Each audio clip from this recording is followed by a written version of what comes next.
we arrived at 2 o'clock this morning, and we have been working out what's going on since we got up and had breakfast this morning, and we finally found the room where we can actually talk to you.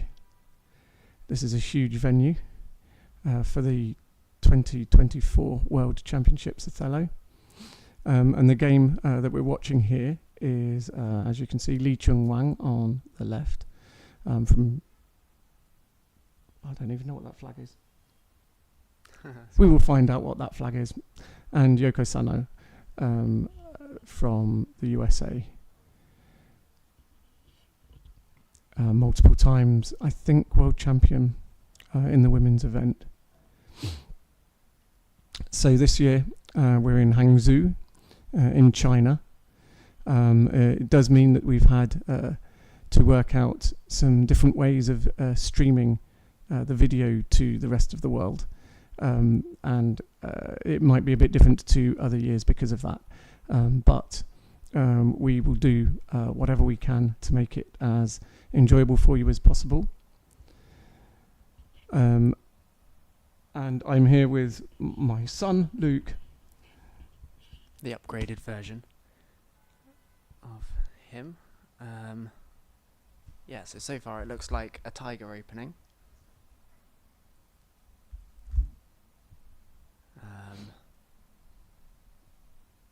Yeah, it's a bit fun trying to jump in halfway through, but it looks like it's quite an exciting game already.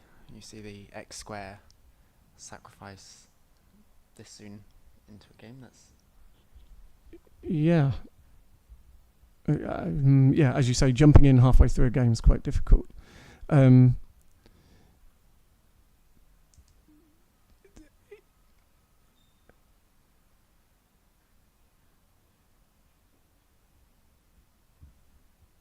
If I'm silent, it's because I'm looking at the board and trying to work out what's going on.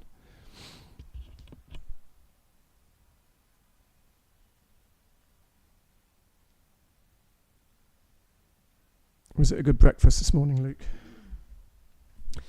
It was an alright breakfast, yeah. It was good. The flag is Hong Kong, apparently, according to Dimitri. Ah, okay, that makes a lot of sense. Hong Kong. So Li Chunwang from Hong Kong. That was my next guess, so.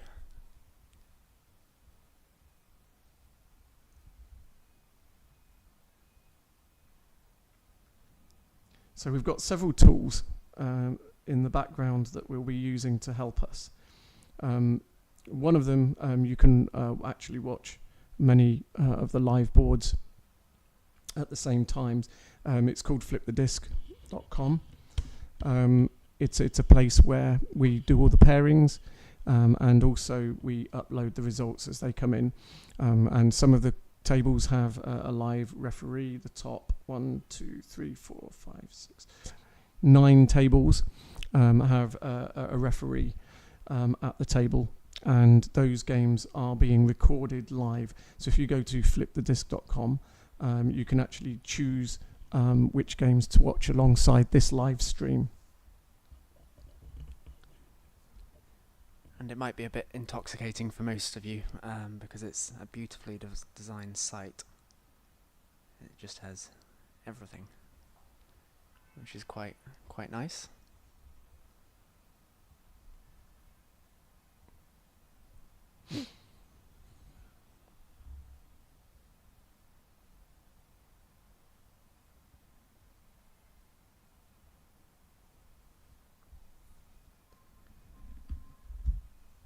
Okay, so looking at this board,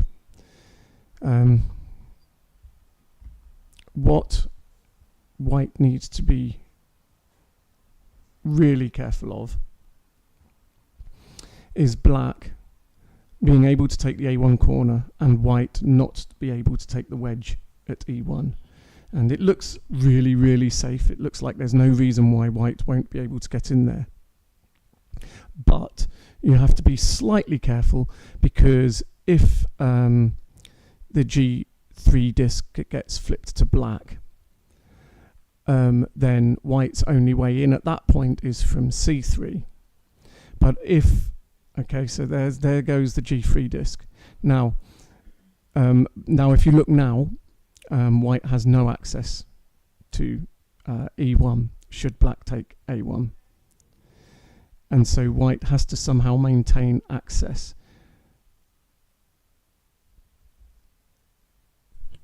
Which looks like it should be quite simple, but it's not.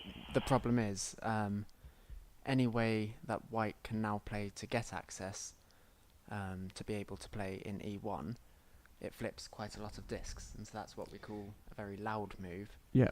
And although that might immediately achieve that objective, it actually will probably limit their options in other places.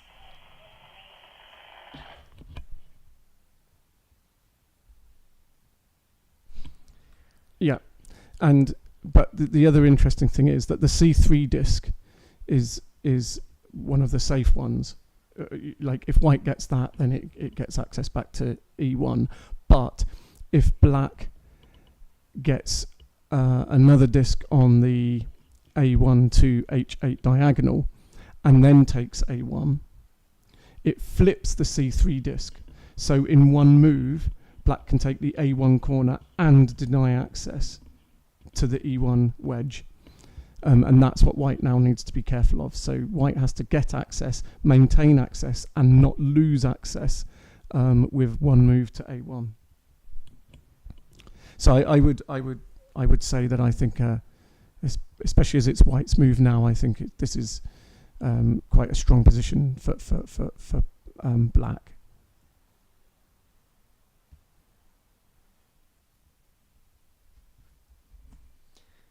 Well, I have the live chat up. So why don't we start by anyone that's watching, say where you're watching from, what country you're in at the moment, and what country you're from. Because obviously some people watching might be here with us. We've both obviously come across from the UK, but we are in Hangzhou.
So the battle continues.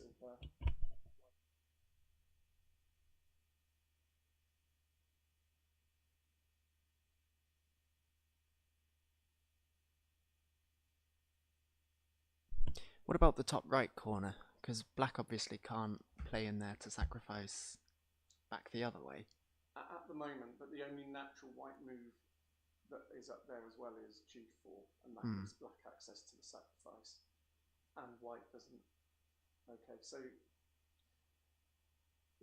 white has taken the left edge and has guaranteed her access to E1.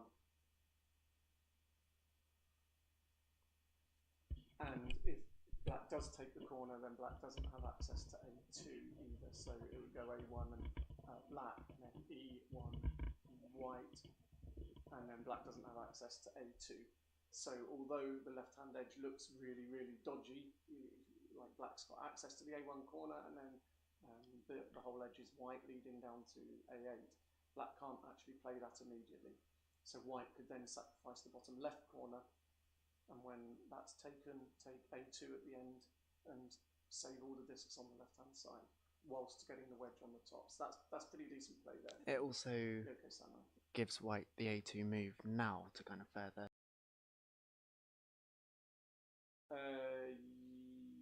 yes. That Although it sacrifices the bottom left corner, but it allows her to put a lot of pressure on black into playing the top left corner and giving her the wedge and then access to the right hand side of the board. yes, yeah. So in that kind of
which Japanese players are playing this year?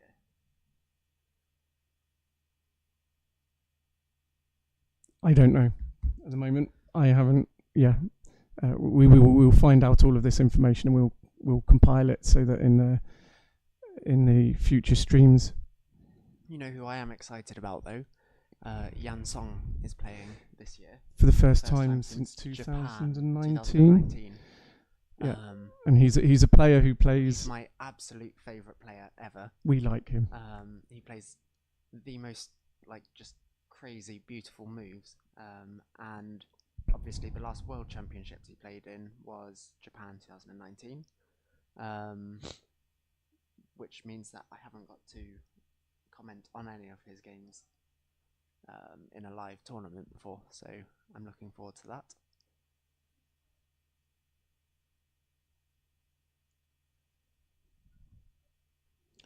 But in this position, it's black's move, and black doesn't have many choices. So E1's a choice, but F1 doesn't flip the column. So he's opted to instead take H5, but that allows B6 quite happily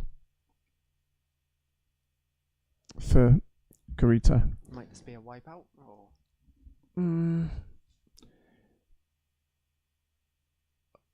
Probably not. It's quite a rough person.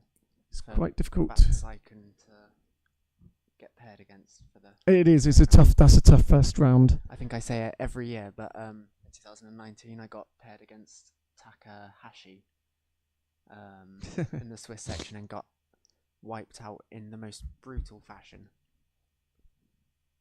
But so I can empathise with him here. Yeah. So, but B6, the white has got lots of choices, and black has absolutely no choices, and it's a. I don't know. Is it Bataikon's first World Championships? It's exciting, even in games such as this. There's still the tie break that comes into account.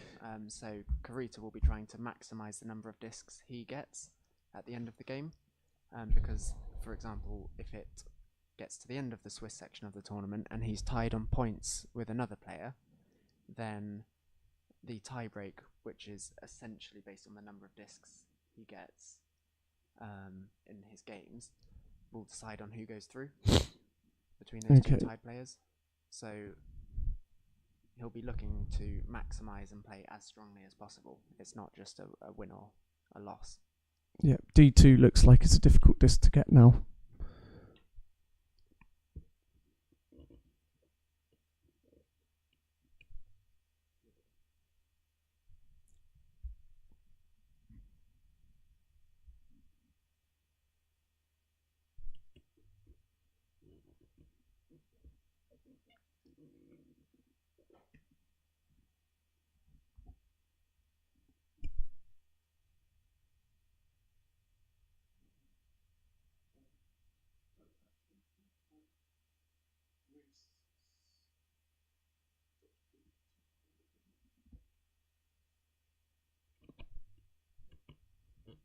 So in the live chat, why don't you all comment what you're doing while watching? Because I know in the past we've had a wide range of people watching it themselves, and then people watching it while they're at work and having to hurriedly close the screen every time that comes in. Is there anyone that's on a stealth Othello watching mission?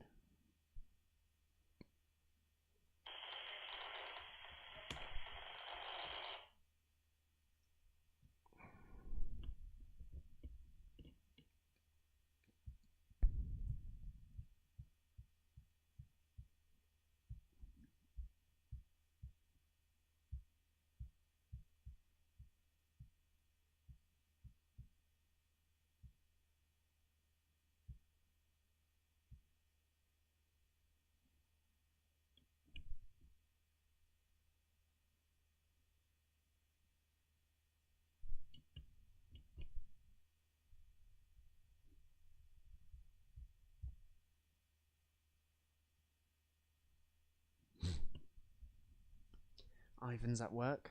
I'm good. Thanks, Ivan. It's quite local for Ivan, isn't it? I mean, relatively. Yes. Yeah.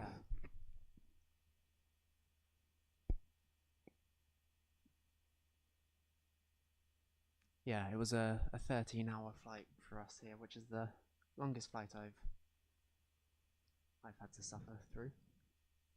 So one of my favourite films is Primer, which is a time travel movie, and there's a scene in it where the two protagonists are really, really confused because they've had several 36-hour days in a row, and that is how I feel right now.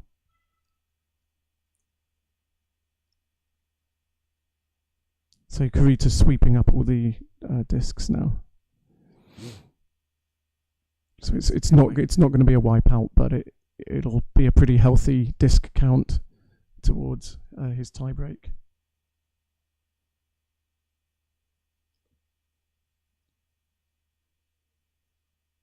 Yeah, Alex Coe is another player people are excited to watch, and rightly so. Yes. And he's well known in the Othello world because of his YouTube channel, Othello Academy. If you want to learn to play the game from watching experts talking about openings, commented games, and different strategy elements, then Othello Academy is for you. Go and check it out on YouTube. That was quite the look of pain on the young player's face. Yes. So there's the... Although, I think young players often tend to play very quickly, but he seems to have used it was interesting because when we joined the board, he had already lost, but it wasn't as if he'd been hammered from the beginning, and we're seeing this a lot more, that young players are achieving higher standards earlier in life. They get to play loads and loads of games online that never used to be possible, and he's used up his time nicely. I mean, but a healthy win for a very healthy win for Kurita.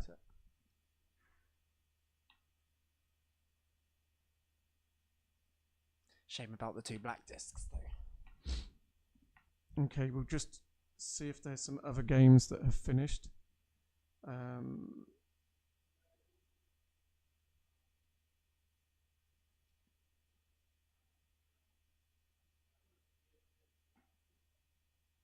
On table 3, we've got Jan Song versus Binzer Andriani, who's playing for France this year, Madagascar-born but French player. And Jan Song, as we said, is one of our favourite players style-wise. And that's looking as though it's going Jan Song's way at the moment. We've got a finished game on table 4, which was Yosuke Takanashi, who is the multiple times 4-time world champion. Something like that. Against Pin C. What was the result of table 1? The result of table 1, it's still going. Still going. Should we switch back to that? We've switched back to that. So we have. Look away for 1 second.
do let us know what combination of apps and sites that you're using to watch this as well. So you can watch the live stream on YouTube. That's what you're listening to right now. As I said, you can go to flipthedisc.com and you can look between different games. You can see which games have finished and what the scores were and that kind of thing. Very, very flexible. You can go to Live Othello, which is another live stream website, which I believe is now connected to Flip the Disc, so you'll be able to see the games there as well.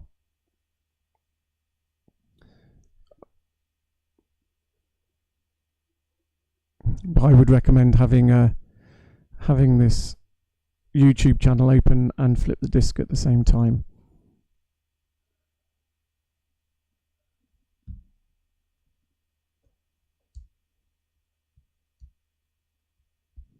Some support for Team USA in the chat. Who from? From Soteriologist. And Rob has he or she identified themselves yet? No. Nor Secret. do they have to. They don't have to at all. So this game went the way that we were talking about it before we went over to look at the other game, where White played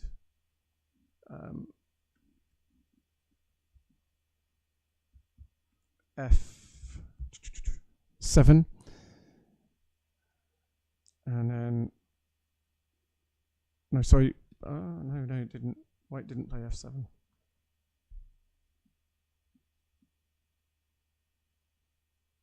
Oh yeah, no, Black played F7, and then White played E8. And as we said, Black now sacrificed the bottom right-hand corner. 3 moves, so it will go Black, White, Black.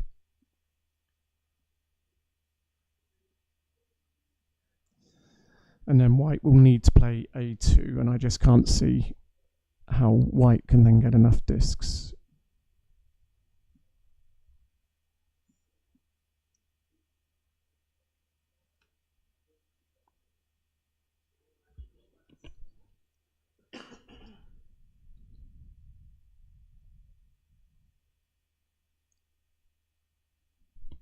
The way in which we do interviews might be different to other years as well, just because of the setup and the delay that we have in streaming to the rest of the world from China.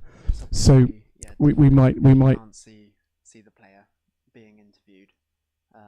So whether it's something that we record and then upload as a short video. Yeah, and we'll try and sort that out for finals day, because I think the finals interviews are worth seeing live. Yes. I do have a question. I don't think I've ever even had a Chinese takeaway back in England. So I'm looking for food suggestions. What food should I be trying while I'm here? If anyone has any suggestions, please let me know, because I'm quite out of my depth. I think last year, with it being in Italy, the debate was around pineapple on pizza, but this year I know nothing.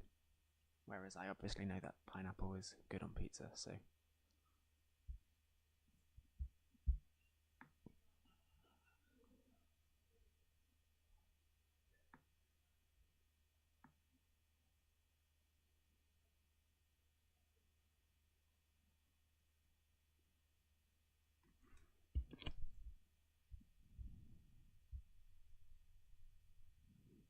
For those of you who don't know, standing behind Yoko Sano there is Kurita, last year's finalist, who we just had a look at on the other board.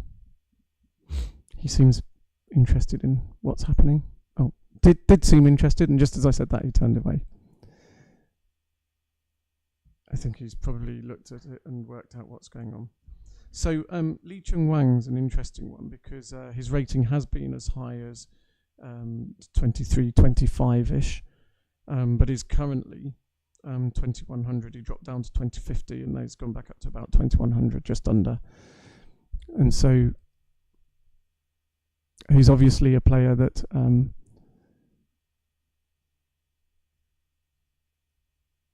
has the ability to play at a very high level.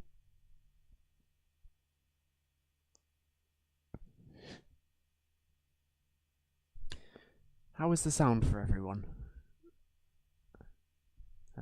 We've had a couple of comments saying it might not be as good as it could. If you can't hear properly, please do say, and we'll try and get it sorted as soon as possible.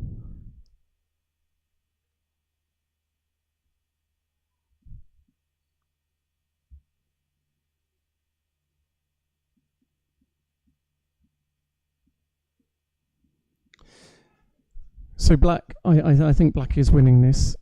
Just having a count. He's got a choice of 3 moves. And as you can see, Ling Chunwang is counting away. What he's doing there is he's counting to the end of the game, and I think this is a 33 to Black.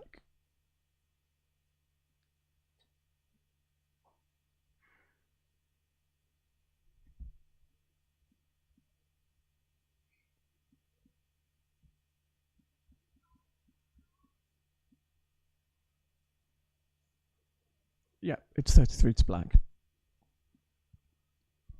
And so he had choice of 3 moves at the end there, and the idea is that at that point you can just count to the end of the game. It's difficult to get it always right, but top players can do it most of the time from further out than that. We will be back for the next round, and we will try and be a bit more prompt so we can start from the beginning, and we will try and sort out any of the sound issues. We will try and get you some interviews as well, but as I said, they will probably be uploaded as separate videos. Speak soon. Yeah, thanks for watching. See you for round 2, which is probably at about 10:30. Yeah, probably about 10:30. Well, 10:30 for us. 10:30 for us. So the time is now coming up to 10 o'clock, so in about half an hour. So see you soon.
And welcome back. We are now,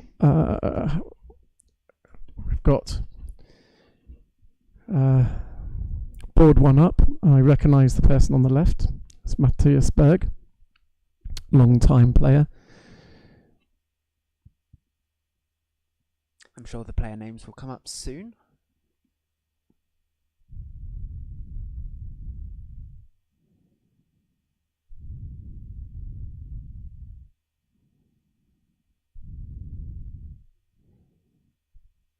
So Matthias has been a semi-final a number of times, I think, in the World Championships. The boards.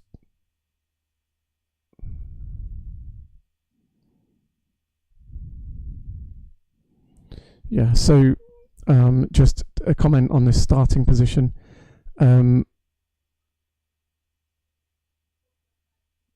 Normally the black and white discs would be the other way around, but what we seem to have here is we're looking at it from the perspective of the two players as though they are where their images are.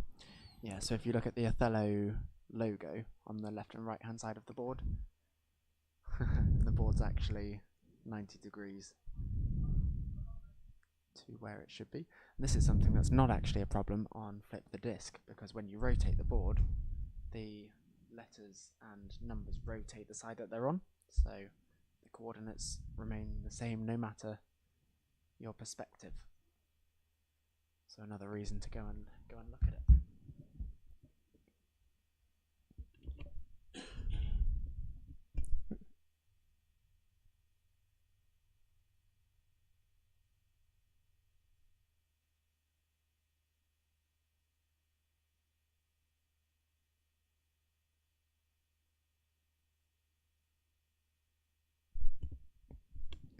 Okay, so this opening is called the Ganglion.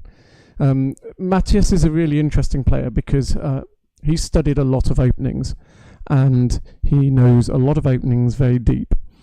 And as a result, he is very good at throwing you out of book very, very early. That means he can play moves that he knows what these positions are, and other players don't. We've now switched boards for some reason. So which table's this?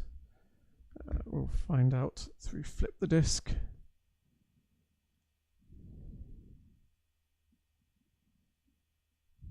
Amar Roy beat our World Othello Federation colleague Bengt Steentoft, who's playing this year.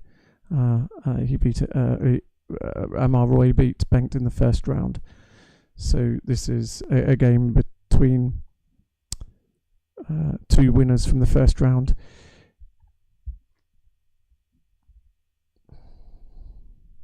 And yes, the first 13 rounds of this tournament are a Swiss style tournament, and so that basically means that if you win a game, you're paired against someone else that has won a game in the next round, and it tries to pair players against people on a similar score. So those that win lots of games play players that have also won lots of games. It's a tongue twister. Yeah. Okay. So this is actually board one. The Matthias Berg Linzin Rui was board two. So maybe we'll go and have a look at that later.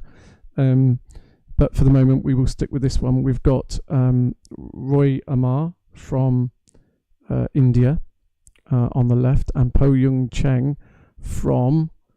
I'm going to get used to these flags by the end of day 3, no doubt.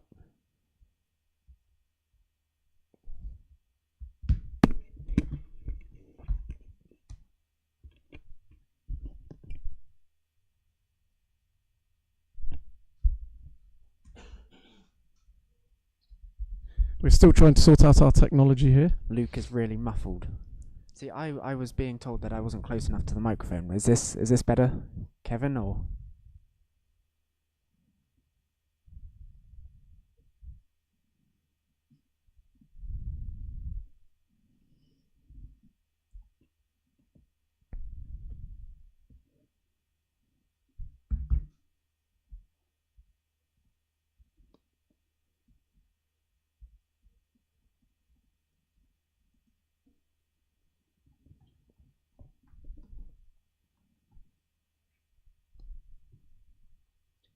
Taiwan. Taiwan, thank you. Is. I'm going to be an expert on flags by the end of this. It was there for about half a sec. I'll just keep my mouth very close, and hopefully you'll be able to hear. We'll just get you the player ratings, which you can get yourself from worldothello.org/ratings.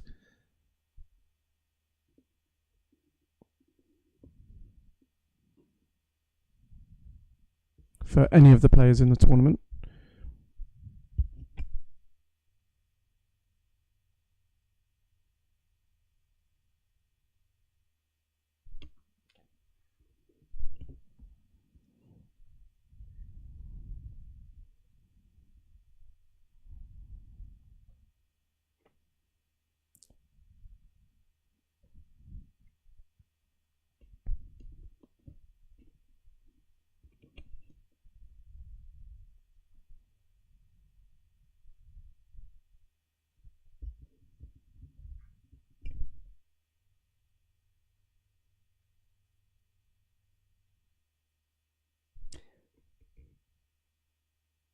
Okay, I wonder what happens if we switch microphones. I reckon that's the way to troubleshoot it. Fun and games. Luke bringing his job into the studio. Okay, we're going to switch microphones and see if that makes any difference. And then we'll try turning it off and on again.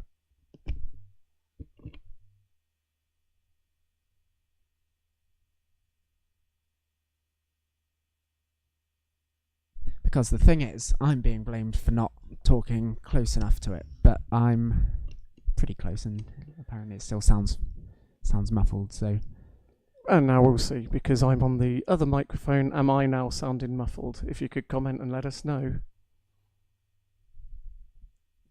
Anyway, Roy Amar has a rating of just under 1700 at the moment.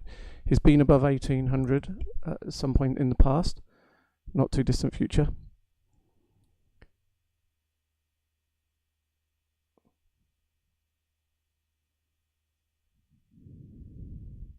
And I will check the rating for Po Yung Cheng.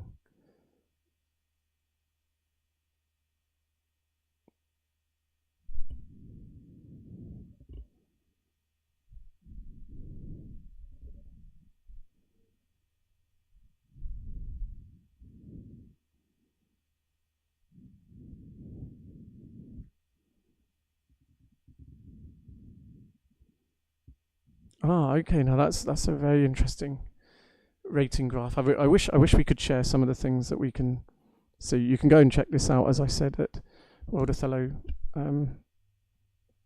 worldothello.org/ratings.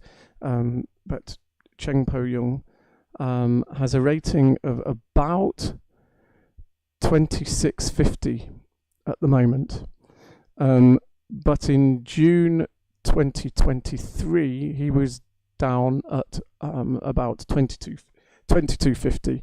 So his rating shot up between June 23 and June 24. And sometimes that can happen as a quirk of the rating system. If you happen to play a lot of high-rated players and you get a couple of wins or something. But it's also... It seems to be within one tournament as well that it shot up. But it's maintained it over several tournaments since then. So just on the position now, it's White's turn. B3 is a very quiet move. It only flips discs internally. Yeah. And as Jan de Graaf would say, it's a very pretty move. What else is White looking at? Is it stopping right, Black then playing B6, which is also... Well, so White B3, as you say, it only flips internal discs. And at this stage in the game, you want to generally be taking few discs so that you can maximize the options that you have. By flipping only internal discs, you're minimizing your opponent's options. That's exactly what Po Yung Cheng has just done. But obviously, Amar Roy can respond with B6, which also said, which also flips internal discs.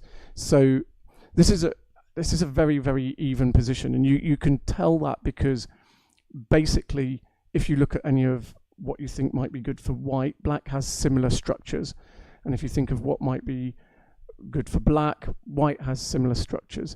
Now, it's not exactly symmetrical, and obviously it's always one person's turn to move, not two. But black has the discs on the right hand side and the left hand side, stopping him playing there, and white has some discs towards the top left and along the bottom, which makes it difficult for him to play there. They've both got a similar number of internal discs, they've both got a similar number of available moves, and there's nothing obvious that swings it one way or the other in terms of being close to corners. Neither player has gone close to a corner yet, really. So my guess is this is a pretty even position.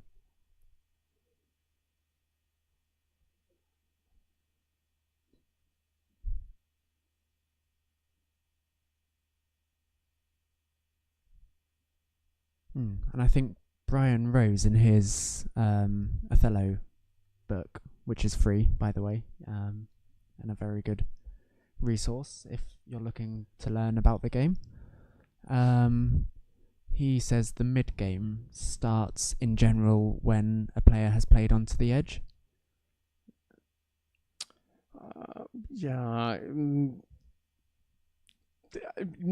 I would actually disagree with that. I mean, I think that can be true, and the style that Brian plays, I would say that is generally true. Would you say this is the mid-game? Well, would you say this is the opening still? I would say this is mid-game now.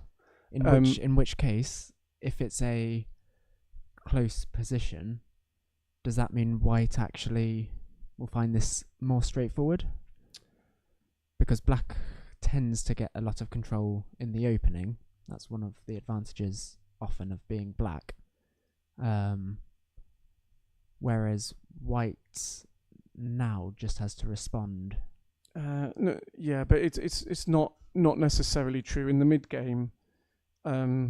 You stop thinking in terms of opening, and if you've prepared your openings well, you know the sorts of games that follow on from the openings that you play, and when you have when you've played a lot of games of that opening. Sorry, Luke's just faffing around with his microphone. Yeah, so when you've played a lot of games with the same opening, you know the sorts of games that continue. The mid-game is really trying to get into positions that you feel comfortable with in the end game, that you think you can win in the end game. You're right.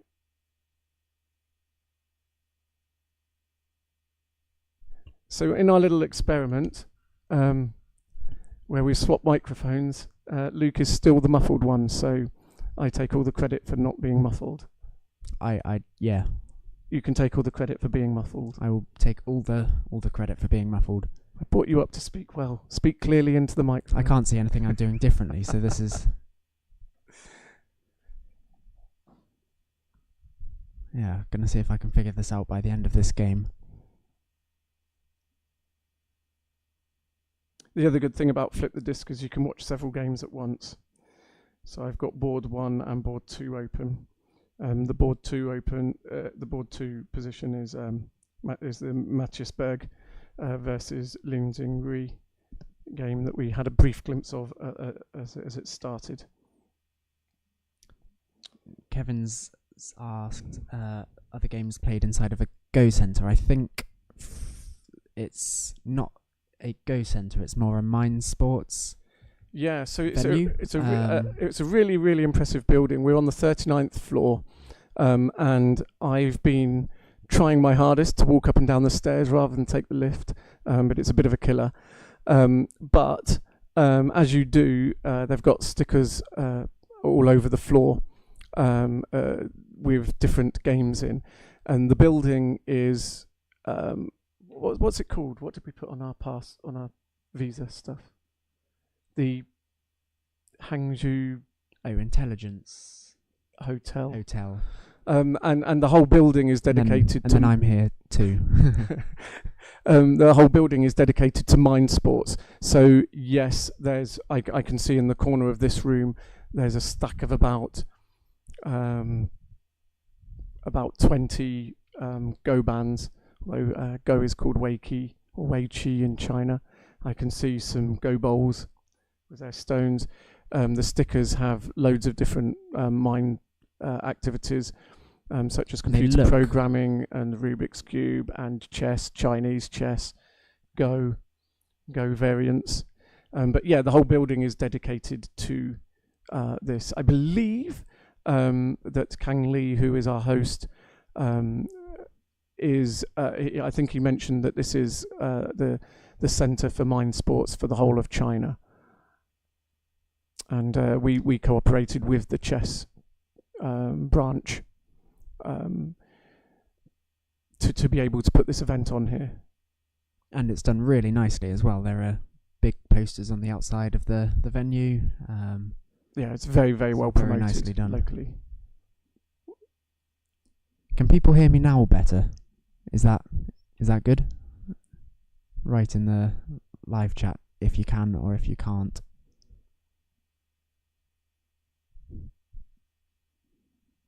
I have my mouth so close to the microphone, so... Eat that sponge.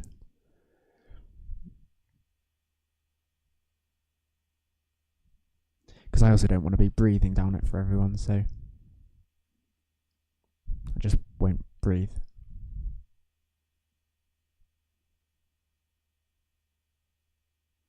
So yeah, it continues to be quite a close position, but White is trying. So Po Young Cheng is trying to pull Amaroy, who's black, towards the bottom left-hand corner.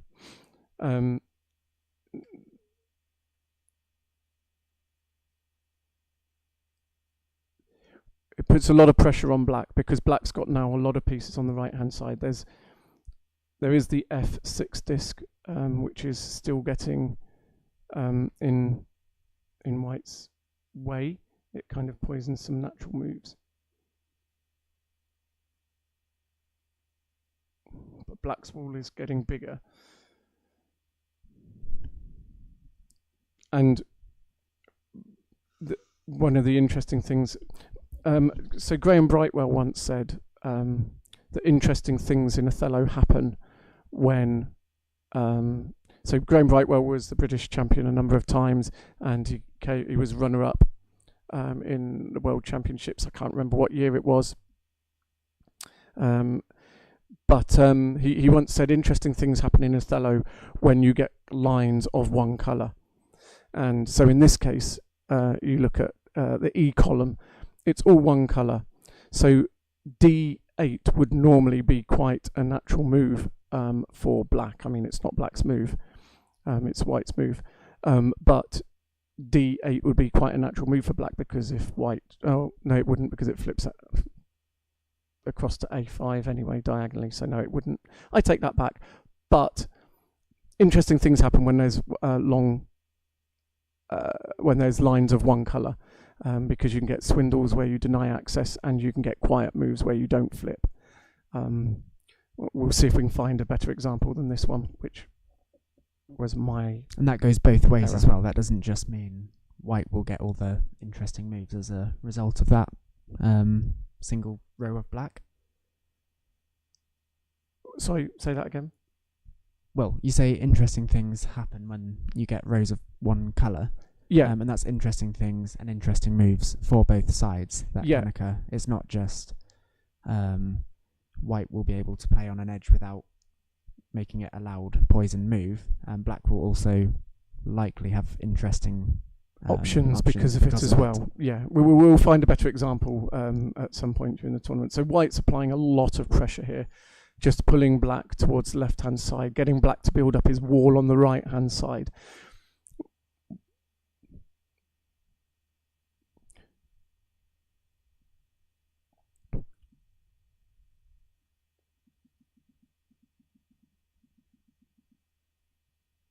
Amaoi looks a bit cold.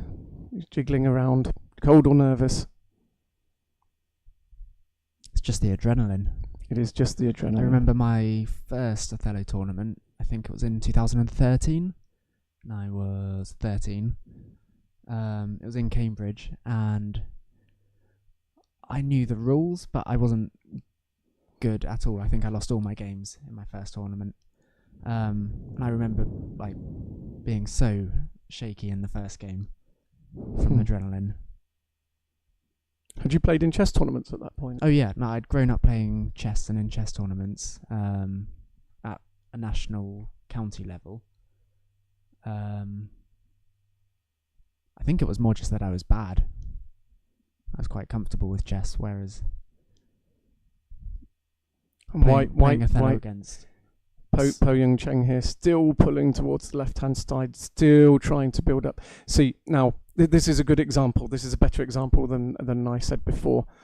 If black doesn't take b1, then white would take e1, and because the whole e column is black, white wouldn't have flipped the e column at all, and then he would have got f1 as well. And then, in fact, the 2 row would have all been white, and so black wouldn't have had any move to f2 either. So black was almost forced to take b1 then.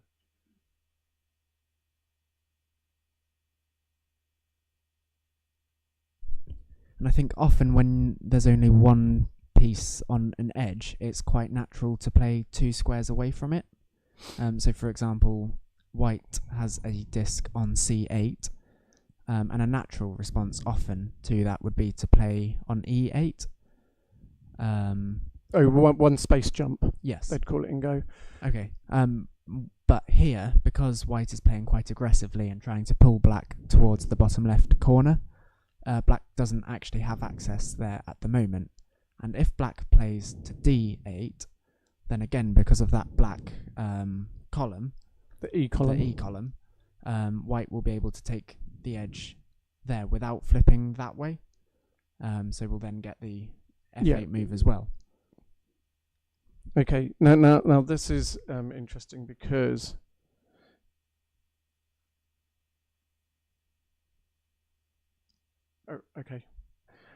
f7 was played quickly there.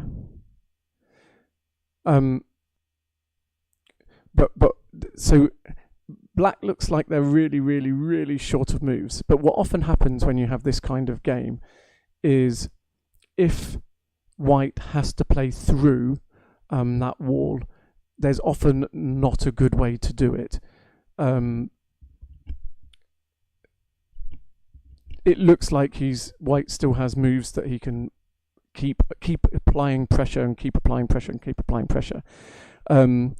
But, for example, if the f7 disc gets flipped white at any point, and I thought that maybe black would have thought about b7, but it wasn't the right time. But if f7 gets flipped white at any point, then b7 becomes an option.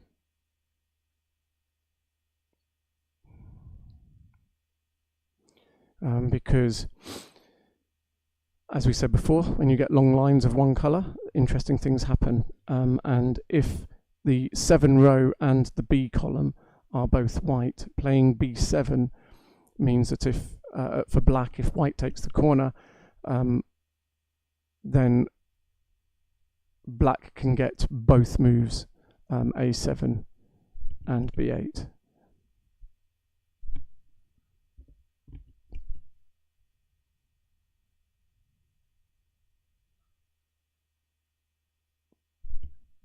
The time management in this game is interesting as well. Yeah, I don't know if is the clock working. He's only used. He's he's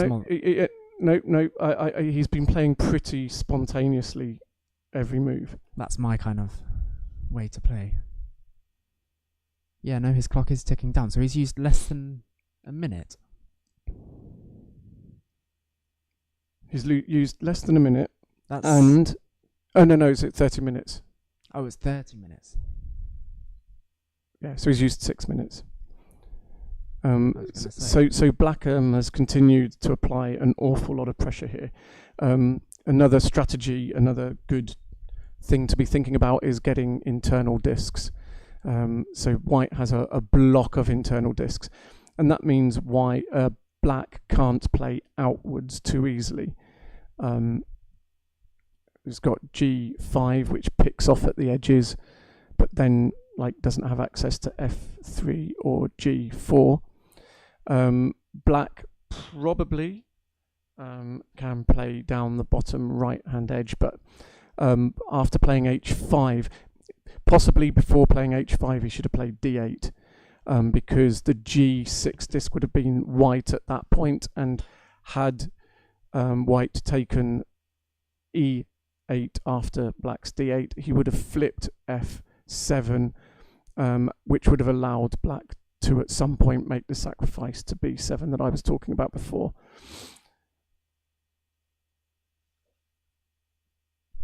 And I think White is using a lot more time, but often in a position like White's, you have to play it correctly, otherwise Black will just sweep everything in the end.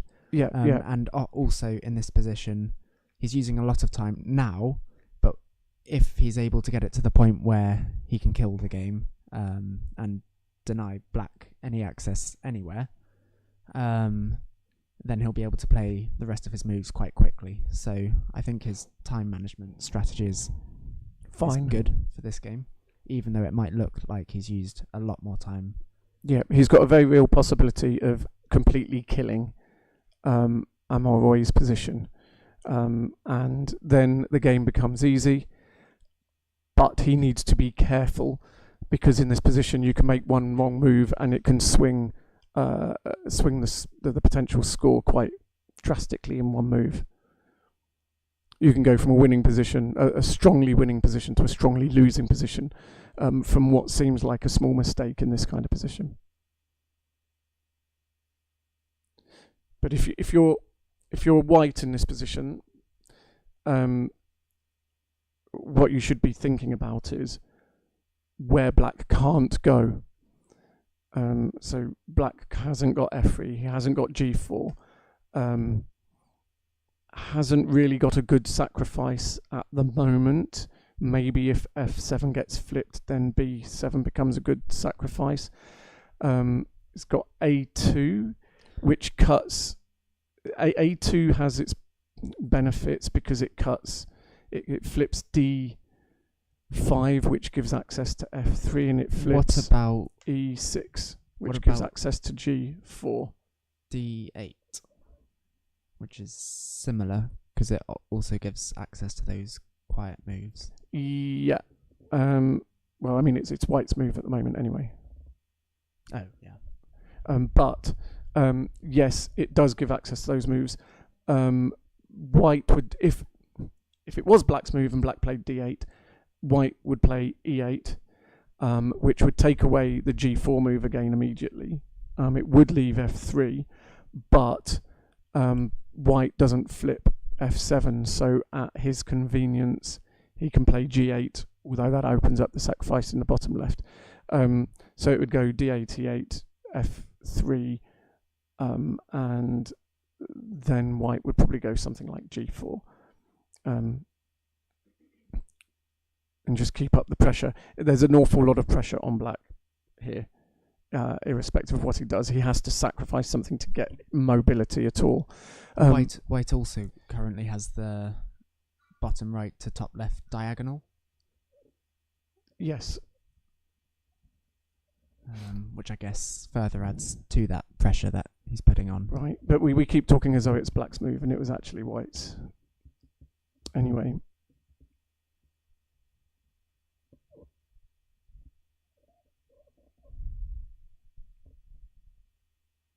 So I'm not sure that I agree with that, but I think it's still White with a strong position. I think I might have played G4. Or maybe, don't know.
It is funny seeing lots of players whose names I know from WhatsApp and Facebook and social medias, but seeing them actually in person.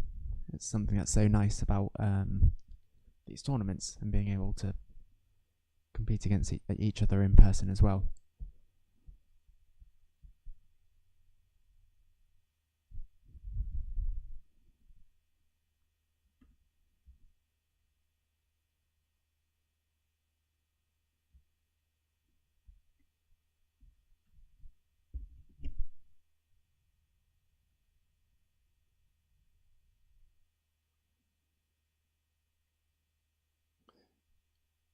So black has opted to play e8. If white doesn't take d8, black will, and that will actually give black. And white will have played a move elsewhere, so white will almost certainly play d8 and has.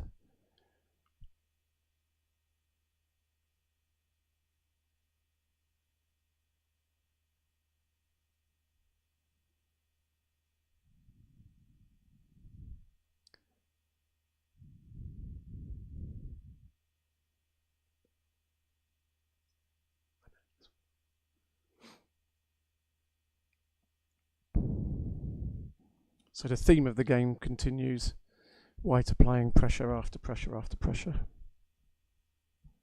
And these games, this kind of game is often very delicate as well, even though it looks quite big and brutish.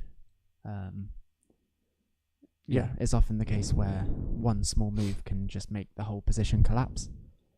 So until white is able to build up some actual stability, it remains an interesting game, I think. Yeah, What I do agree. you think about? I also think that this kind of game, I love this kind of game, but it can often lead to a big win or a big loss for either player. Someone often wins big in these positions. What do you think about black's edge on the top? It's quite an uneven edge. Obviously, black can't play too much in that area. But is that something that white will be able to exploit? Quite possibly. So what Luke's talking about is the top edge. The row, first row, has 3 black discs and it's sticking out towards a corner. And then the second row has 3 black discs that are sticking into the board further than the edge pieces. And this often gives, if you have an unbalanced edge, it often gives your opponent a lot of choice of how to attack that edge. You can do lots of clever stuff on the edges. Which we might see more on this edge. We might. Yeah, there might be some interesting play in the top right-hand corner because there's 2 unbalanced edges pointing in towards it. Black's got an edge sticking out down on the right-hand side. He's got an edge sticking out on the top row, and that could give white a lot of choice in that top right-hand corner. What black hasn't got many options of choice, and I think also you can often use one uneven edge to pressure the other one. So, for example, an uneven edge can often lead to a sacrifice to get a wedge on the other one. And if one is pointing at the corner, you can threaten to take that corner by playing next to that edge and kind of force them into playing into the other corner on the other side, which allows you to then get the wedge on the adjacent sticking out edge. Yeah. So it's quite a dangerous position for black. Yeah, I think. And maybe we'll see something like that play out so we can point to it. We don't have our edit board this year that we can switch to show things that we're thinking on the board. Which is a shame because now we have to find something to say for half of the stream instead of can we switch to the virtual board. But the interesting thing about that A2 move is if white now sacrifices the top right-hand corner and gets a wedge in the top on the top edge and gets to A1, black does not have access to A3, so doesn't even get the wedge there. And it wouldn't surprise me if the E5 disc got flipped as well at some point, which means white, if if white gets into that top left corner, he has the potential of getting all three moves up there. And what do you think about it's white's go? Just double check that. What do you think about A3? Because that diagonal from A2 to F7 is stopping white from playing in G8 if they want. Yeah, I wouldn't do it yet. White's always got that as an option. Black can't go there. As I said, if white manages to get into the top left-hand corner before A3 is played, mind you, he'll get the whole edge if he's given away that edge. But he doesn't really want to play G8 if he doesn't have to, because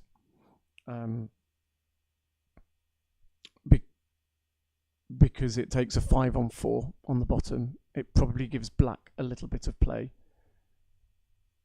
So if it went A3, A7, and then white taking F8, then black can play B7 and sacrifice, get the wedge and the whole bottom edge.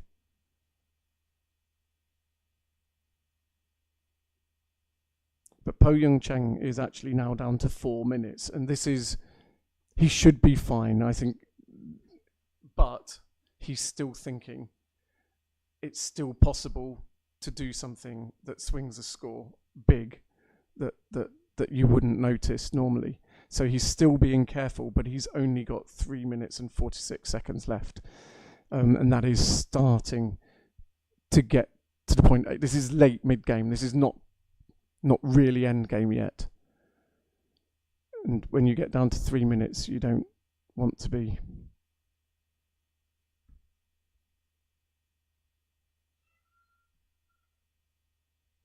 Especially when you're in a strong position like this, and you probably have several moves that are correct. It's very easy to waste a lot of time choosing between two good moves and then put yourself in unnecessary pressure later when you could have just picked either of the two earlier on.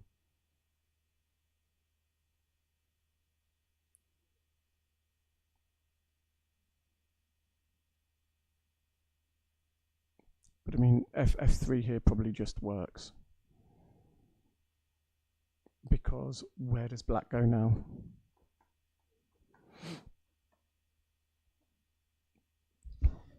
And this is a case of a row being a colour and it being interesting. So the fourth row is all white, and it means that black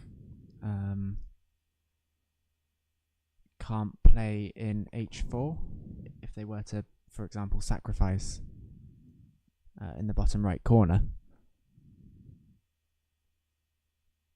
Yeah, so because that row and the diagonal coming away from that space is all white, black doesn't have access there. Yeah, chances are black will make that sacrifice now as well, just because of a lack of options. In for the other wedge on the G8. Yeah, but it's an even region, so it will go black G7, white H8, black G8, white H4, and then it's still black to move. Black's, and this is exactly what's happening. I think it's going to be pretty big for white now. And yes, no, they definitely play Othello in India. Just responding to Daniel in the live chat, India have a number of strong players. Mehul VS, for example, who I don't believe is playing this. He's here. Okay. Yeah, I saw him earlier. Yeah, so did I actually. Okay, so then G8, because he doesn't. Normally you'd spend a while choosing between which wedge you wanted to take, but he had no access, as Luke pointed out. Another diagonal of all the same colour is B4 down to F8, which means black doesn't have access to A3. So this is going to work out big.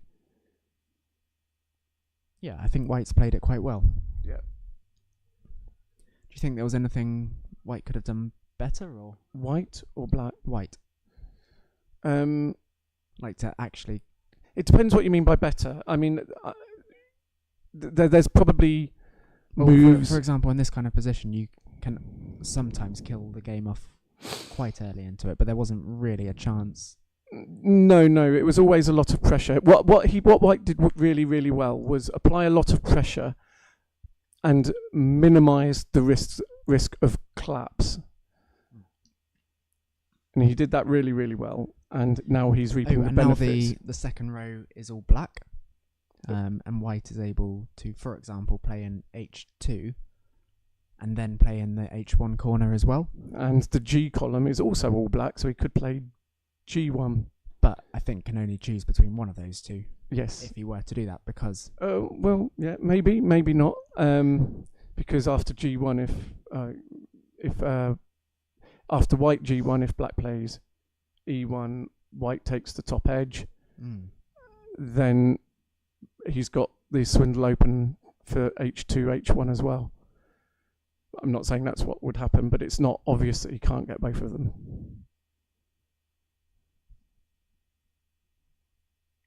There wasn't really a set point that lost it for Black either in this game, was there? It was just gradual pressure and increase in... Yeah.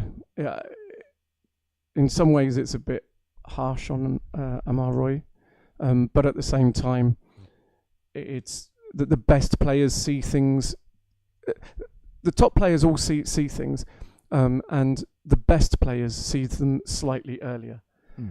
And so... And often, if you've prepared an opening, which is possible that White may have for this game, then you're able to kind of force a nice pressuring position like he did in this one. Yeah. He may well have looked at the opening and known that he could apply a lot of pressure and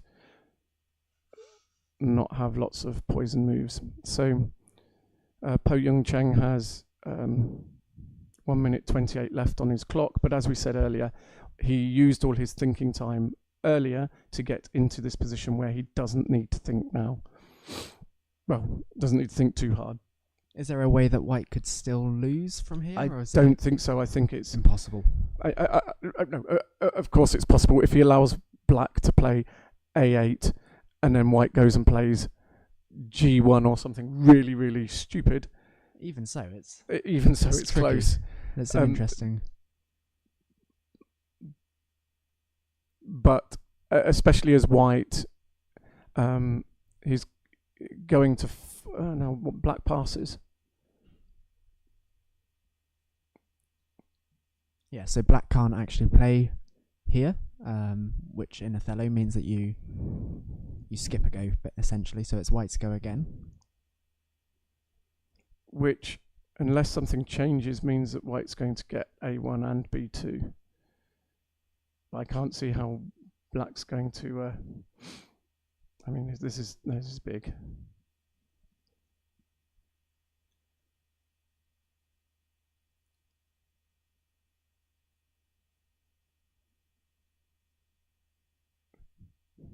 So there's a cheeky move at E1 now, but he's going to let Black unwedge and take all of those discs anyway.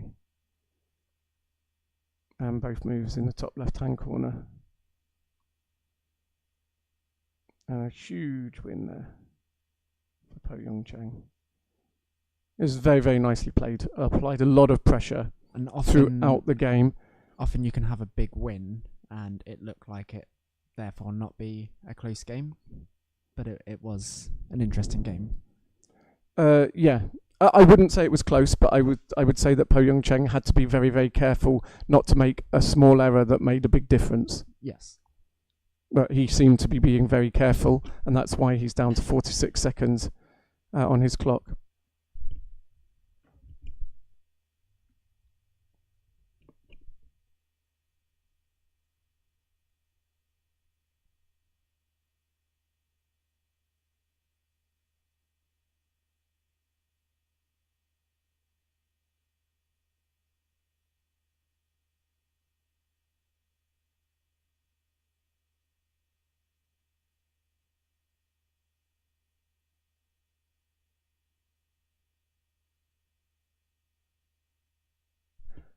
Okay, so we'll just bring you a couple of other results from the round.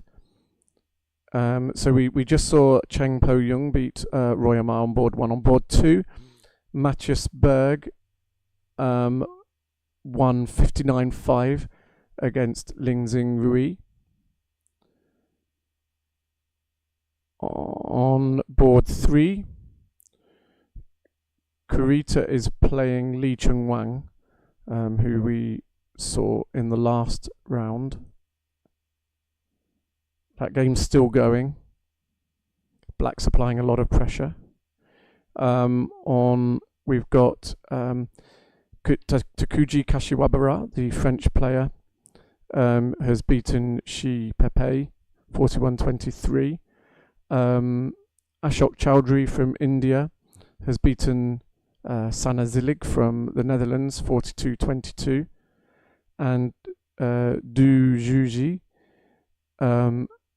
has lost from China, has lost to Tomita Yo from Japan 36-28.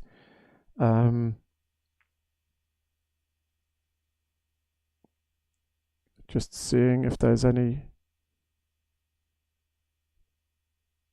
other interesting results.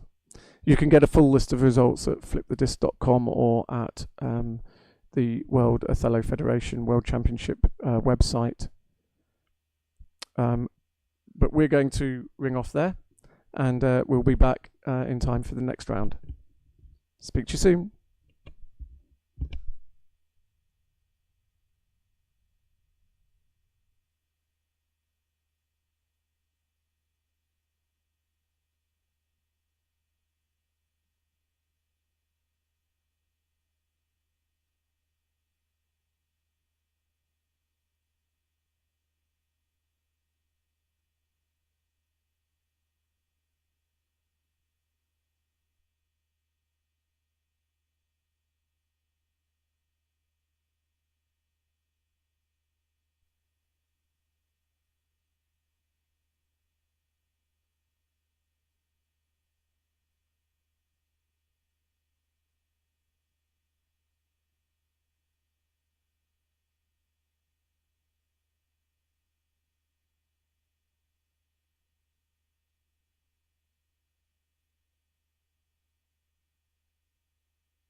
Hello, welcome back. Welcome back for round 3.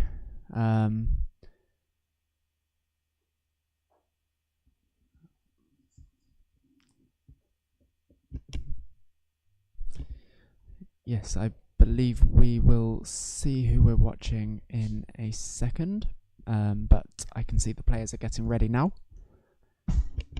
We'll be watching Matthias Berg.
Alright, so the game is up. We're actually watching Matthias and Ashok.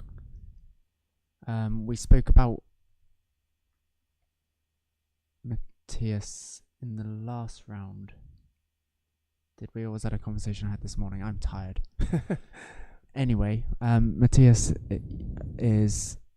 No, that's right. I was talking to Jan de Graaf about his first game. And he said that he thought his opponent had prepared something special for him. And he said it felt a lot like playing Matthias. So Matthias is someone that prepares his openings, knows his openings very, very deeply. Yeah, it's he knows some openings very deeply, and he knows a lot of openings to a point of interest.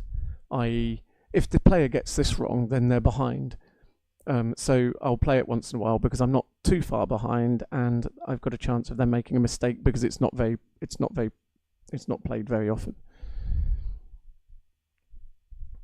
But I would definitely call him an openings expert.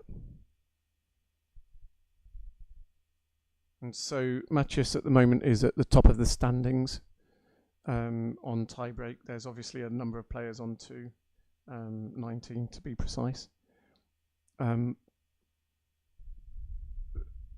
So the tiebreak doesn't really count for much at this moment. It's only...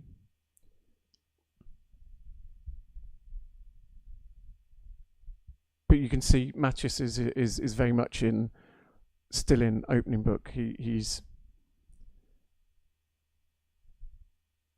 vaguely interested in the board and playing his moves quite automatically afterwards, as though I think the only time I've seen him interested in the board during the opening was when I tried to play a wipeout opening against him.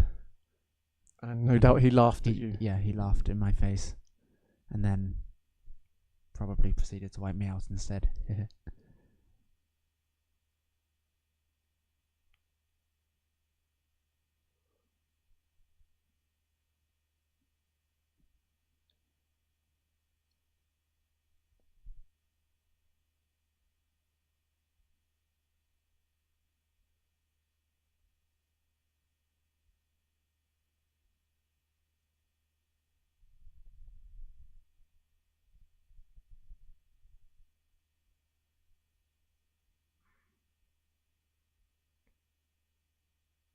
It's nice as well because the past couple of years it's been in Europe, so we're getting to see lots of players this year who haven't, who for the past couple of years it's been a bit of a longer journey. And an interesting result from the previous round was that last year's finalist, Kurita Seiya, who won all 13 of his games last year in the Swiss part of the tournament, actually lost to Li Chunwang. In this?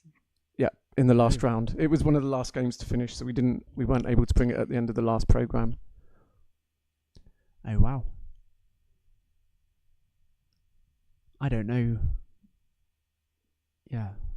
You don't know what? You're speechless. I was going to say, I didn't have time to do my fantasy Othello team with all the flights getting cancelled and whatnot. But you would have had him in there, had you? Yeah, definitely. I'm sure a lot of people would. He was just so consistent last year. I think people talk about being a plight player or a not plight player, in that you get some players that are more likely to play what would be considered a bad move by a computer in order to get it to a position that they're more comfortable with. And then you'd get some people that just try and play what the best move is in each theoretical position. move is every time. And Kurita is a much plighter player. Right, and I do wonder, getting 13 out of 13 in the Swiss last year, followed by losing in the final. I wonder whether it psychologically affected the way in which he approaches the game, especially for the World Championships. Will we see him do what was done to him last year, where he's save something special for the final, but having to get there first, and I guess also without giving anything away. Nagano last year have been able to win 13 out of 13. If he hadn't saved something for the semi-final. Yeah. Because he did a few years before that as well. He had a similar situation where he won 13 out of 13 and then lost in the final. Yeah. And so there's kind of generic opening preparation where you find openings that you like and you like playing and you play them, and then there's tournament preparation. Which has a very human element to it as well. A very human element to it, where you're not giving away your most prepared openings until it really matters. And I think something that's also not talked about is the amount of jet lag that some players will be experiencing compared to others. I know the very top players will try to get here over a week in advance. I know Matthias arrived last week in order to try and adjust more. Jan always tries. Jan de Graaf from the Netherlands always tries to get somewhere really early as well. And he doesn't like sharing a room ever. I can see why.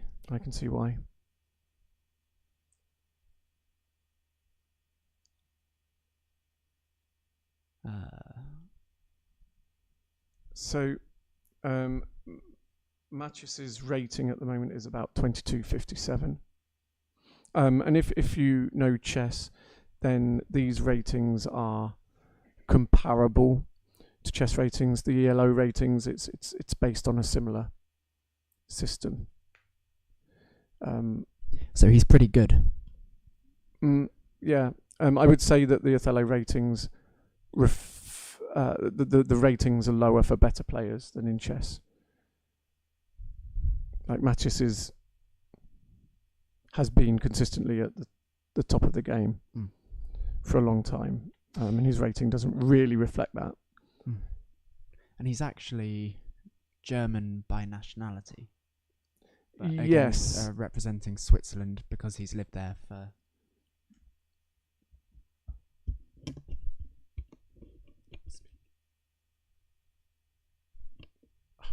Yeah, because he's lived there for the past 5 or so years.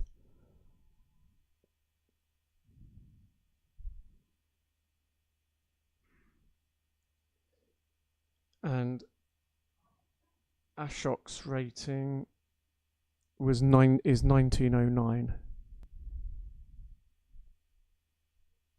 So in some respects you would expect this to be a comfortable win for Matthias, but at the same time anything under 400 rating difference, it could easily go the other way. It would be like 1 in 5 or so games that you'd expect that to happen.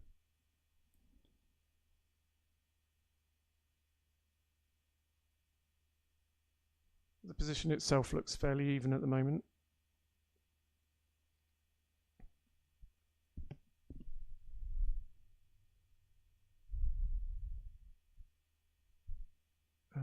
Whose move is it? Black's. Matches's. Yeah. So if it was White's move, I'd say that Black was winning. But being Black's move, it looks close.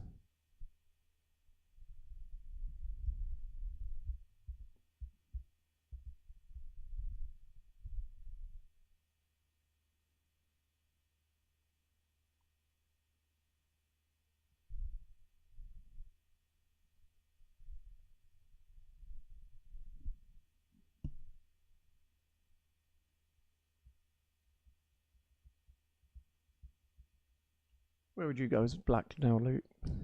In my vast experience as an Othello pro, I would say I think a nice move for White is C1. So I would have done something to try and take it away like that. Okay. I reckon that's Matthias's logic there, is to get that diagonal towards C1, which means that White now has to do something to play around there again.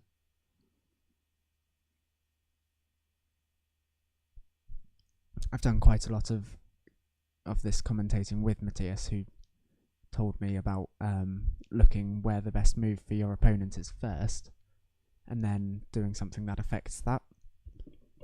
And I think the ways in which you can do that are you can take it away, or like Matthias says here, you can set it up so that you get an even better move in response to it, or an equally good move, or you can do something to poison that move, so make it a bad move. But here Matthias has tried to take that move away for White. Well, I'm not sure that it was, to push back slightly, I wouldn't have been too worried about C1 as for White, because D1 is a very, very natural response, and then if White takes the edge, it's a lot of pieces and an edge. So I would have been quite happy as Black in that position. I think the reason that Matches played H5 was because if White takes the right hand edge, Black has G5 disc and can get the really quiet move in to E7 as well. So it's like playing out a Black, White, and then Black having an extra move. So Black, White, Black, and the rest of the board won't have changed that much.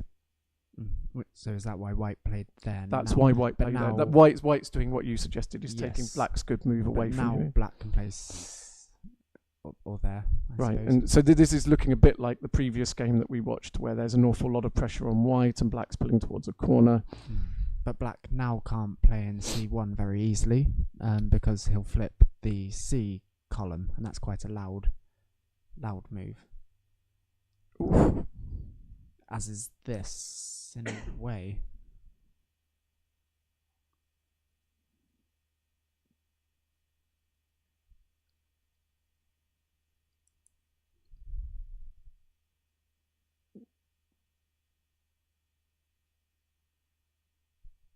So yeah, White's trying to avoid flipping C6 because that would allow Black to play C1 without flipping the C column. Interesting things happen when all the discs are one colour in a row in a column.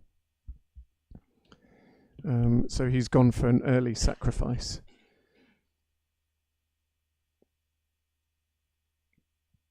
And from evaluation, it's looking quite close. It could still go either way. Yeah. On flip the disc, it's got Black slightly ahead at the moment. But of course, in a human game, it doesn't mean too much to be slightly ahead. Unless you're Japanese, in which case it does.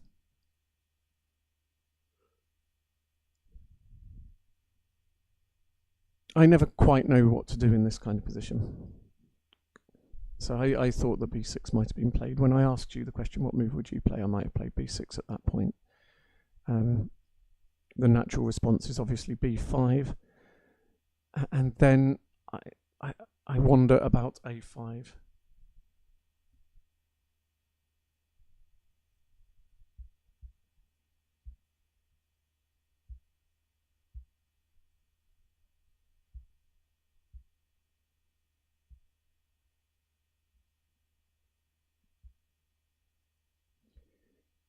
White could also come down to d8.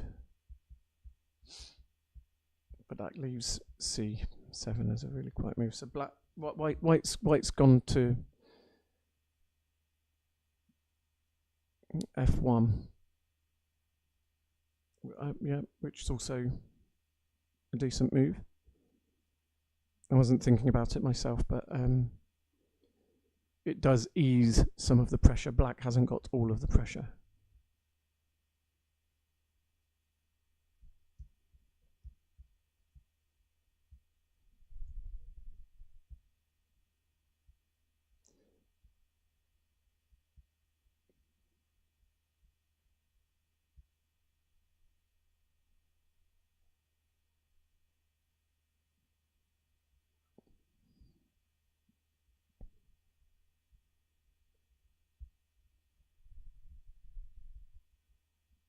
So I am wondering if there's a way for black to play out the bottom right hand corner early, gain a tempo somehow, and give white the wedge at h7, but maintain the pressure elsewhere on the board. But white's now got a nice b5 move coming up as well.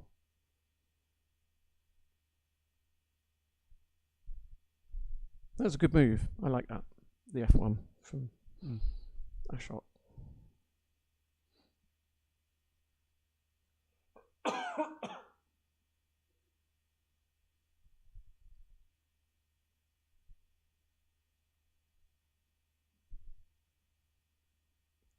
The t-shirts on sale at this year's World Championship are really cute.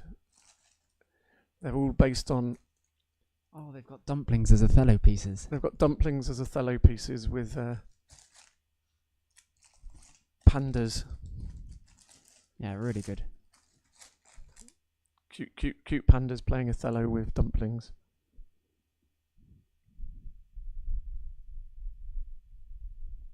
At some point, I was going to say last year's T-shirt had the Italian opening on it because it was in Italy. But there's no Chinese opening. There's no Chinese opening.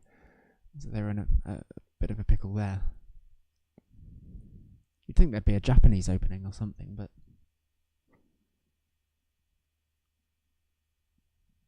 there isn't.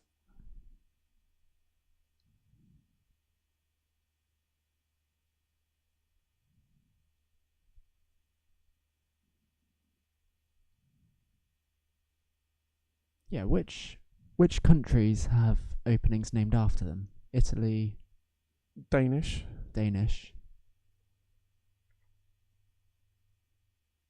I think that's probably it. Is that it? I don't know. If anybody on the chat knows of other openings named after countries as opposed to, I think Italian and Danish. Last year we did openings named after foods.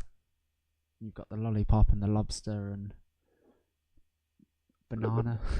Isn't lobster named after the shape, the animal rather than? Well, you might not believe this, but it's the same thing. Like we no, I am aware of that, but we have lots of. I mean, the Japanese in particular named a lot of openings after. A lobster on a plate looks the same as a lobster that's alive. It just doesn't move. Yeah, but one of the openings, for example, is called Rabbit, and who did a cute little rabbit?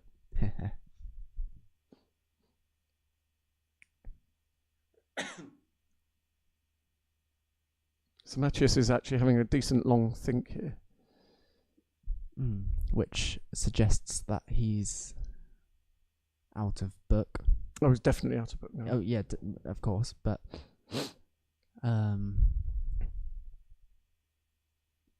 it's not uncommon for players to know very far into some games, so... Yeah. No. But this isn't one of those. This is one of his broad openings where he knows he can get ahead after a couple of bad moves. And he's ahead, but he's going to have to think carefully. And the main reason he has to think carefully is because white is not dead, and as the game drifts towards the end game, the white ends up having an advantage at the end because of parity. That is the last move in every even region, and the board is obviously one big even region, so you'll get the last move. And if you get the last move in any area of the board, then you flip discs that cannot be flipped back again. And it's quite a big advantage at the end of the game. And you would think that means that white is the best colour to be overall, but it's countered by black's control in the opening stages of the game. Yeah, so in Relida, the something like 56,280 times British champion will always, and I'm sure he's not the only one, choose white if he's in a final and he's getting to choose colour. And the reason he does that is because of parity. He would actually say, why wouldn't you? But the games are split pretty 50-50. As far as we're aware, the perfect game would lead to a draw. We're pretty confident of that. So although there is an advantage at the end of the game, there is a bit more control for black, a bit more choice of what is played at the beginning of the game. But I also think that it just needs to be factored into strategy. So the game, in some ways, if it's even throughout, it's a game where white is trying to maintain parity for the end of the game and black is trying to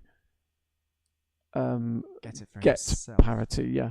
So if black can create an odd region where white can't play, then the rest of the board becomes even and black gets parity in the whole of the board and then into the odd region and getting parity there as well. So I think that the potential of doing that is actually quite high, and that's where all of the strategy is well, not all of the strategy, but a large chunk of the strategy is based around trying to get parity or trying not to lose parity. I think even tempos are like mini parity in a funny way. Because I think the game of Othello is often made up of lots of little sequences of moves. Okay, you're talking from Brian Rose's book here, I think. I'm not, but great minds think alike. So, but what I'm saying is that the game is often made up of little sequences of moves. For example, along an edge, or black plays somewhere, then white plays somewhere to respond, then black has a natural response. And I think getting the last move in those mini threads of moves is an advantage because it puts the pressure onto your opponent to come up with the next mini sequence of moves. Yep. And so if you can find a way to get that last move for yourself, often by saving a move on an edge or something, where your opponent can't play, then it reverses that pressure and puts it back onto them. To find so if you can find a sequence of, say, 3 moves, if your opponent's under pressure and you can find a sequence of 3 moves that doesn't change the rest of the board that much, then there's, in a way you've played out. Black's taken the corner now. Yeah, and that's what I'm sure Matthias has considered this a lot more than I have, but my thought was, is there a way of playing it out?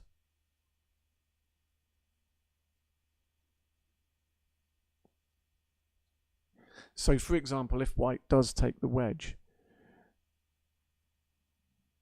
if black can get white to flip d5, then black would be able to go to g8 without flipping the all-white diagonal up to its left.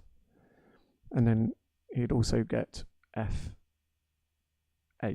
And as you were just saying, if you can find extra moves. Tempos. Then it forces white to play again. Yes, and often players will actually sacrifice things that would seem extremely valuable, such as a corner, to gain a tempo. Because tempos are also valuable.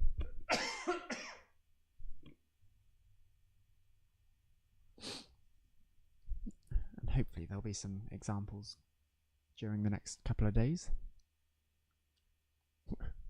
I'm sure there will be. You would think.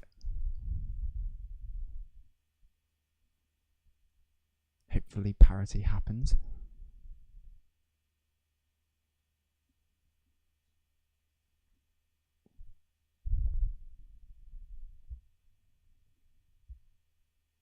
So black can't play in h7.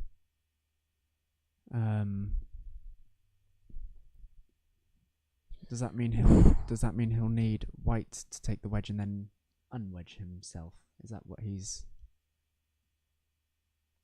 kind of banking on? Yeah. So if white did take h7, I think black might. I mean, especially now. Just say it was white's turn. If white goes to h7, black goes to g8. Black then has an extra tempo at f8 because white can't play there. But because the G column is all black, white doesn't have a decent sacrifice in the top right-hand corner to take advantage of his wedge. And white is really short of moves in the top left. So there's a good chance that black would be able to force white to unwedge up there with the extra move on the bottom and the G column being black. And actually, the top left at the moment is an odd region that white can't play in. So I guess there'll be some play around control of that. In the top area. left? Yes, as in from the fourth row upwards. Yeah. But just say white plays a6, it's an even region at the top. Oh yeah, true. So it's not yet closed off.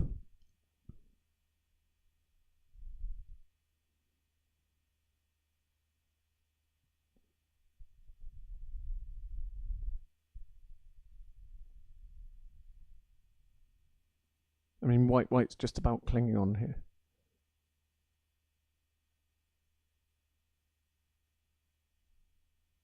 Black has I'm sure black's winning, but is having to think carefully and make some decent moves.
You see, I thought when Ashok played b5 because it flipped the 2 diagonal discs down to E8.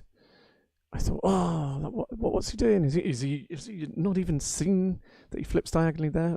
Obviously he did. He flipped them without slapping his forehead. But it's not as bad a move as it seems, which is why Matthias has paused. I thought it was a really bad move, but it's not that bad at all. Is it kind of a case of the flat wall type thing, like Imre Leader talks about when you flip a lot of discs at the front of the position, it often can force the other player to have to play through them and flip a lot of discs in the process. Yeah, the idea of flat wall is that you don't have a good way of playing through. Right. In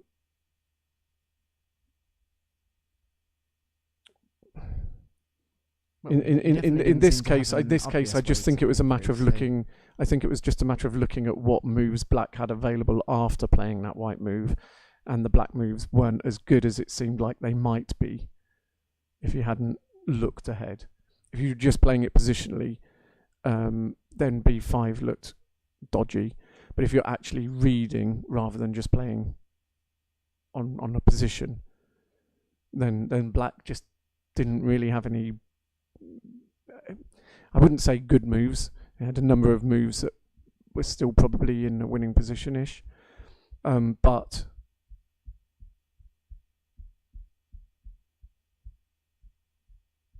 as I said, White is making a game of it.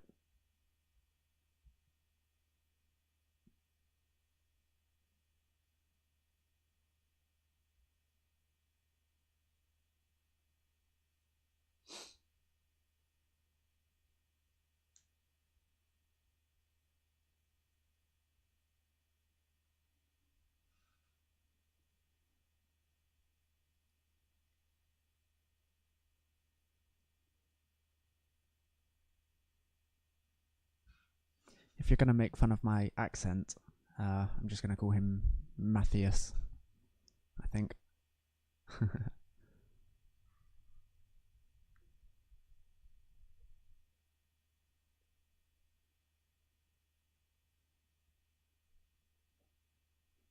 Matthias. Yeah, I'm aware that I have pronounced. He's probably talking about Guy, not. Yeah. No, I know. I'm aware that Matthias. I've mispronounced his name for many decades, and it's just one of those. Don't you ever have that where you learn how to pronounce a name or whatever, and it goes into your head, or even you get someone's name wrong, and then you just think of that person as that name. Anyway, I'm here with Gui Plowman. Thank you, Lucky.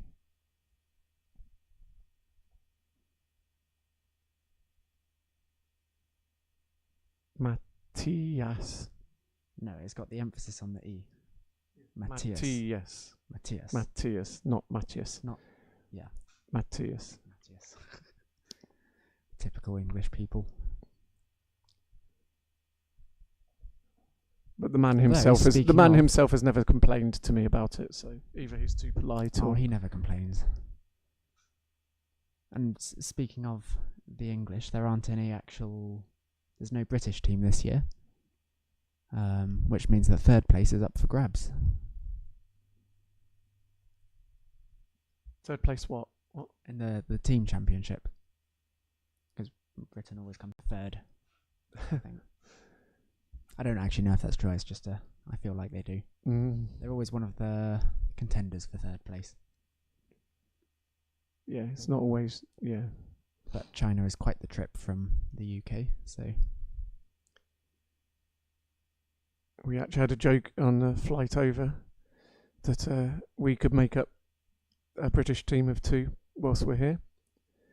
But, to be honest, after the flight we had, I'm not sure that we could sit down at a board and not fall asleep. Yeah, it'd be a different kind of board. I wonder if there's a strategy in there somewhere if you're losing. Just pretend you fall asleep, fall onto the board. Muddle the pieces up a bit. Sounds like a loss to me. A good way to lose.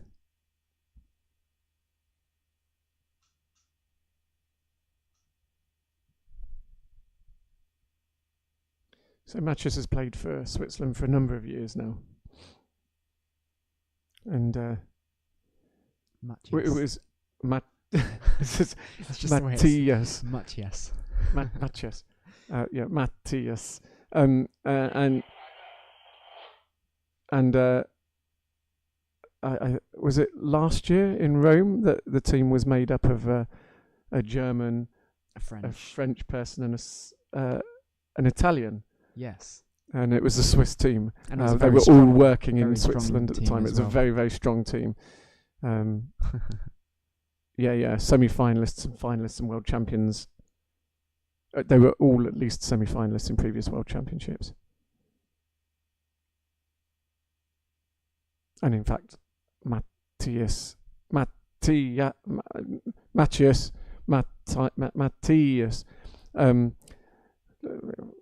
I will get that right, I promise.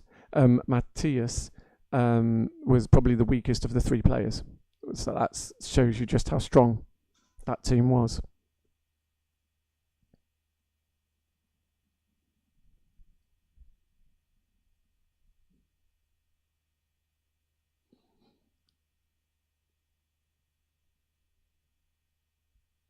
After this round, we will be taking lunch.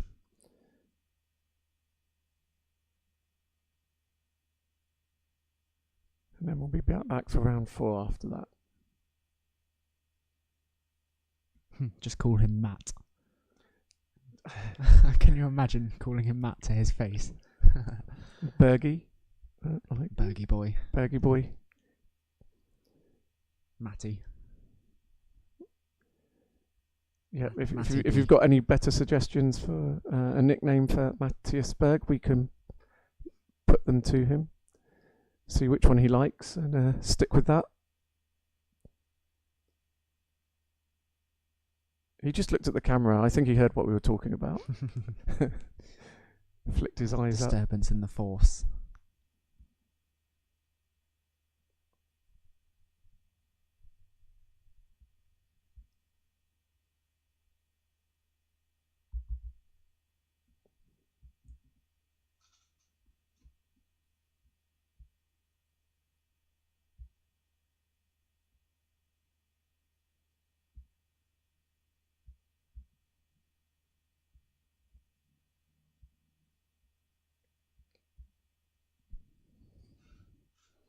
Okay, so we were talking about parity, and Luke was saying that the top left-hand corner a while ago was odd, but it wasn't closed off, as I pointed out. It is now closed off. There is nowhere that white can play in that top left-hand corner at the moment. And so it means that if black could play out the rest of the board, then he would have parity, but black's just played into B1. The bottom right-hand corner is also an odd region that it's quite difficult for black to play out, because if black takes a move in that bottom right-hand corner at all, if he takes G8 or F8, white gets the other two moves. So black really doesn't want to play down there, which is why the odd region.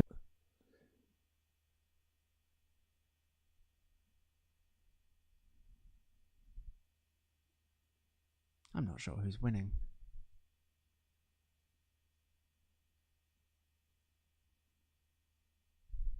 Also, I don't think we've said it yet, but make sure that you have pressed the thumbs up on the stream and that you've liked the stream. It's currently on 19 likes.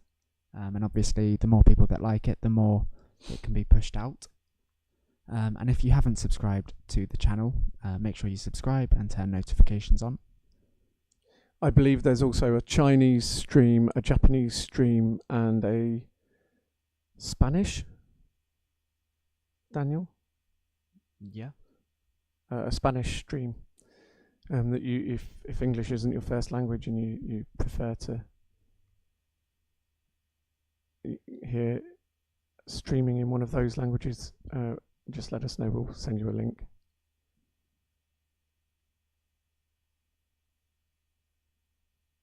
But then you won't get our wonderful English humour.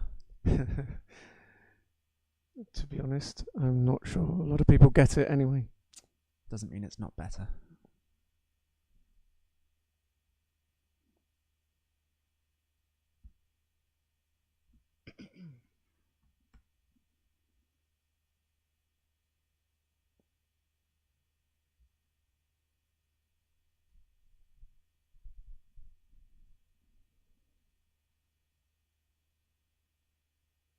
There's not an obvious place for black to go, is there?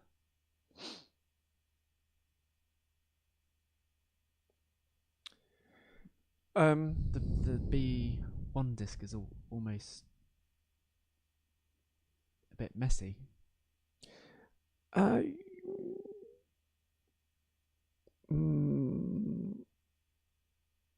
Maybe I think playing out the G8 F8 pair now has some advantages in that. Before I mentioned the G column's all black, so white can't make a decent sacrifice up there. Although white could throw in C1 now. If black takes the edge, then white can go to G2. So maybe not. But it also has the other advantage of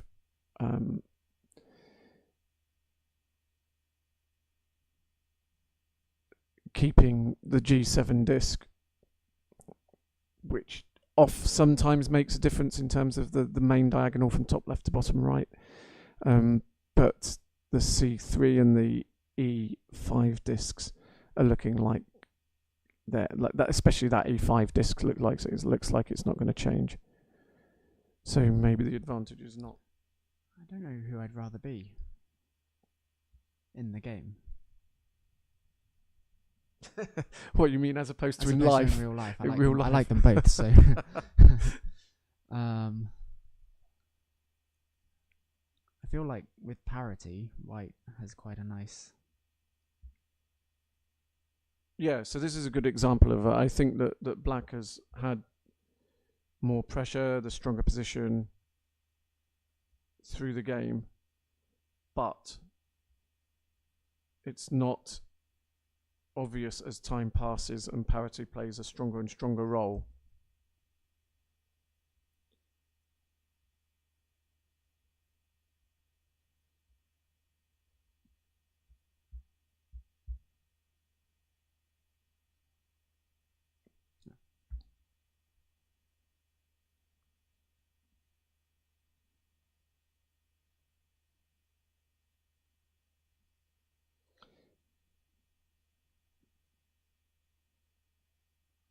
Yeah. So I guess we'll see who comes out on top. But yeah, the further the game progresses in this kind of position, the more and more I'd like to be white.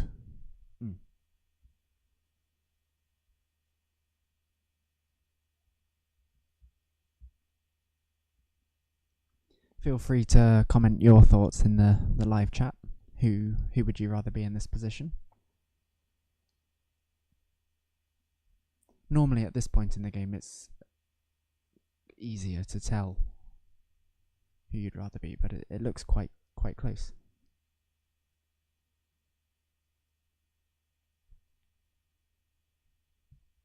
Yeah, a few moves ago I'd have said Matthias was probably quite confident. But if he's still thinking, it means he hasn't counted from here yet. There's too many lines to count from here. You could count some lines but not know that you've got the best one. Okay.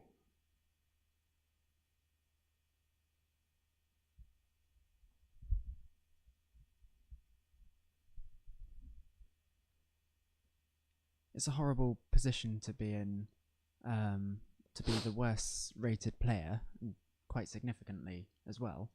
Matthias is quite highly rated, and to be in a position where you think you're okay, and it's getting more and more as though you think it's okay, but you never really know until the end. Yeah, that's a... Good players have a weird way of winning the most unwinnable seeming situations.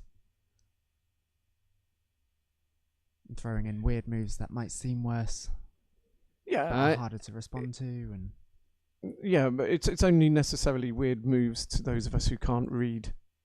As which well is what as I'm they saying, can. as a lower rated. And it is always the case when you're playing someone who's rated much higher than you. You always have a doubt in your own ability to read the position correctly. And so even when you're quite confident that you're a long way ahead, okay, that's very clever.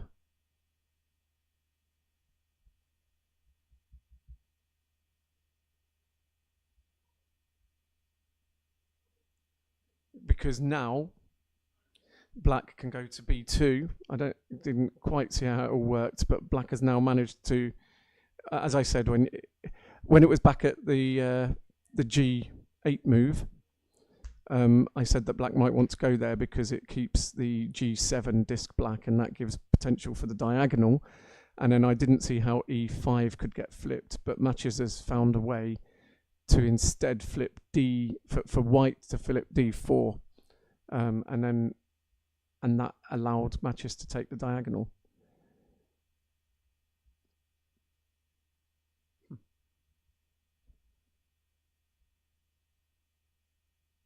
And so just because white has the a8 to h1 diagonal,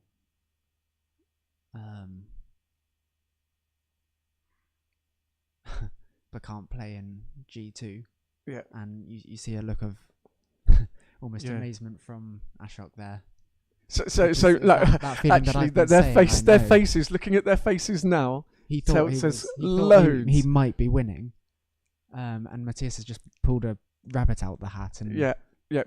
And I know for a moment, although I'm sure it here. wasn't smug, I'm sure Matthias was quite pleased in the way that had played out.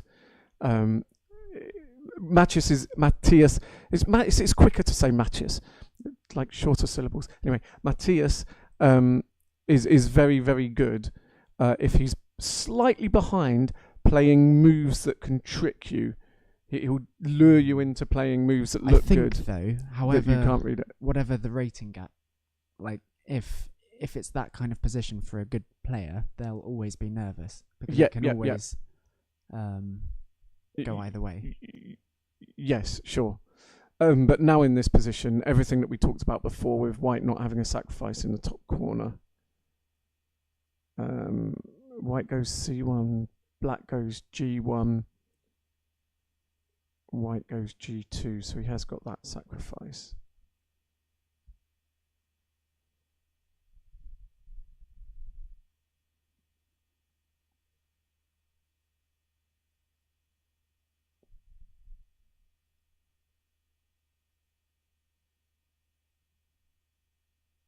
Possibly g1 immediately as well.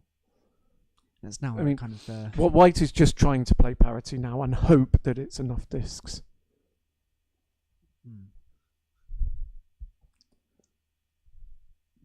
Oh yeah.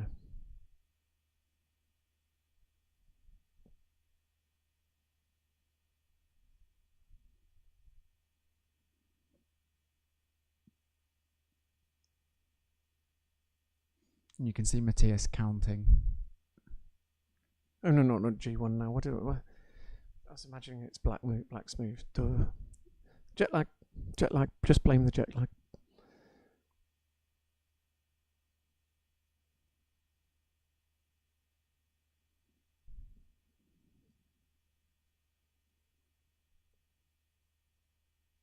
C1 is surely the only. I don't.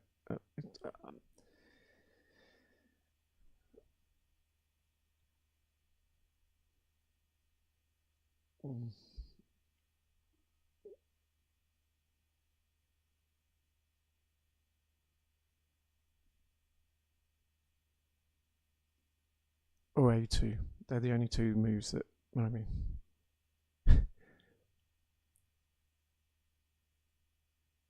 It only had a choice of those two moves, other than the unwedging. But yeah, their faces after Matthias's.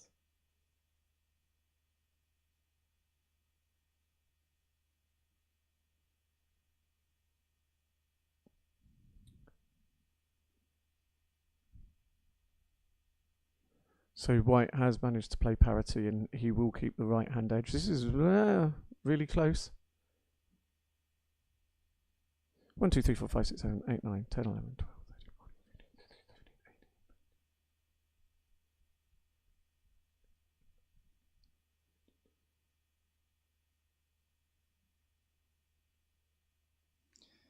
17, 18.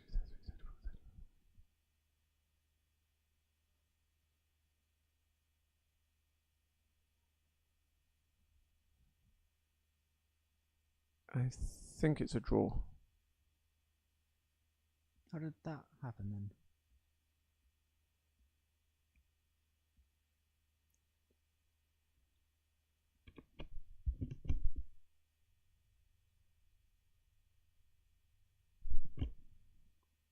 So I think that's a draw.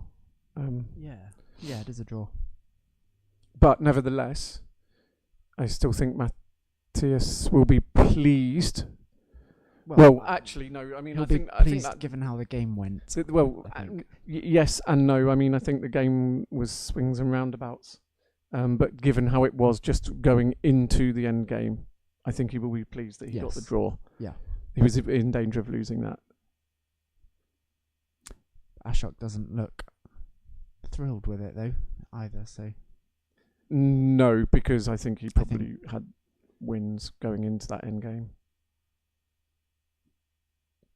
Well, technically you have a draw going into every game you play, so just try harder.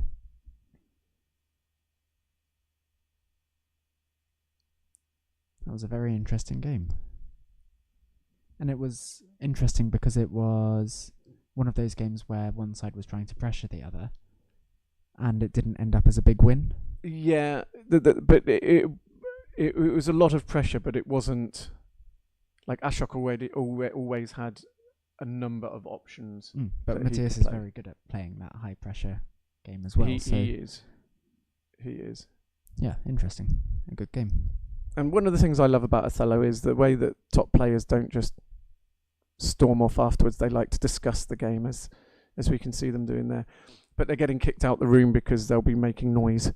And some games are still going on, such as the game on the second board, which we've just switched to, which is David Shaman versus Cheng Yong Slut. I'm going to have to put my glasses on. See ya.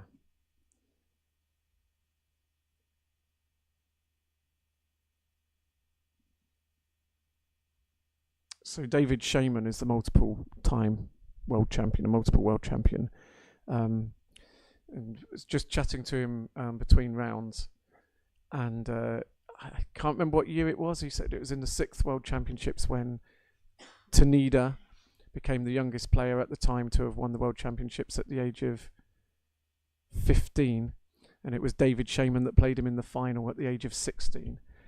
And I love it about Othello that I can see players that I knew 30, 40 years ago that are still playing.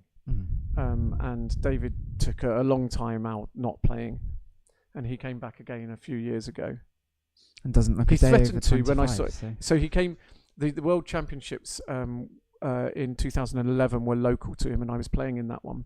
And he turned up to watch the finals, and he threatened to come back then, but it took him another 7 years or so. Just before they play a move, I love positions where it's got all those, like almost a checkerboard pattern, like in the top right. Oh right, where you've got yes. You mean the empty squares, the G? Yes, it's quite unusual. There's a variation of Othello where you move one of the starting pieces slightly, one just.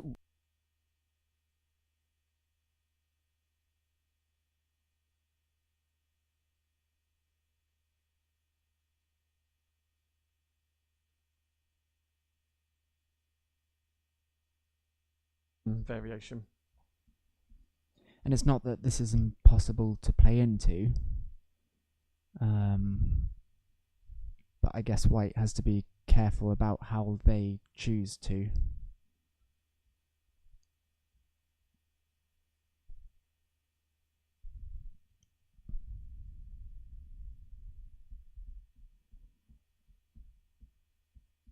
Because also white can't currently play into b8.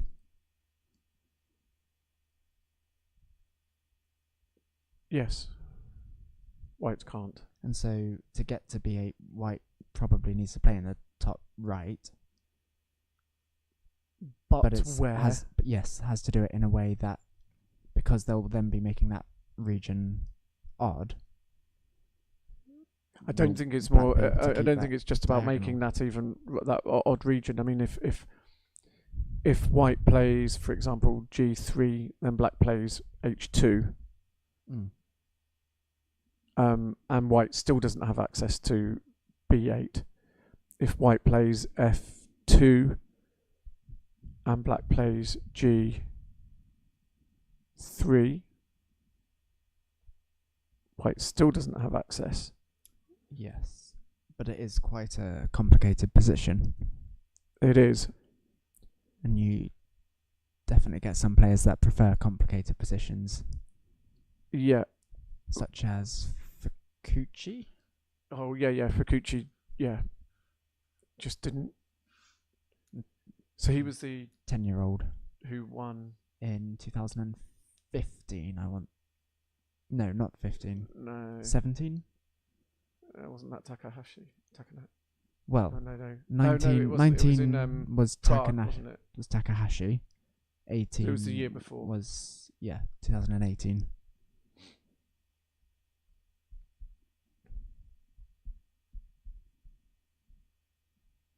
So long as black keeps white off of that diagonal, interesting things happen when there's a long line of one colour. And at the moment, that c7 up to f4 is all black. So white, the interesting thing is white doesn't have access to b8, and it's not obvious how he can get in there either. Good afternoon to Stefan, who's joined from Australia as well. Says this is more intense than UFC. Although Cheng Yong-xia has actually worn a red t-shirt to mask the bloodshed that often comes with this kind of game, so we'll see.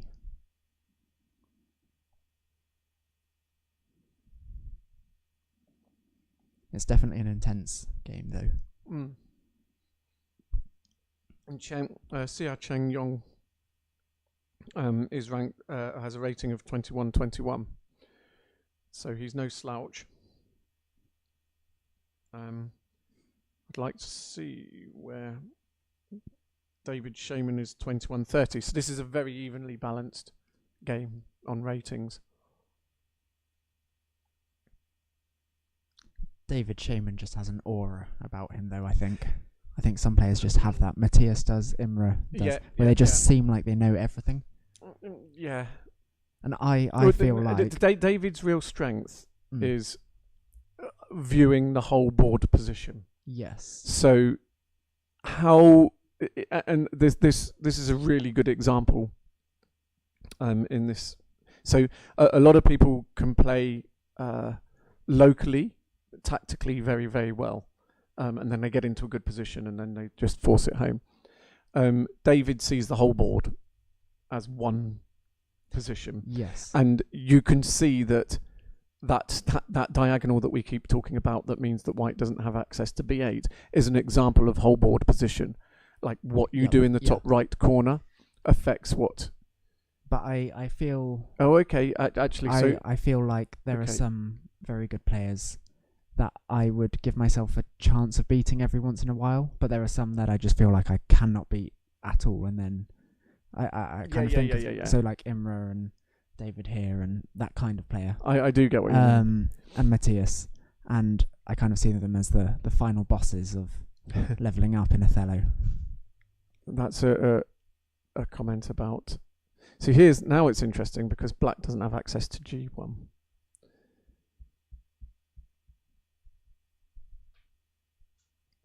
So it's just exchanging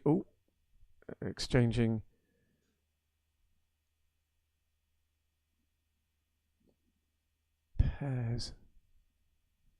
So what white will definitely go into G7 now. G1's not going anywhere. Then black will go into b8. Going back to the previous game quickly, Ivan is saying that Ashok apparently was plus 12 at one point, Wow. which will be why he was disappointed with the result. This looks like it's going to be a black win. Yeah, he gets last two. No, he doesn't. No, he doesn't.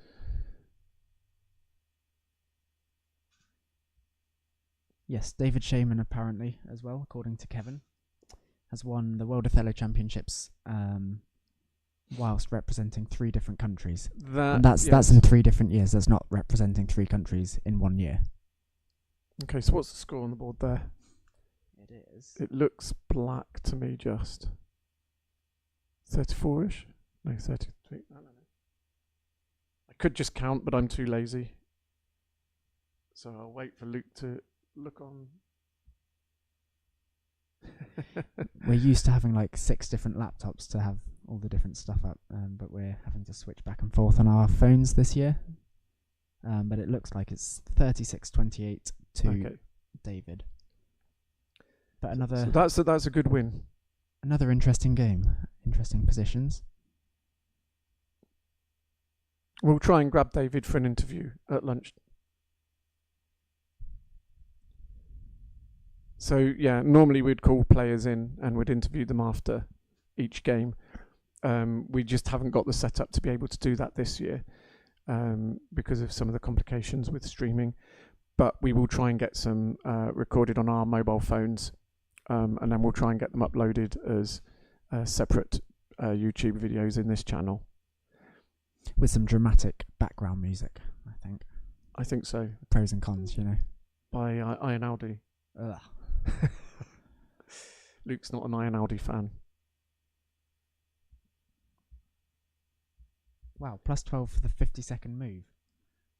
It's wow. Impressive even to get there against Matthias. So I'm guessing that's before the diagonal happened. You would think. Anyway, we'll switch off there. We'll go and get something to eat. We'll try and wake up a bit more. And then we'll be back again for the 4th round after lunch. Yes. See you soon. Bye.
welcome back.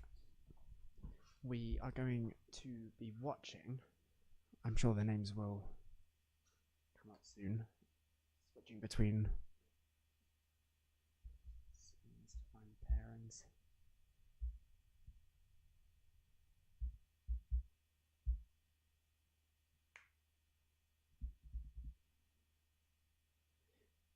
I know one of them is Yan Song, and I don't want to butcher the other one too badly, especially after any pronunciations of Matthias in the last one.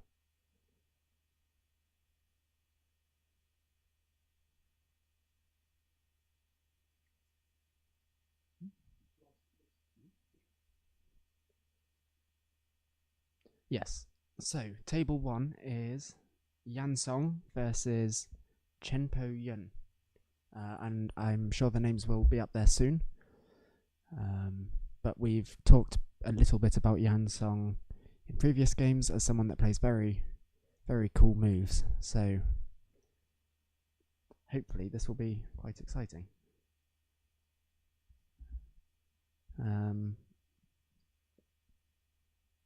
Yeah, both players are on 3 out of 3 so far. So obviously this gives a chance for one of them to move to 4, but they can't both move to 4, despite both being some of the top players. But that's kind of the idea of the Swiss section of the tournament. So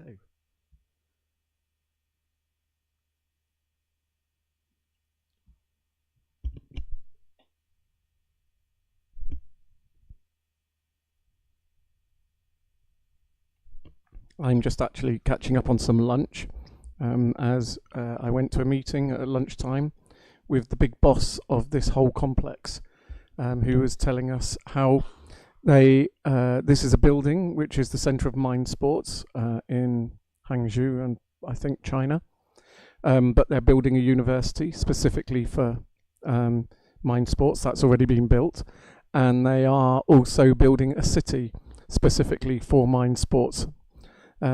So lots of exciting things happening in the world of Mindsports in China right now. it's a real minefield out there. Goodness me, I'm good.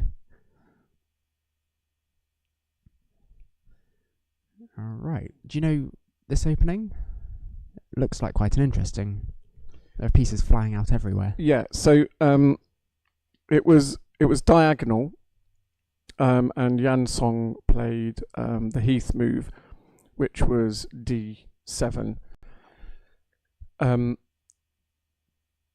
And with the diagonal, if it goes down a Heath or cow, which is difficult to describe without being able to show you on an interactive board, but you quite often get checkerboarded positions where white has pieces and black has quite a bulk of pieces, and black has pieces sticking out everywhere. So the B3 disc is sticking out, and the F5 disc is sticking out, and white's got central pieces. But black does have a lot of options still. It's not like he's running out of moves.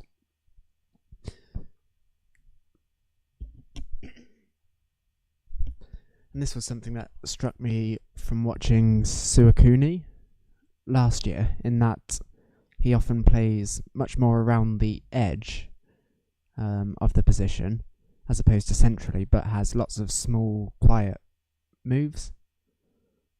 So even though it's not that central, it still gives him a lot of options, which is interesting. Interesting that there are so many different ways of approaching it and the game. I was surprised at Tsukuni last year. The speed at which he played some of the edge moves that were just taking one diagonally and not flipping in another direction. He did it very, very, very quickly, as though he's come to the conclusion that they're nearly always good moves, if not always.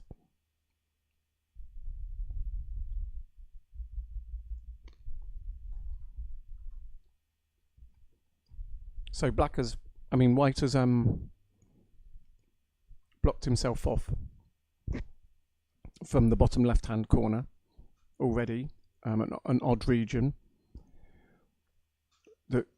if it's left to the end of the game, could prove difficult. But what he's trying to do is give black very difficult choices and allowing black to build up pieces on the outside. Black's got a very natural move to e7 at the moment, flipping one disc internally. We call it a perfect move, because at the beginning of the game you're still trying to play very quietly and keep your options up and your opponent's options down. By flipping that one disc internally, it's surrounded. Once you've placed your disc, it's surrounded on all sides. It doesn't really give any extra moves to white. I have just thought, we've got a couple of different screens we can see. We can see some of the other tables as well. I think David Shaman looks quite a lot like Jurgen Klopp. And I can't really unsee it now. Without a beard. Possibly. And Jurgen Klopp gave up on his glasses as well, I think, didn't he? Maybe, yeah. But the underlying principle is there. I can see it. I can see it. I wouldn't have thought it, but I can see it. It's a compliment.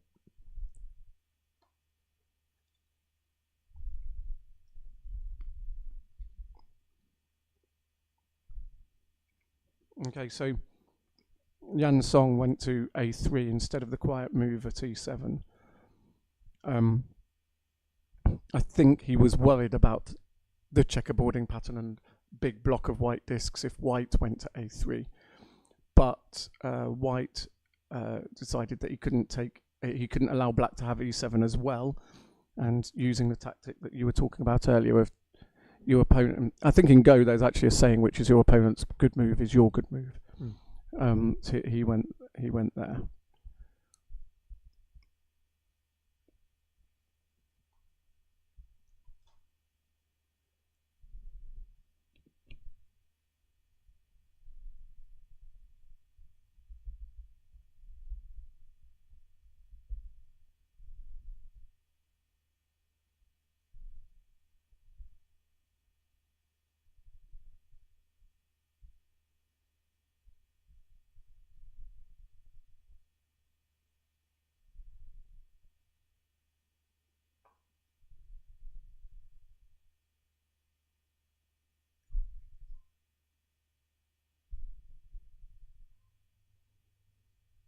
Okay, so now Yan has taken the edge,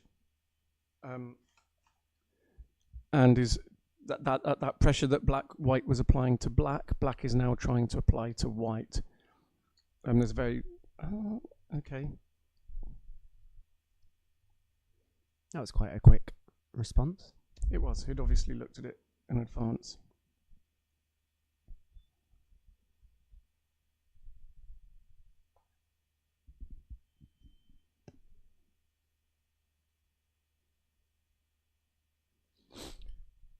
And it's another example of when a line's all one colour, interesting things happen because black doesn't have access to d2. My initial instinct was that white would go to, before that move, would go to f4, which is just a nice shape. But he hasn't lost that move at all. It's still there.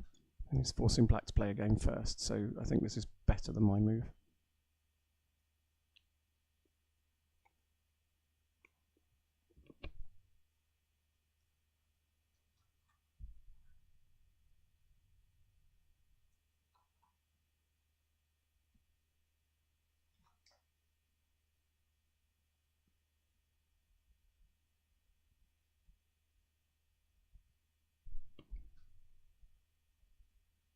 But it's still very close.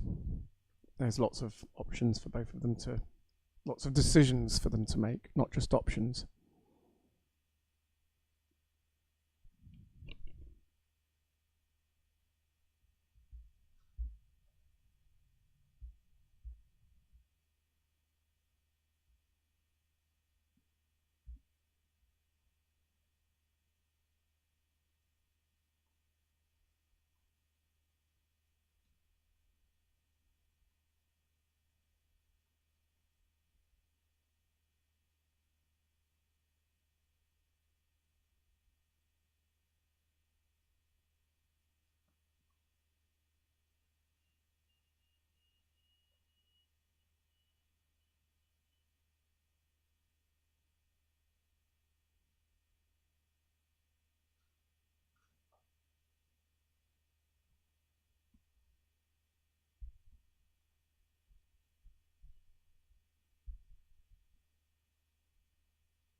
So Yan Song's rating at the moment is 26.47. So, like, exceptionally high. And he usually comes into these tournaments as one of the top seeds as well. Yeah, but he's had the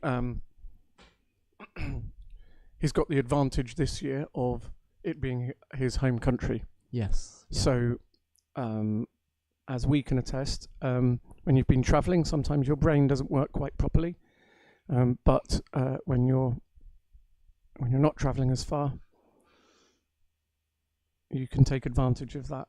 There's an advantage.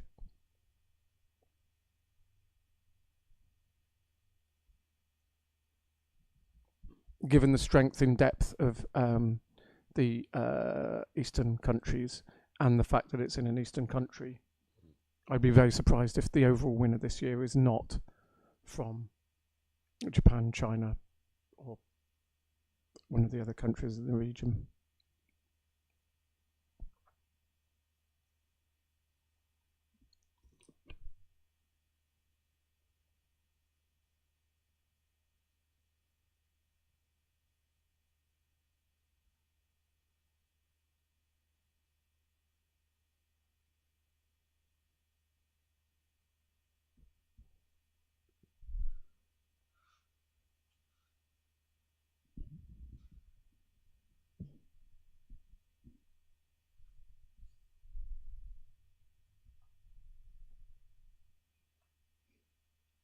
And Cheng Po Yuang's rating is 26.34, so also exceptionally high. They're ranked 2 and 3 coming into this tournament of the players in the tournament. So they both know what they're doing.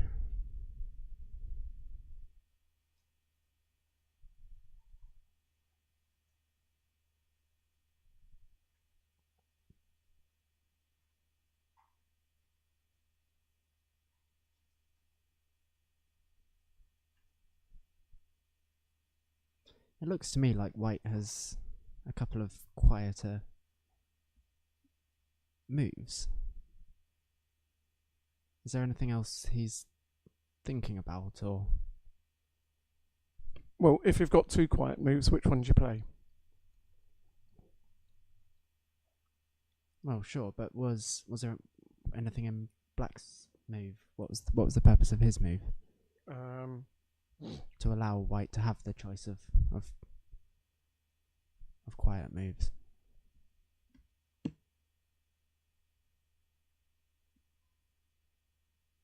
No.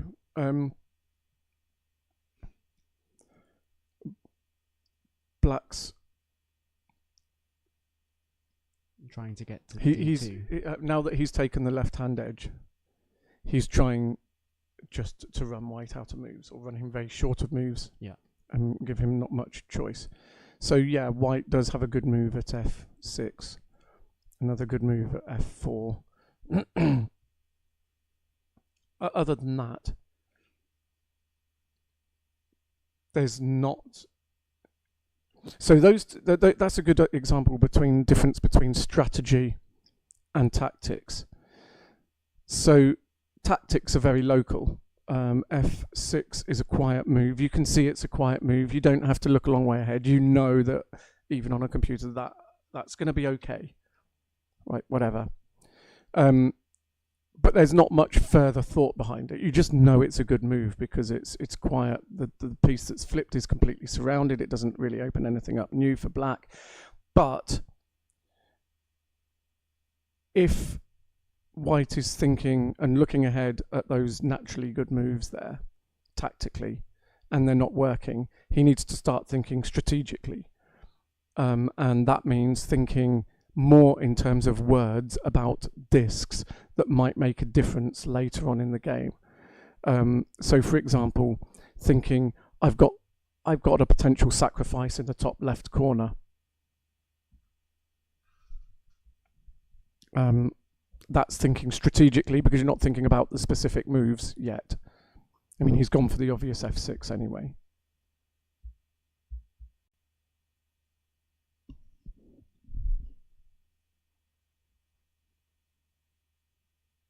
But as the game goes on, as you go from mid-game to end-game, you start moving from tactical thinking to strategic thinking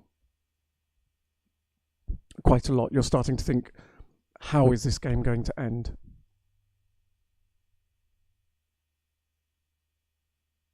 And I think it's something that Yan Song is good at, of picturing how the end game will go and thinking, oh, well, to flip on this, or to get into here at the end game, I have to have a disc over here. And so he'll do stuff to get it quite early. Yeah, Maybe absolutely. a move In that fact, looks a bit more confusing, but then it suddenly all makes sense at the end when he plays a move that he otherwise wouldn't have been able to play. yes. So on the second board, David Shaman is also very, very good at that, as we were saying in the last round. The second board actually is an interesting one, not just because we've got David Shaman, multiple world champion, and Takanashi, multiple world champion as well.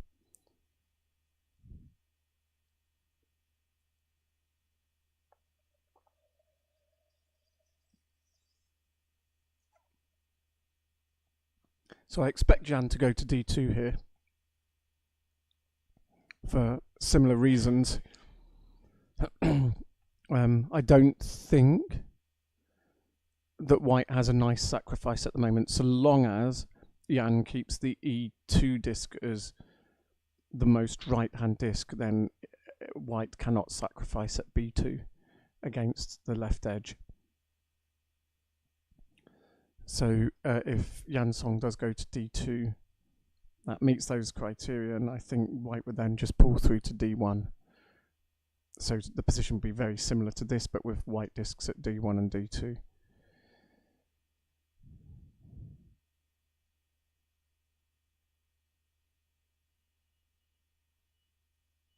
But Yan can sometimes do surprising things, as you've said before.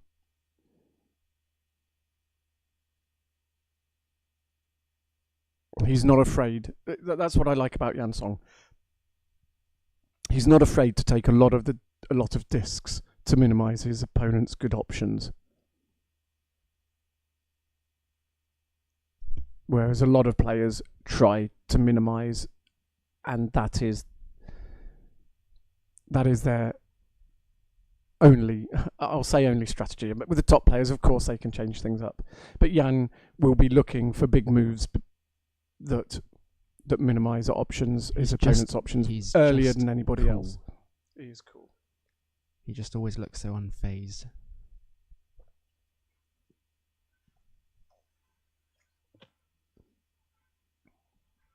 Yeah, I think the last time we watched him was when everything was online. We got to watch him quite a lot in the World Othello Team Masters. I may have played him. Yes, possibly. I think we lost to China.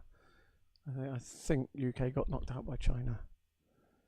I'm not sure I was playing in that game, and I'm not sure Yan was either. But I've got a lot of strength in depth now in China.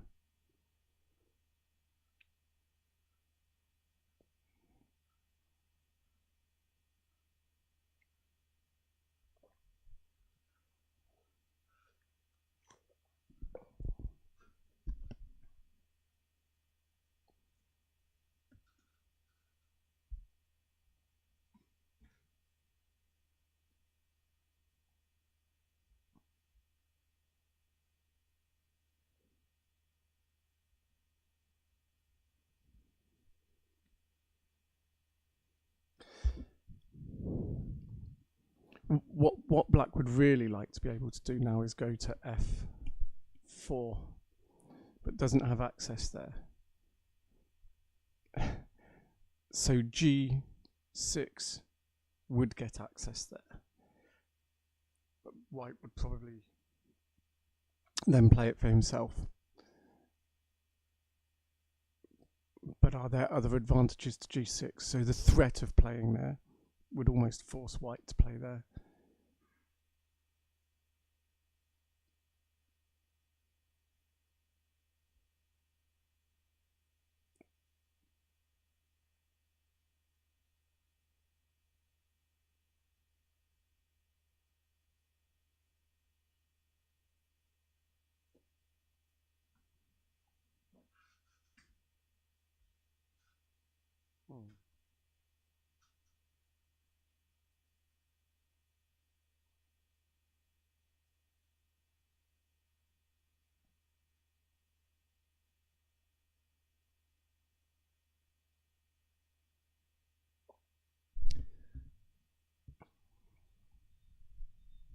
Yeah, there's a lot going on this board.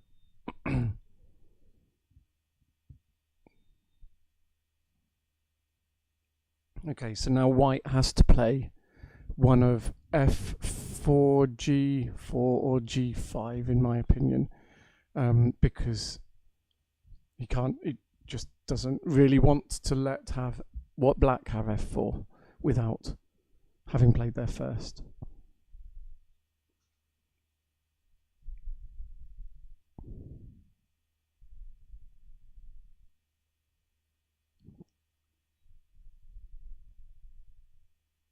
g4. In this kind of position, it's interesting because a lot of moves actually give your opponent good moves as well. So I was just thinking that g4 might be a good option, but that flips the whole of that little diagonal from g4 down to d7, and that means that black can play c8 without flipping diagonally. And if you only flip in one direction, an unpoisoned edge move, it's always worth looking at. And if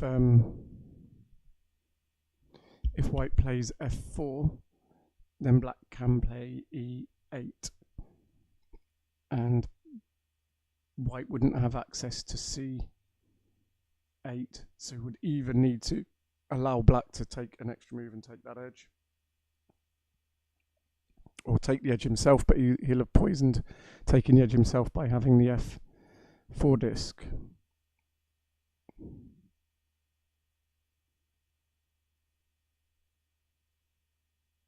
So then maybe g5 is the right move.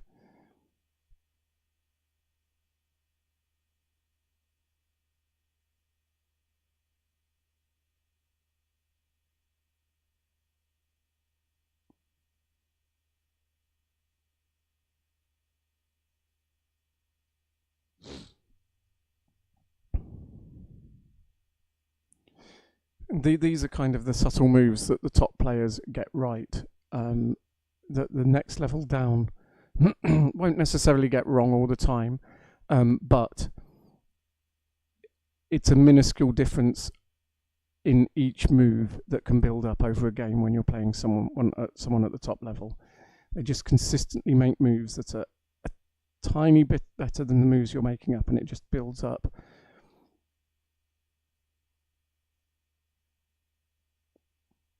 And it's this kind of choice where those differences can be missed.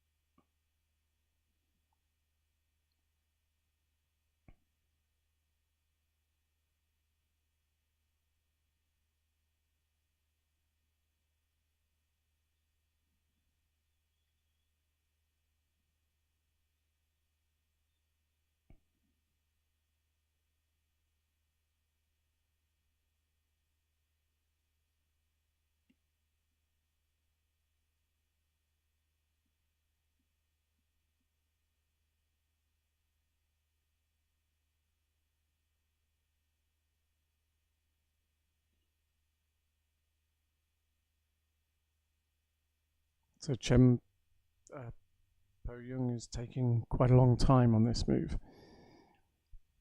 And it's almost certainly true that the options that he's thinking about are all pretty close in value. And so he'll be thinking strategically about like how each move might affect later in the game. What are the subtle differences that might create a 1 point difference later in the game, or one disc difference?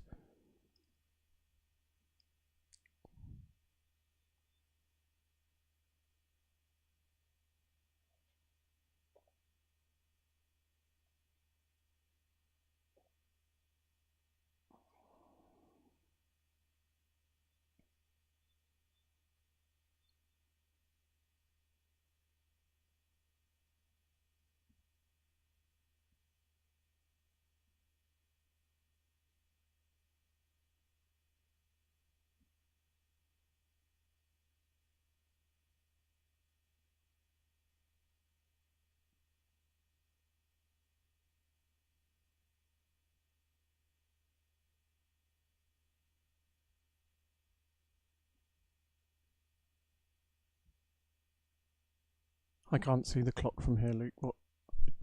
What's their time doing? So Yan Song has 14 minutes 44 seconds, and Po Yun Chen has 18 minutes and 30 seconds.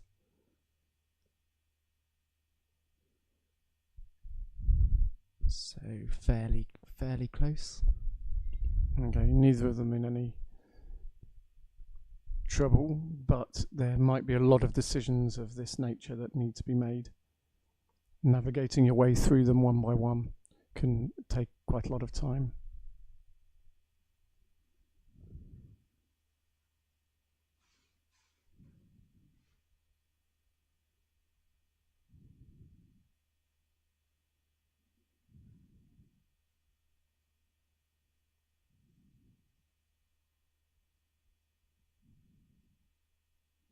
So who would you rather be in this? In this In this position, I would rather be black, but that doesn't necessarily mean I think black's winning. It's the kind of position that I prefer playing in. I prefer, in general, I prefer to be the one applying the pressure and potentially collapsing at the end. Then I much prefer that than trying to survive someone else's pressure and just dying. Fair enough. And I've had more success playing that way. So I think it is just a position that looks fairly close and just depends on how you play as a person. Yep, I'd agree with that. And it's not as if the pressure is immense, but it's not as if there's an obvious sacrifice should it go wrong either. So, but White does have some quiet moves. Yeah. But you can't use all of them. They all get in each other's way. Yes. As I say, the F4, G4, G5 options. I'm pretty sure he'll play one of those. But then once black's played in that area as well, it's...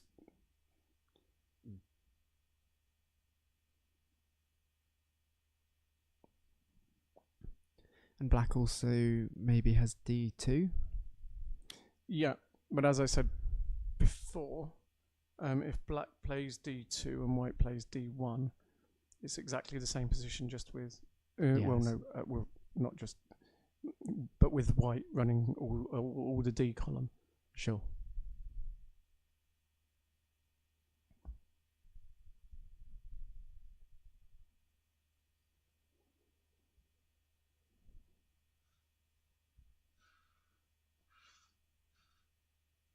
So Chen Po Young has gone for the G4 option.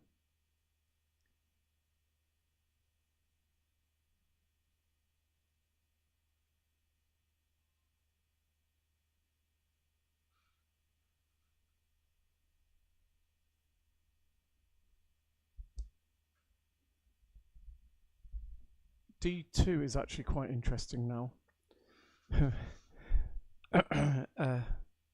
Without looking any further ahead, just after the one move, it is possible, as I said, that white could pull out with D1 afterwards.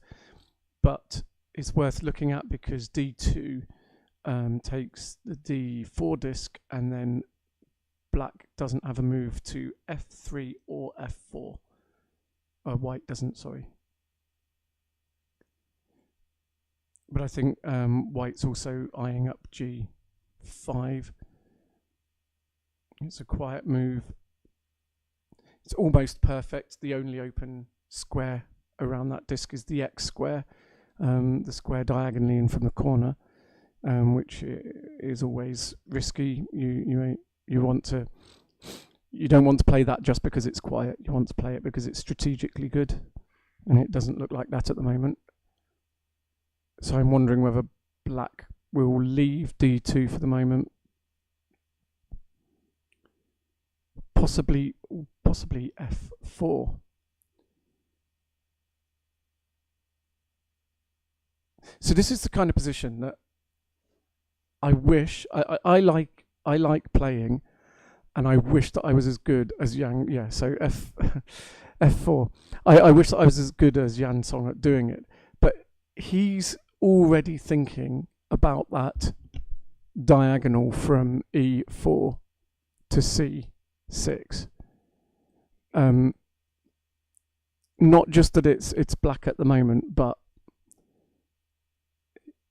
is there a way of either keeping it black or using the threat of keeping it black to force white to play bad moves? Sometimes the threat of something is it's never going to happen, but the threat of it means that your opponent has to do something that they don't want to do.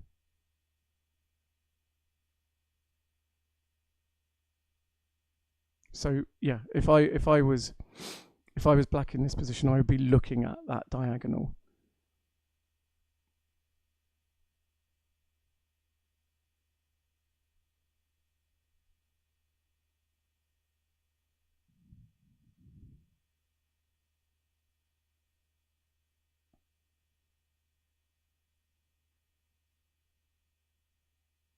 I also wonder if B8 could be a good move for black if white can't cut the C column.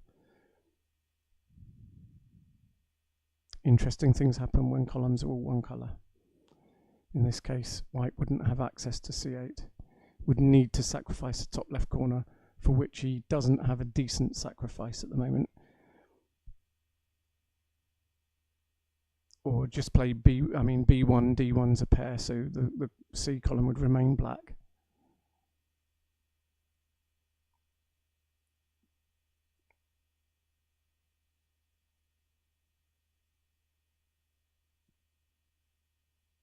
So if Chengpo Jung is worried about that C column and possibly the B8 move, then maybe he should play C1 now, just get rid of the threat.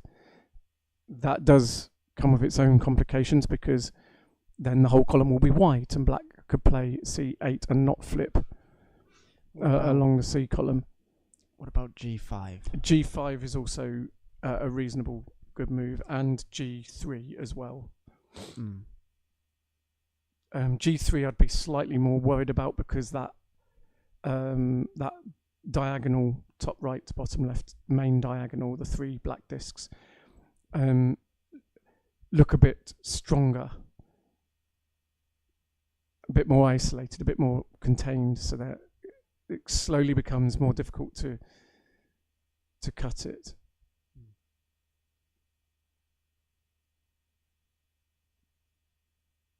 But G5 cuts it immediately. And then would black pull all the way out, taking the 5-on-4? Ooh.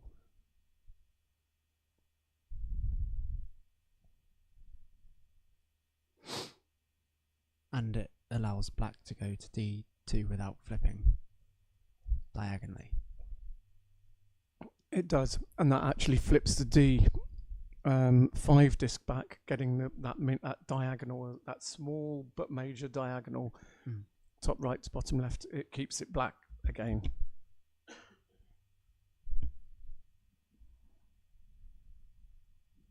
So, yeah. After G5, if black goes to D2, then one of the reasons that white wants to go to G5 is to get access to F3 as a quiet move. But D2 refuses that access again. So, yeah, he's gone down the other route. Which actually suddenly makes black's position look like the quieter one. I'm not sure what you mean by quiet position. Quiet as in like fewer pieces, more central, as opposed to being the pressuring one.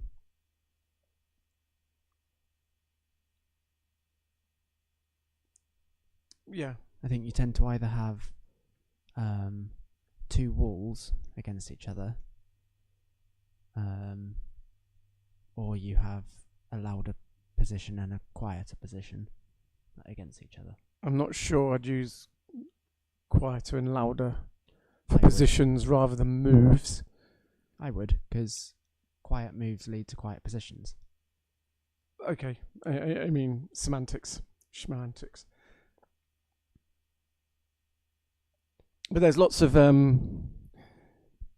strategic things to be thinking here as well. For example, I don't think it's a good move, but F1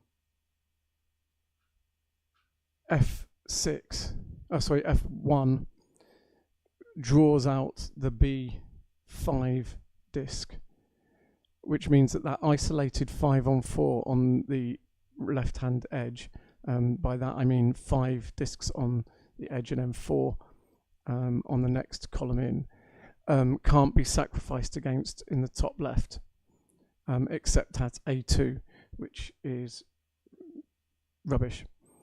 A2? Yeah, so if black plays F1, Mm-hmm. then he flips B5. Mm-hmm. So you've got the 5-on-4, Mm-hmm. but white can't go to B1 or B2 to sacrifice and get the wedge. Ah, right, yes. It does. A2 is barely a sacrifice, though, is it? Oh, it's barely a sacrifice. I mean, it's just giving the edge away. It's a bit of a, I'll use the word loud move. It gives white other moves at the top edge. So it's not necessarily good. But again, that's what I mean by thinking strategically. Equally, and quite interestingly, white at the moment, and one of the advantages of his C1 move, is white has a move to F3, but E8, for example, would deny that access and also flip the B5 disc, making no sacrifice possible. The problem is that the F column is also all black. So if black did play E8, white could play F8 without flipping vertically.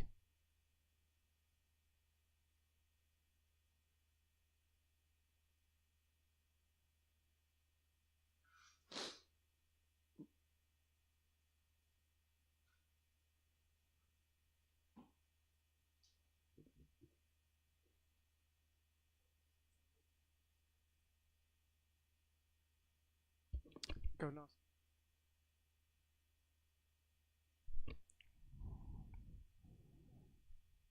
And that is a much more sensible move than the strategic ones that I was talking. That is a tactical move of just keeping a low profile, taking few discs in few directions, as fewer discs as possible in as fewer directions as possible, and leave white to be thinking about his move.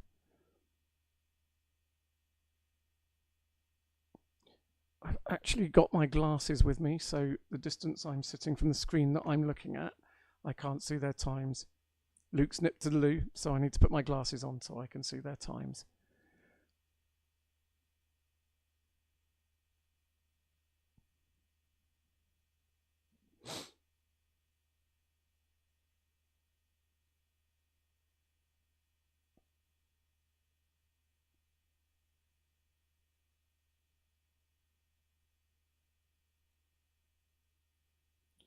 So Po Young Cheng has 10 minutes left. Yan Song has 8 minutes left. Nearly 9. So again, neither of them in much trouble, but again, it is the sort of position where you might need to think carefully at every move, because your opponent has a lot of choices, you have a lot of choices. So if your opponent has a number of choices, all of which are reasonable, just say 5 of them, you won't have the chance to think in depth about all 5 moves before they play theirs. So when they play the move, then you have the information about which move they've played, and you have to then look at that. You may have been looking at 3 other options.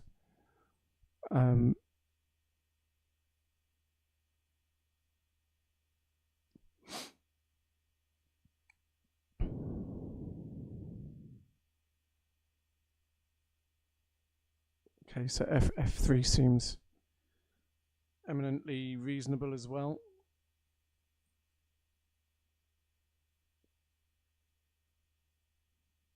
G5 was another option there, because that would have just flipped internal discs.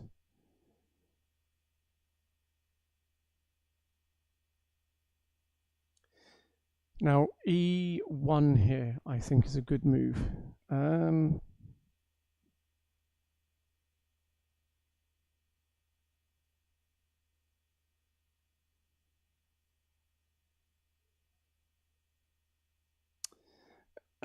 And the reason that I think it is because it doesn't.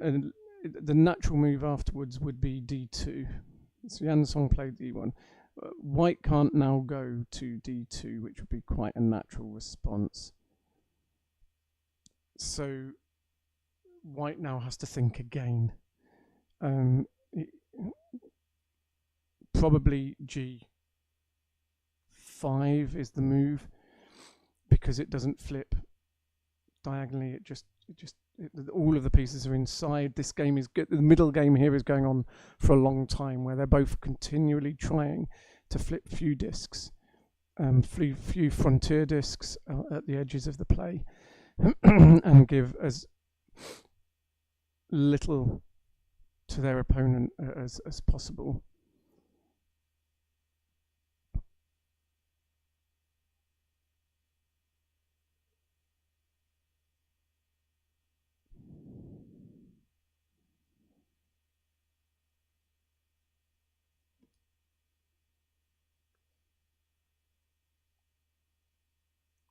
There are also options at the top.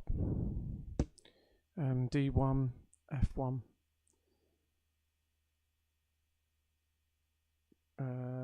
Well, D1 at least. F1 would need more looking at for me.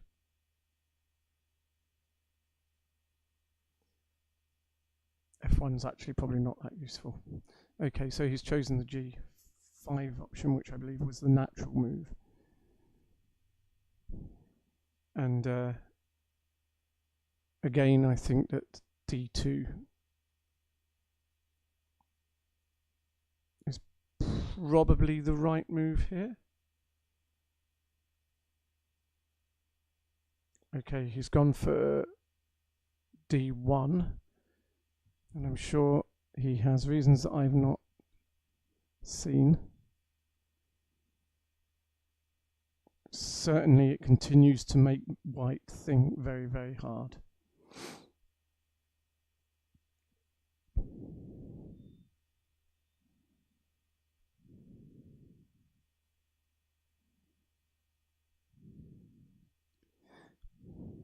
Because the natural response to this would be in the hole at D2, but that also flips F4, which takes away another good move, which is G3. So would White play G3 first, and then that allows Black into D2.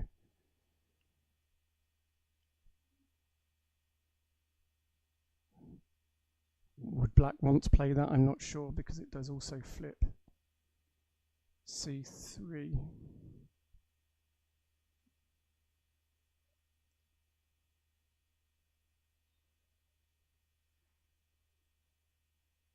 So it's weighing up the pros and the cons of D2 and G3.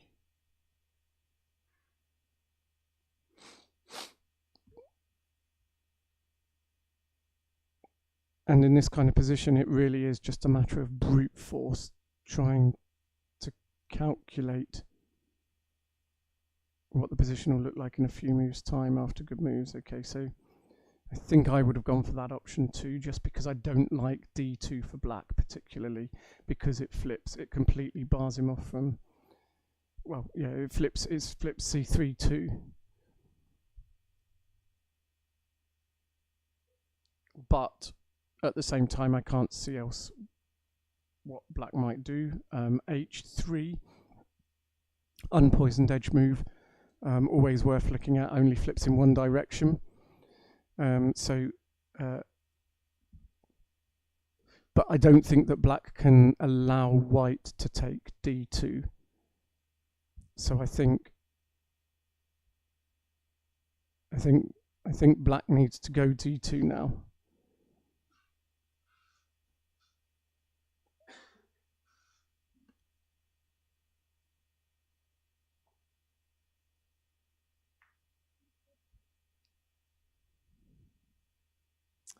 Welcome back, Luke.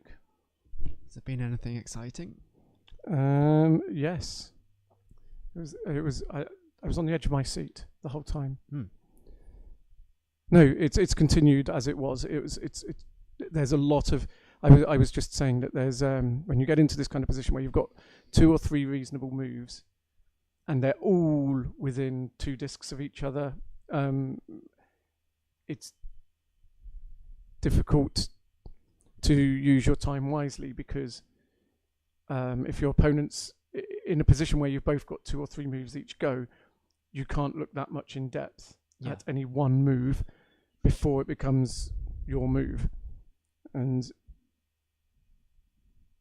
yeah, fair enough. Yeah, so black has played d2. As I said, I just don't feel that he could let white go there. But it does open up sacrifices in the top left-hand corner. How would you sacrifice? You wouldn't do b2 immediately because, well, or would you? Ooh.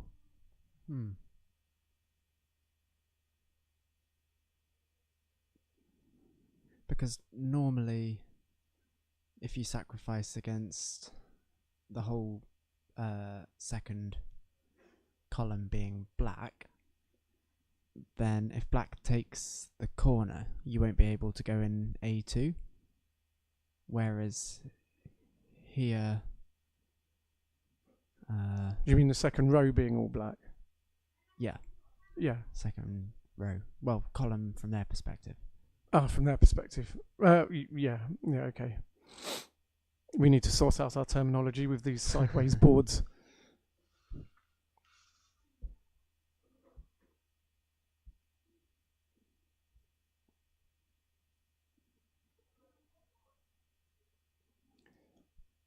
Okay, so now, strategically, white has taken the top edge. Black gets some moves on the right-hand side that are largely unpoisoned. For example, could go h6 first, could go h5 first. But I think white has a plan, and that plan is to make the sacrifice in the top left corner. By whatever black does, if there's no immediate response or beneficial response locally, going to b1 for white, and then whatever black does, going to b2.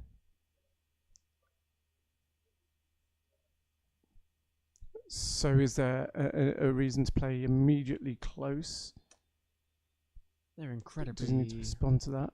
Incredibly similar on their time as well. Yeah.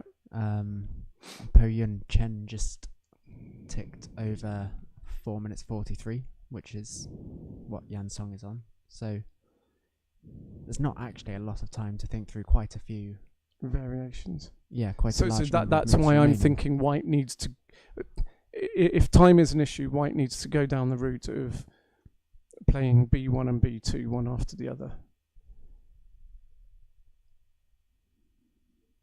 and only responding to black if there's an immediate response that doesn't affect that plan in the top left.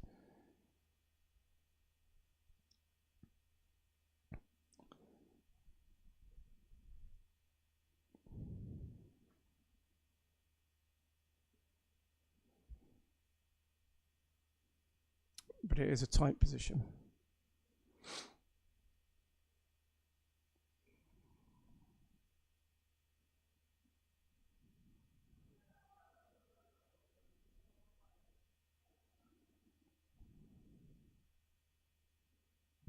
And Po Yung Chang is doing most of the thinking here.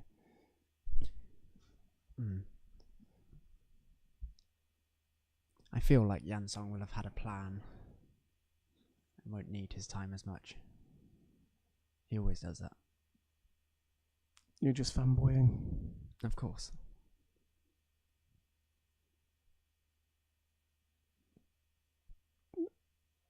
Po Yung Cheng down to 3 minutes, nearly. I think he really needs to get into action with my plan in the top left. But he has left an odd region in the top right now. He has left an odd region in the top right, but he's...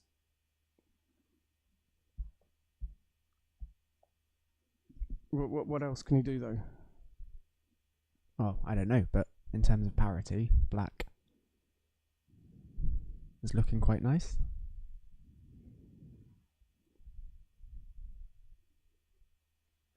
Maybe, I mean, but if black goes, yeah, so... All I'm saying is that David Hand would be foaming at the mouth with their organisation of the pieces on the board. Yes. David Hand's one-man campaign to get ridged boards in the tournament. Kelvin Yang is the one player who uses a ridged board in the World Championships and ridged pieces because he is blind. So he plays with his fingers, and he has someone sitting next to him to translate it onto the official board for his opponent, and he gets extra 5 minutes to play all his moves to accommodate the transition from the tactile board to the official board.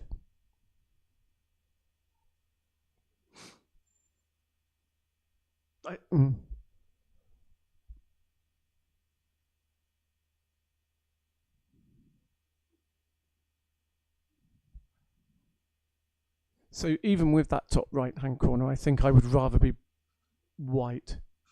Really? Yeah.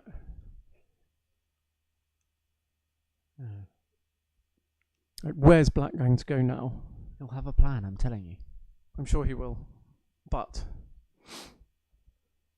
maybe he's playing the clock. On board 2, Yasuki Takanashi has just beaten, or as the name says, if you can see the other...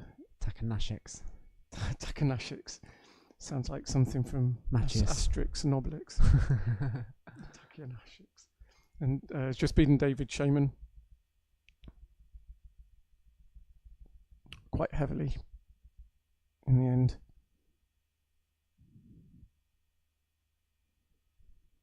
And as I say, they were both previous world champions. It's not Yasuki Takanashi's rating is far higher than David Shaman's, but David has a lot of wisdom in the game as well, a lot of experience. So Po Yung Cheng is now down to... Okay, so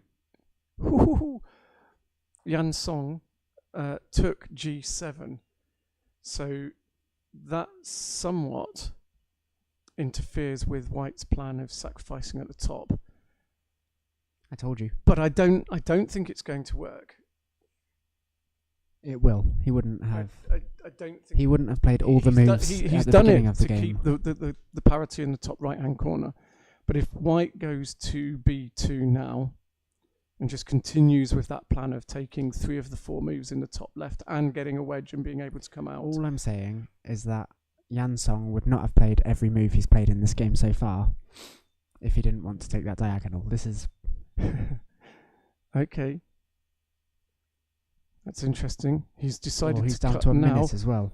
and Yan Song stood up and sat down again, so... David Han classic. Yeah, Po Yun Chen is down to a minute as well. Right. As you saw in his flipping there, he's getting a... I think he should have played B2 like he is now. I think it's... I don't think he should have been worried about Black playing A2 and keeping that diagonal, because he could always cut it at F8 if he needed to. But now... Oh, quite the power stance from Yan Song.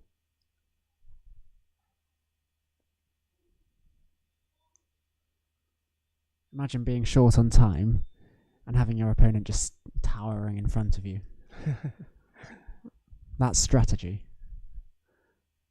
So black's move.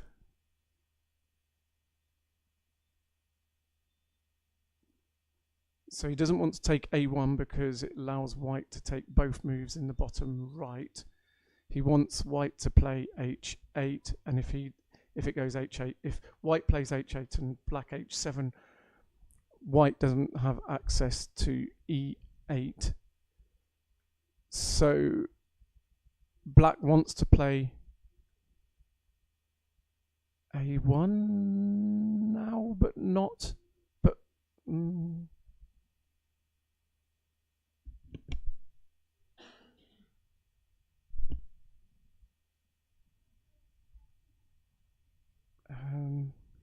Goodness me. I'm not sure. Am I missing something there? In terms of what? In terms of That is some interesting flipping. I think Yang may have just thrown that away. Or is he forcing him to flip Oh. lots and lots of pieces?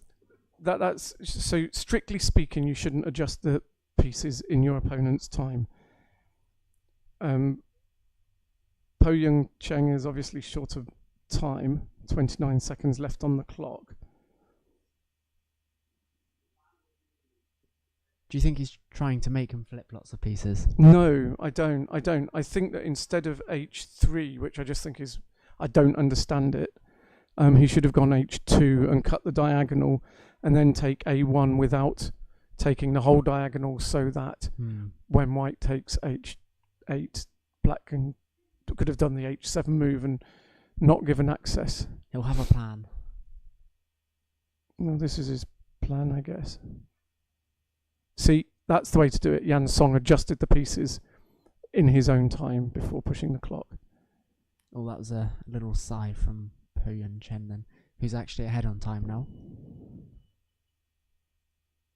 And winning on the board.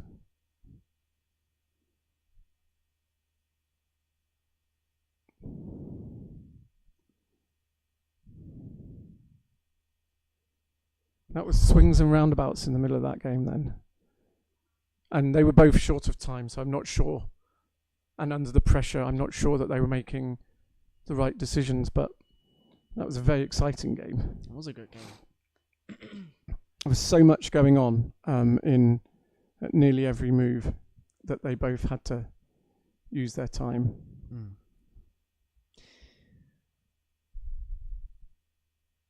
Anyway. Well, the final score then was... The final score was 38 to 26 for Po Yun Chen.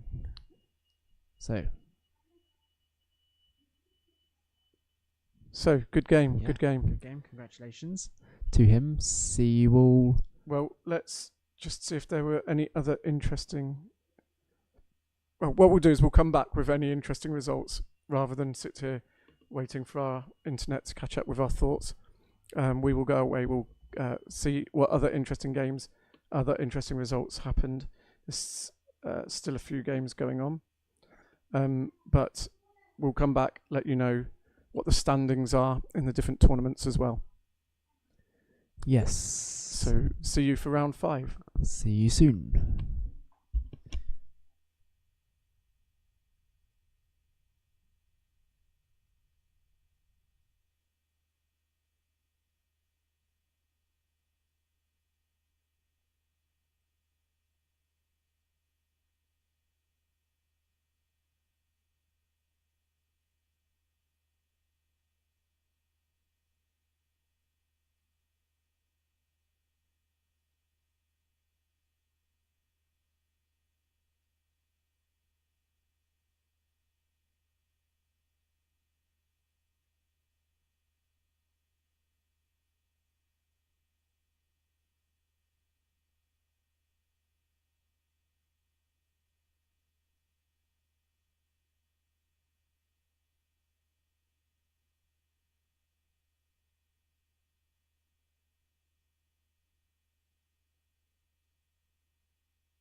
Hello, and we are back for a fan favourite game between Alex Ko and Yan Song.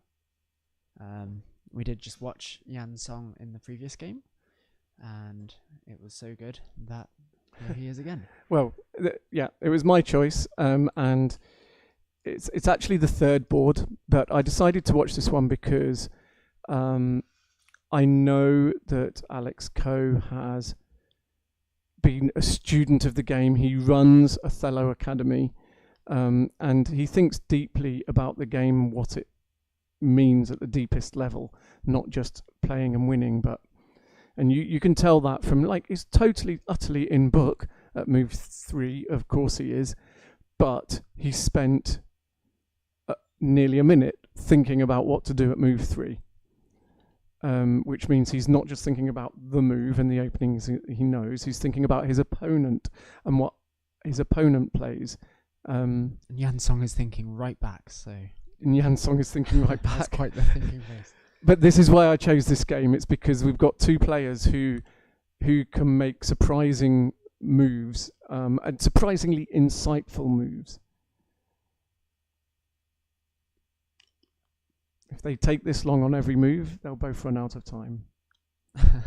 We've got view of one or two other boards that are like nearly halfway through the game already. So now they've decided, they've done their thing. It depends how you define halfway through the game as well. Yeah, of course. Total time. Anyway, the live chat's been pretty quiet. So who do you think will win this game? Comment in the live chat just to get an idea, because these are two of probably, like, they're some of the strongest players in the tournament. They're probably not the favourites to win overall, but they're both very, very strong players and very exciting to watch. Maybe he is, but maybe other people have just caught up with him. But I don't think he's as relatively strong as he was in previous years. Alex is strong, but I don't think he's as strong as Yan Song. I mean, maybe we can check the ratings. I'm kind of speaking from just my knowledge of the two of them already. So I'll check their rankings and just see how they're. Well, we know that Yan Song, we checked him last round, was 26-30 or so. So I'll just check Yan Song.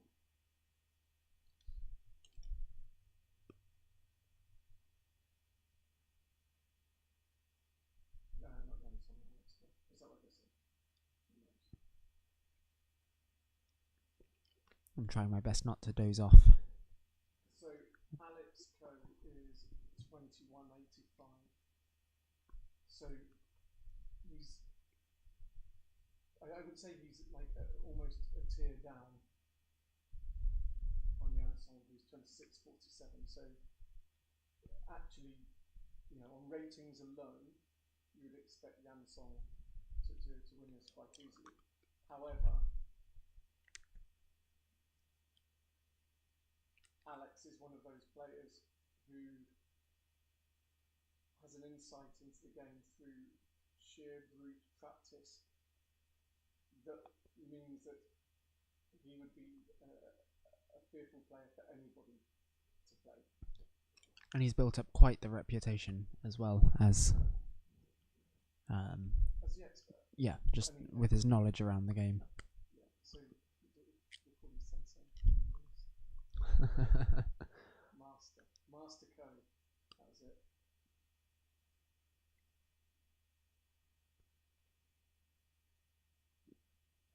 And his namesake and teammate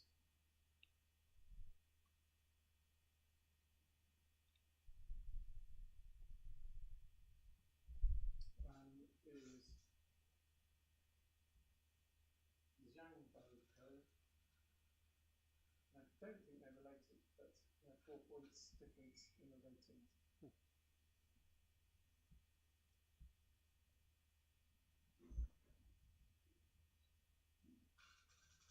They might be related. And there's Calvin Code. Excuse me.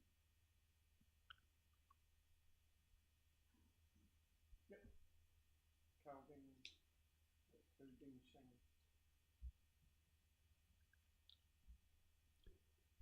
Yeah, so in terms of, did we cover overall standings? I forgot to turn my microphone on. So everything that I've just said was really wonderful and you all missed it. Did we cover overall standings? Nope. I Should don't we think do that did. now? Yes, so currently in first place is someone that we haven't actually watched yet. He's on table 2,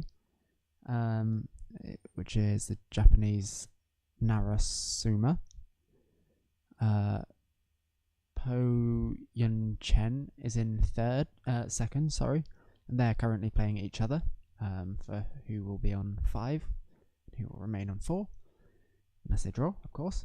Third place is Takanashi, who we also haven't actually watched yet.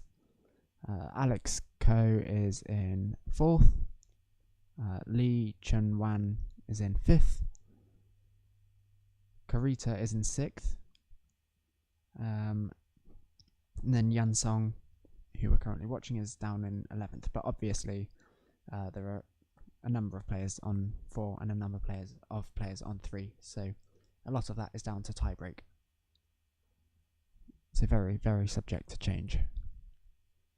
And just to add to that, the top youth at the moment is the Japanese Yo Tomita. And the top female is Joanna William. Is it William or Willem? Oh, well, it's William here. So Joanna William, the Australian. Although last year's female winner, Hisako Kinoshita from Japan, is also on 3 points out of 4. If only you put as much effort as you do with pronouncing Japanese names, with pronouncing Matthias's name. Well, yeah. There's a perfectly natural English pronunciation for Matthias. Well, maybe Swedish pronunciation, whatever. With Japanese names, I don't know how to pronounce them in English.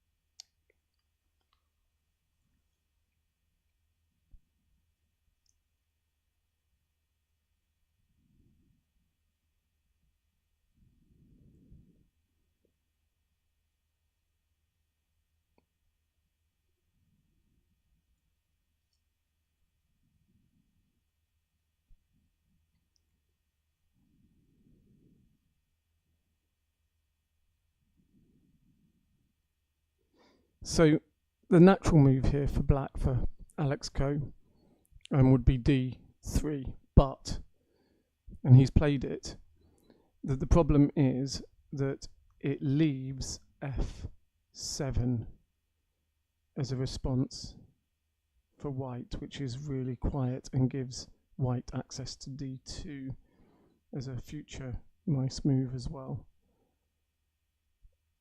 Does that mean it was wrong? Not necessarily, but That's something he'll definitely have seen before playing it. So, right? Well, yeah.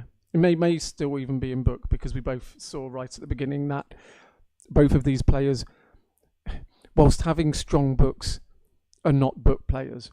So they're thinking about every move, even if they've studied it to death.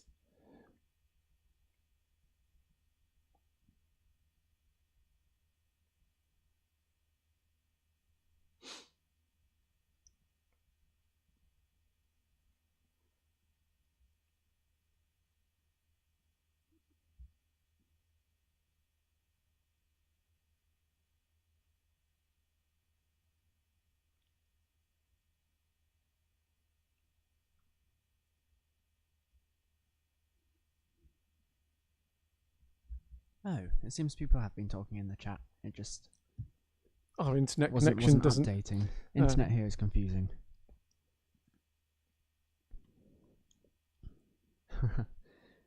Talking about last game and it being nightmare fuel for David. starting Yeah, we to were agree actually- with Mr. Han that all boards should have ridges. Who said that? David Hand? No, someone else. Oh, right, yeah, it did get a bit messy at the end, didn't it? Just tap the square you want to set your disc, and the rest is automatic. We have looked into things like that, to It be would be honest. interesting having a digital, A Othello digital, set. but as not as in on an iPad, but a digital Othello set. yeah. But I feel like, I don't know, personally, I feel like misflipping by accident and having to notice that is part of... It kind of takes away something human from the game for me, if it were fully digital. I agree. But boards with ridges, I can see the logic for. I don't know if it would be possible to have, I don't know, like a board with magnets or something. Not strong magnets, but ones that just align it, but then it's difficult to quickly... But then if there are ridges, it's difficult to quickly flip as well. I'm sure there might be a way. It's not obvious to me how you would have pieces that align properly whilst flipping the piece, so reversing the polarity of the magnet as well. And compared to the discs next to it, if you make it strong enough to stick to the board, but then there's not a magnet in the board, it will be attracted to the other pieces. Yeah. Yeah.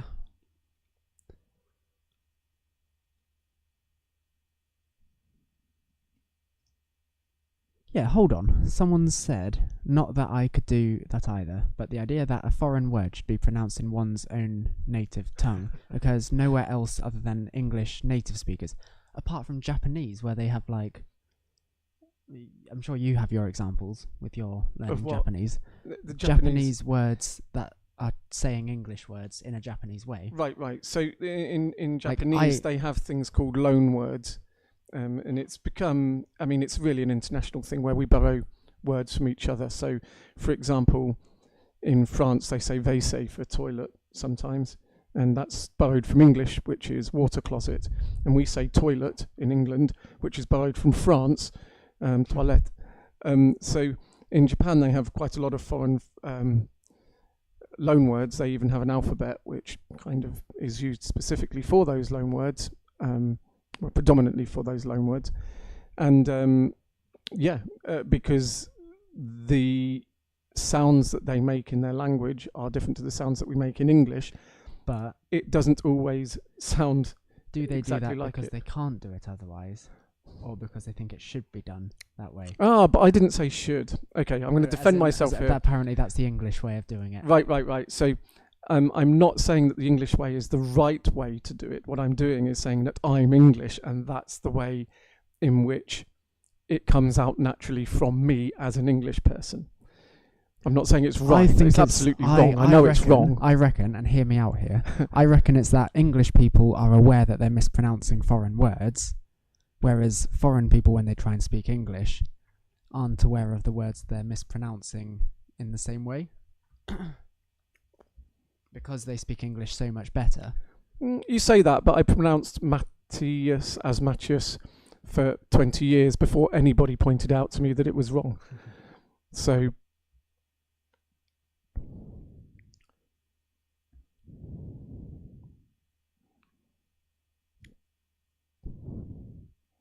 I don't know. But a good We try example our of best. Japanese mispronouncing an English word is they say karaoke and not karaoke. Borrowing our tradition of singing in pubs, taking it over to Japan and giving it a new name that's very like the one that we had. Is anybody going to pick up on that or not?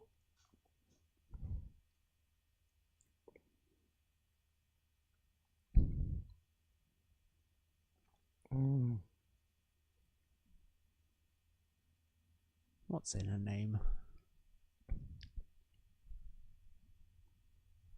That a rose called by any other would smell as sweet?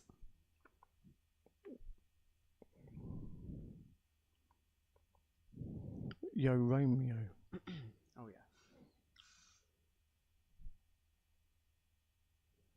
No, I think what we were saying was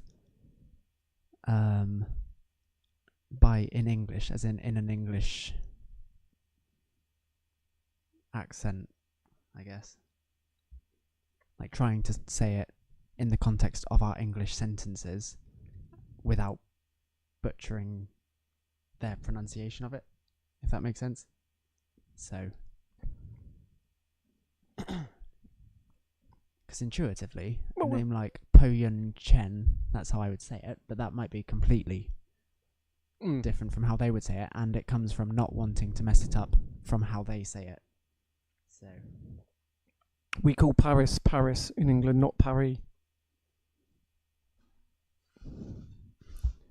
Yeah, I don't know why they changed it. And as I said before, it's not that I think that the English pronunciation is right, or that my pronunciation as an English person is right. It's just naturally what comes out when I read it. English is a broken language anyway. They only pronounce one vowel. E. And they even do that wrong, pronouncing it as I. English is broken in lots of ways. In terms of, yeah. Only pronounce one vowel. I'm not sure I follow that.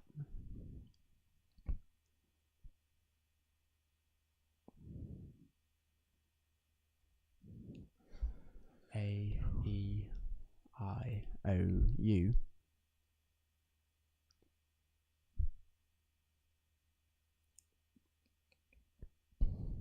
But English is a very inconsistent language, is guess what I'm saying. There's lots of strong influence from Germanic languages, from French, Latin languages. But it does lead to a lot of wordplay.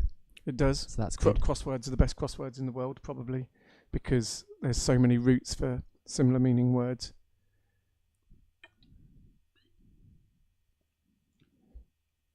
So I'm looking at this board now, and it's Jan's move as white, but I don't like black's position.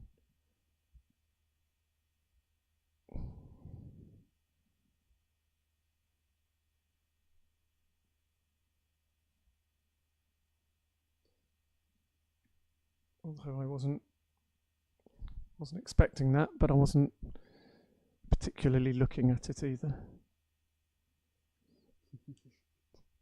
What?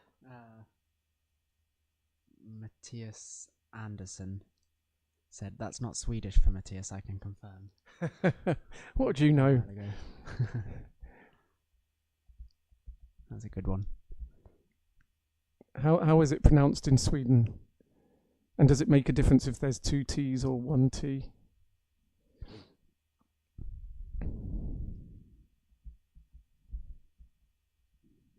But what we can confirm is that everybody with the name Matthias is good at Othello. Yeah. Everybody I know with that name. I get science.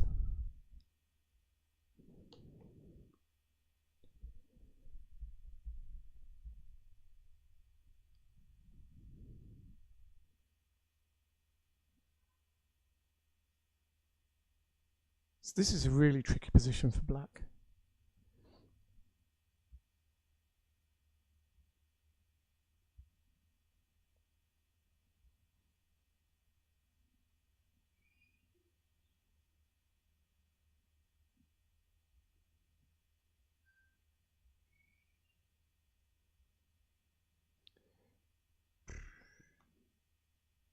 I don't know. That's a big move.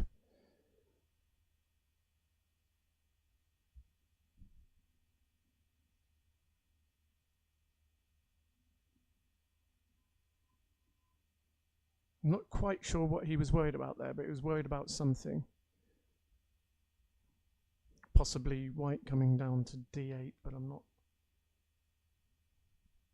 entirely sure why I'd be worried about that. And it's not obvious that you could stop it. But I do wonder Mm. Yeah.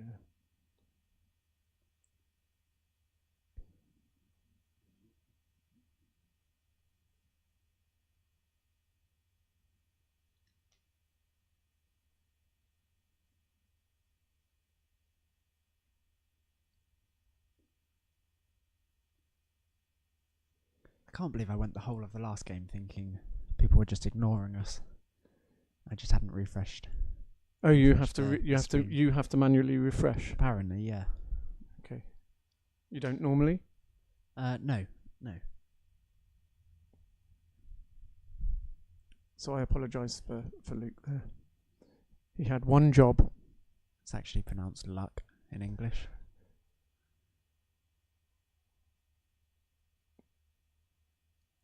I have to do it the other way round as well. So I am going to call you Luke. Thank- Actually, that's pretty close anyway. Thanks, Gui. Guy. Yeah, this is all coming from a person who's got a traditional French name pronounced in a very English way.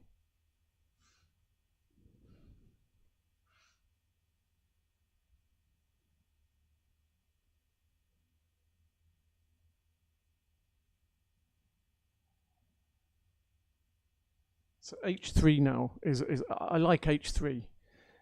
Luke, look at this. Like H3 flips a lot of pieces, cuts yourself off from the bottom right hand corner. However, G3 is left as a very quiet move. Yes. And it gains access to B5 as well as a quiet move. So what would black do after that? Possibly H5.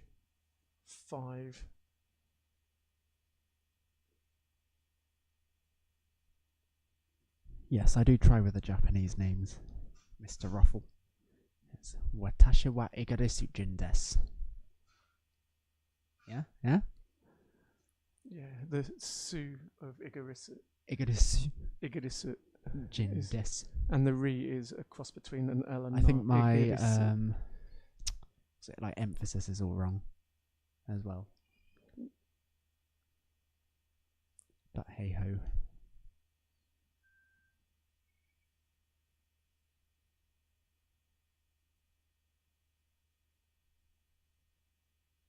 Yeah, I can see that point. Okay, so Jan did about play. vowels. Jan did play my move.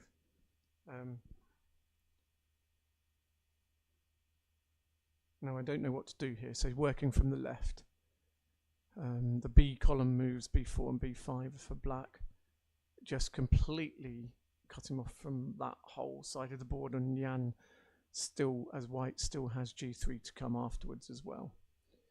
There is possible sacrifice at G7. Maybe not immediately, but something to work towards if you can, because the G column and the 7 row would all be white. So it's always worth looking at the X square when that's the case, because if black plays the X square and white takes the corner, then black will get a number of moves extra free of charge in that bottom corner.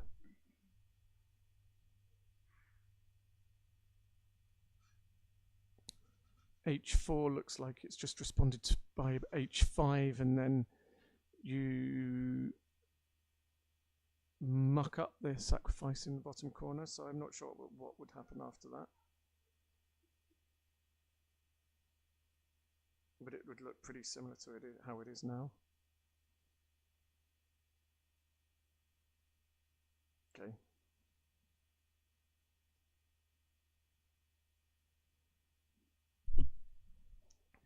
It is looking nice for white.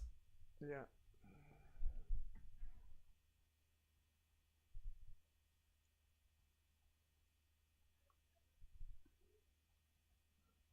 But what Alex is trying to do, I guess, is say, I'm running out of moves. I don't want to take those two moves in, those two discs on the left-hand side in one move, which at the moment I'm going to have to do if I play over there.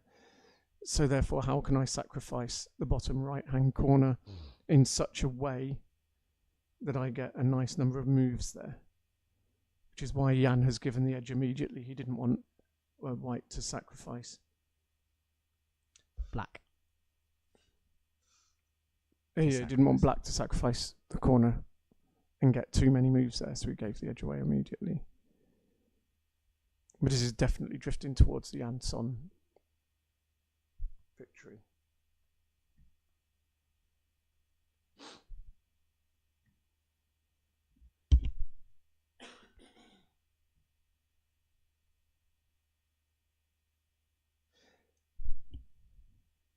And by giving the edge as well, if Jan Song does make the G7 sacrifice and white takes the corner, then white's going to get a huge number of discs in the top right hand because he's got all the choice about how to play.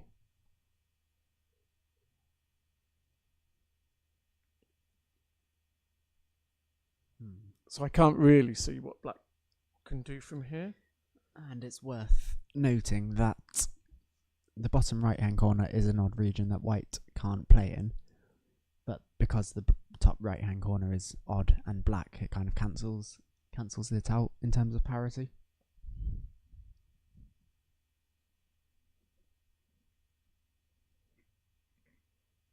Is there any way that black can, if black can play out the left hand edge, find a way of playing out the left hand edge in such a way that he gets last move over there? Okay, so starting with the X square. But what he's trying to do is play out the moves on the left-hand side of the board so that he gets the last move over there and then it's white's move. And white would then have to play through at the top in some form. And it looks like there's plenty of ways in which he could do that quite safely. But it's Alex's only chance.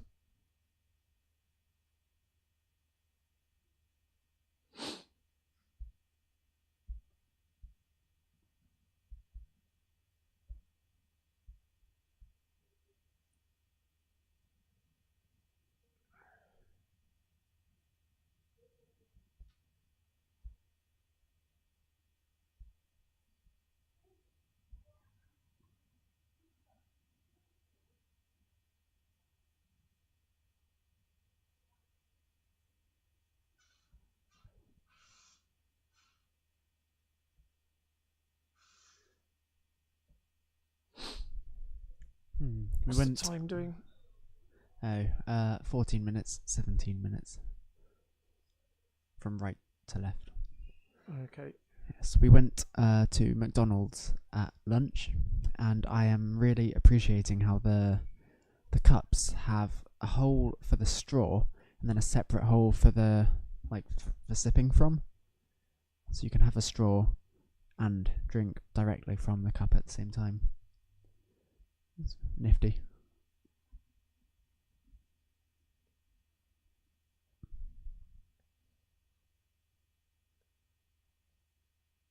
Simple things.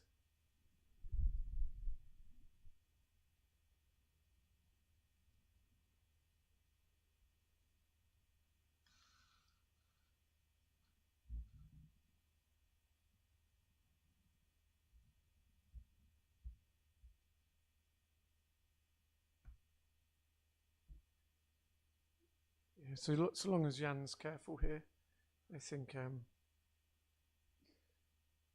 the majority of white moves are probably winning in this position.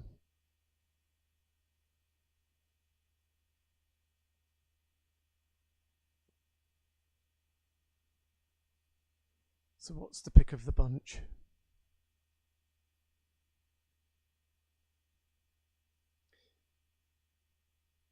I'll trust Jan on that.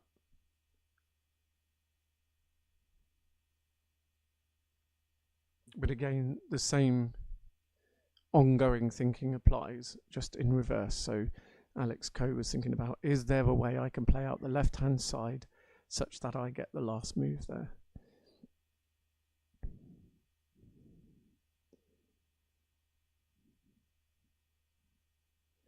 But the good thing about C2 is, one, it keeps up the pressure on the left-hand side. It's still difficult for Alex to play it out nicely and get the last move and then move on. Secondly, it flips the E4 disc, which gives access to the A8 corner. Now, if white goes to that A8 corner in this position, I know it's not white's move, but if white could go to that corner in this position, then it's just a free move, because black only has pairs to play out there. And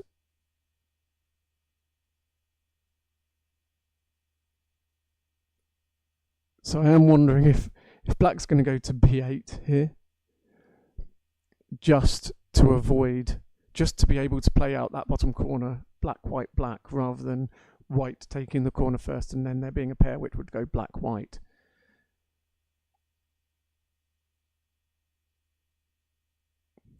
But even if he does that, even if Alex plays out B8, A8, A7, it's going to be an awful lot of discs for black. For white, sorry.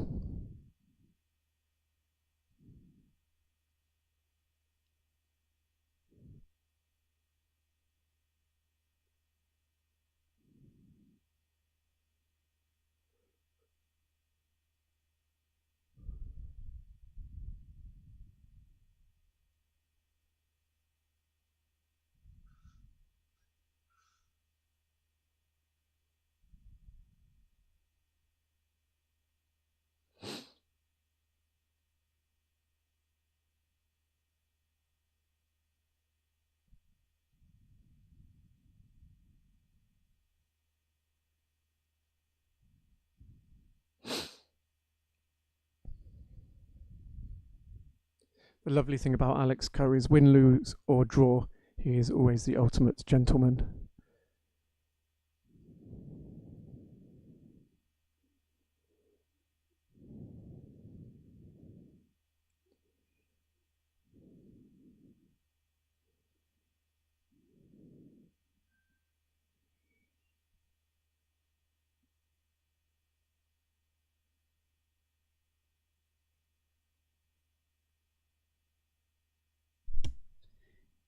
And yes, a reminder to subscribe to the YouTube channel, as well as like this video.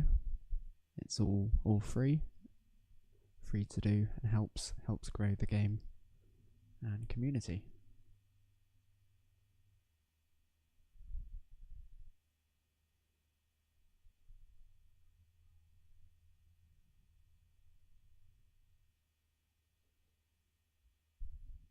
Yan Song's gaze is across the room rather than at the board, which I think would show a degree of confidence in the position. And that may seem like it's like arrogant or rude or whatever, but actually over a long tournament, potentially 3 days for the top players, it can be very, very tiring, and constant hard thinking in every round can really, really tire you out. So taking opportunities I'll use the word easier games, but I don't necessarily mean, oh, the game was easy. I mean games in which the position becomes easier for you to play, and you don't have to think as much. It can be good so long as you don't accidentally throw away the position through no thought. It can be good to try and relax a bit and save some energy, save some mental energy. Okay, so Alex has gone for the B8 option. I understand it. Is it right? I don't know. I'm not sure there is a right move in this place, in this position. But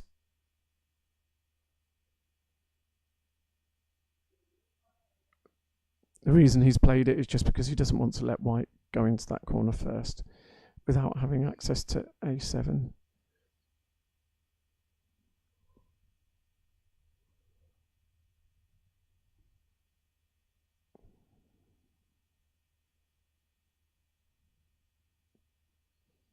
And he didn't want to play out the bottom pair. The D8, E8 pair. Whichever way he'd have played that, would have had negative impacts because they flip in a lot of directions and important discs, especially on the right hand side, changing the construction of the bottom right hand corner, which at the moment is I was going to say his only chance is that white can't play into that bottom right hand corner at the moment. There's no way black is going to keep white out of that corner.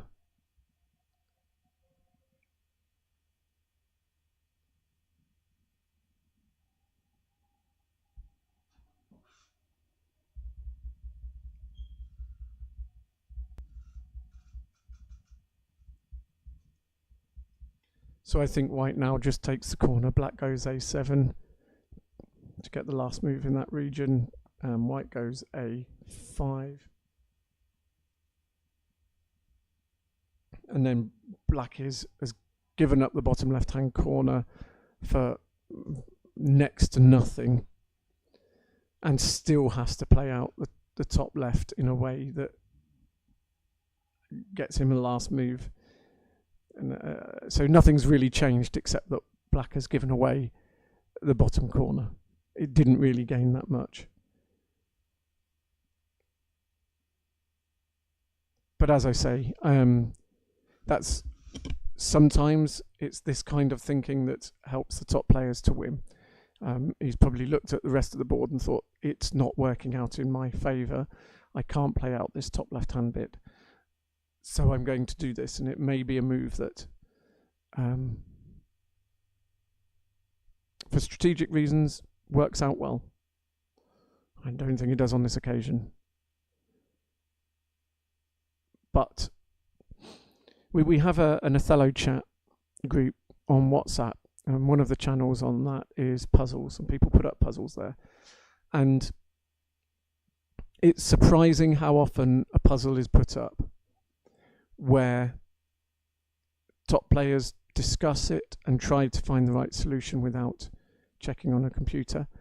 First of all, it's surprising how much discussion you can have over a position without agreement. And the second thing is, once in a while, not that rarely, you have a position where nobody really gets the right answer, or when the computer gives the right answer, it's really difficult to understand. And you look at it and you think, I would never, ever, ever have played that in a tournament. Never. And that's why we say things in the commentary with hesitancy. I tried to talk about what the sorts of things that people might be talking about rather than what is the right move, because it's quite possible that the move that I think is right is wrong. And as we saw in the last game, actually, there was quite a lot of swing in the game between Yan Song and Po Yung Cheng.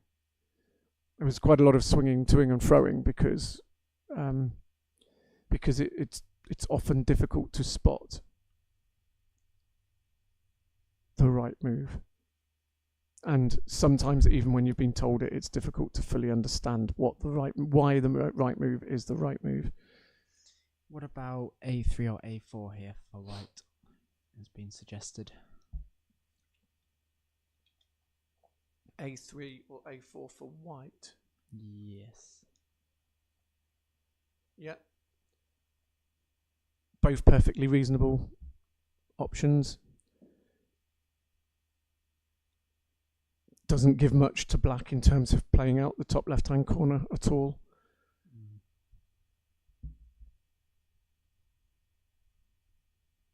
Still has the bottom left-hand corner to play out at leisure. Possibly getting a swindle if black plays a move that flips e4, then white gets the swindle in the bottom left-hand corner. Yep, that's so good suggestion. That's what Yan Song has gone with.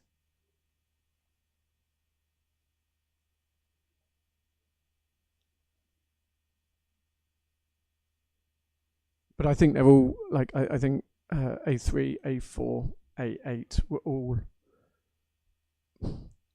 a different order of playing out the same moves, to be honest. I don't think black has much choice, and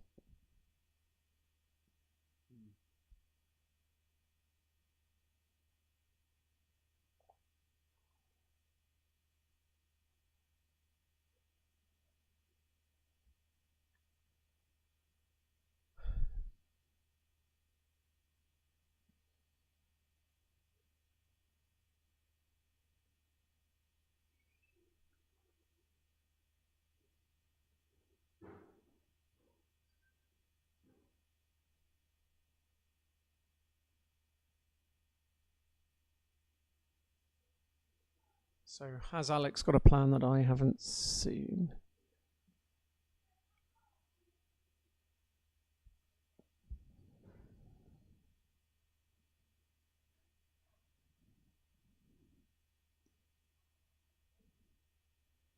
Any sacrifice of black in the bottom right hand corner gives white far too many discs in the top.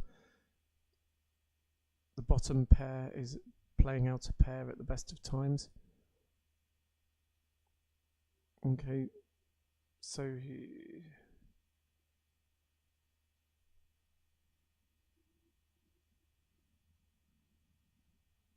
it's an interesting sequence. It does deny access to A7.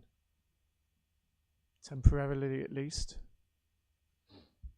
It's difficult to stop it completely.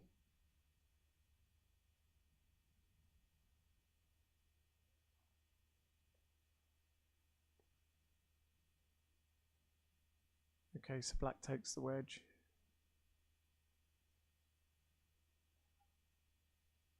Okay, and Yan Song plays out the 5 spaces at the bottom.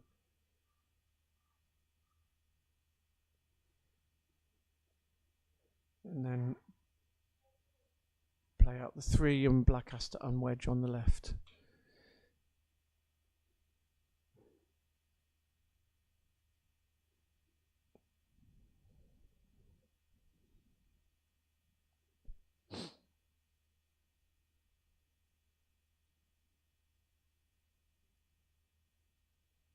So it looks, yeah, like, okay. He's not playing out the 3, he's...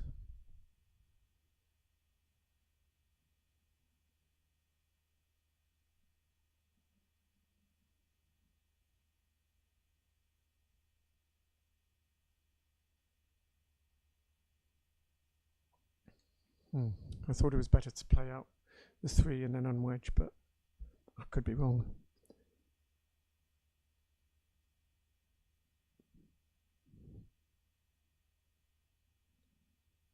Well, I mean, it looks like that's going to happen anyway, but I think it was possible for, if white had gone, instead of the last 2 moves, G7, G8, sorry, G7, H8,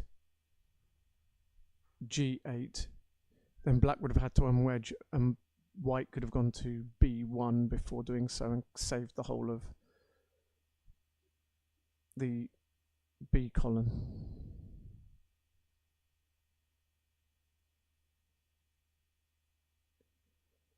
So 1, 2, 3, 4, 5, 6, 7 moves in the top right.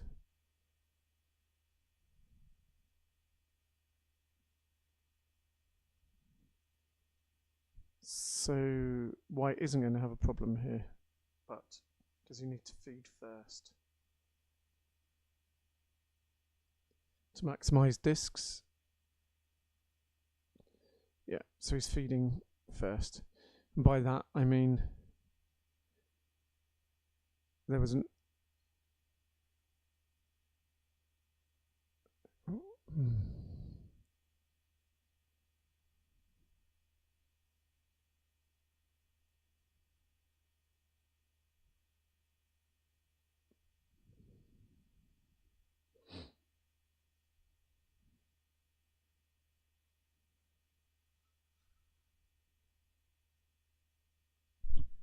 So someone's asked, so ultimately Othello is about the corner battle. And I think the answer is... Oh, that's painful. Othello is about getting stable discs that can't be unflipped, and a corner is a very good way of doing that because it can't be flipped, and so you can build a lot off that. However, if it's possible to give your opponent a corner that he can't then build a lot off, and you can. So corners are good, Right. So but it depends on the context. I would say that when you're first learning, one of the first things you learn is that the corners can't be flipped, are stable, and once you have them, you can build upon them. So if you have a corner and then you have the one next to it, that can't be flipped either. As you get better, the threat of corners, of being able to take a corner, means that you can dictate the direction of play a bit more. And also the ability to create corner positions where you can give away the corner and get more in return for doing so. And is it a battle between those things? I think those things are critical. I think it ultimately comes down to parity most of the time. Well, yeah, assuming you've got equal players, then the battles over corners will be equal. And then something more subtle comes into play. Yeah. So parity really doesn't matter. If you get an early corner and you can just build loads of stable discs, parity doesn't matter at all. Yeah. So in some ways, the corner battle is more important. However, amongst equal players, it becomes more about who's getting the last move in each region. Yeah, but it is interesting though, because they're the furthest squares away from the starting squares. Yeah. So the play does kind of, on average, move towards the corners the slowest, you'd think. So I guess it kind of is. It's just a battle for the corners doesn't necessarily mean to get the corner for yourself. So the battle in the corners, let's say. Yeah, I think that makes sense. But the point is, if you can give away a corner, get a wedge, which is the disc between the corner and an already taken edge that your opponent's already taken an edge that's sticking out, then you can often give away one corner, but you can get the wedge, and then in the next move get a whole edge and another corner yourself that you can start building on. So you will have had an extra move on your opponent where he has to play a move which reduces his options elsewhere in the board, and you get a corner yourself and you get an edge. So in that case, for example, it's just way better to be the person who sacrifices the first corner. But anyway, the final score in the Yang Song game was, I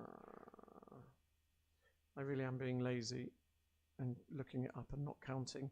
48 to Yan Song, 16 to Alex Ko. Yang Song played I'm looking at a computer analysis here, an exceptionally strong game. And although he won by a lot of discs, it was incremental gains, move by move, that got him to that position. Interesting.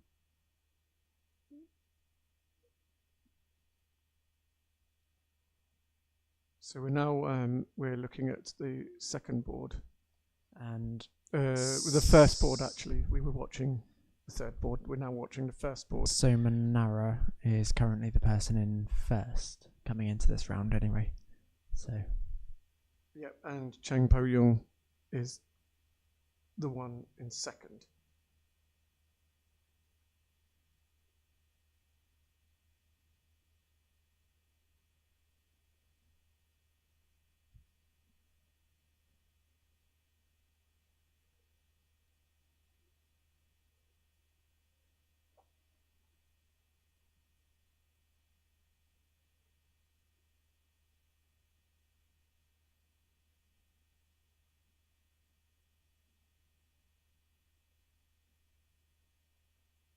So what's going on in this position? Well, it's white's go, and they're probably looking at b5 Why? because it's very quiet. Oh, but so is that, I guess. Okay, so one of the things that I said before Is that is black can just play on a5? if the 2 row is all black and the B column is all black, in this case it's all black and then there's a gap and then there's a white disc, but it's all black, you're not going to flip in that direction, it's always worth looking at B2. It doesn't make it the best move, but it's rarely a bad move, even though you're playing right next to the corner. It's a good example of what we were just talking about, how white decided to give up the corner because it was such a quiet move, and because if black takes the corner, it's not black's move now, but if black did take the corner, white could go to B1, taking the wedge on the top edge without giving black any more moves.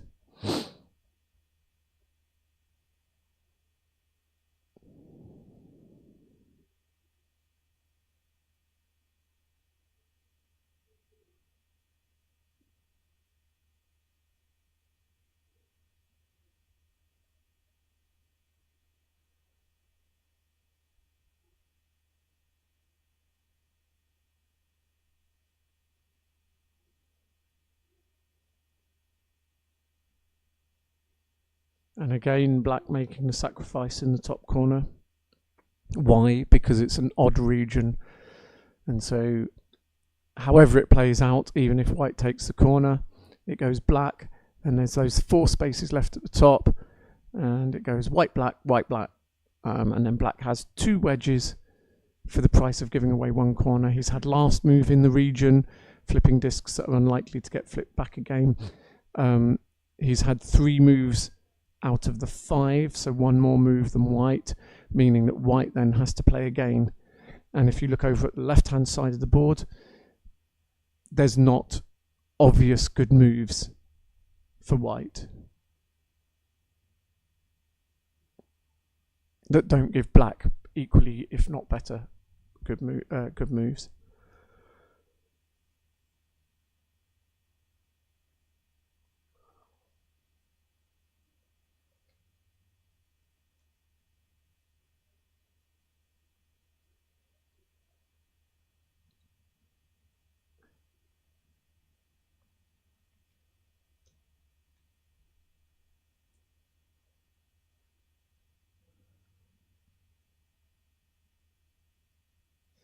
But here's an interesting thing. Okay, I think that was probably a mistake, and the reason is, I think that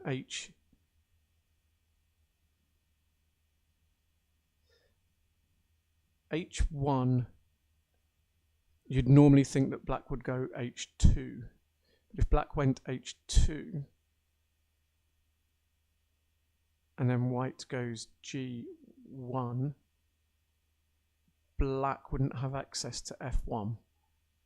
So black would have to find a different way to play out that corner if white had taken H1. Might still be true after the next move.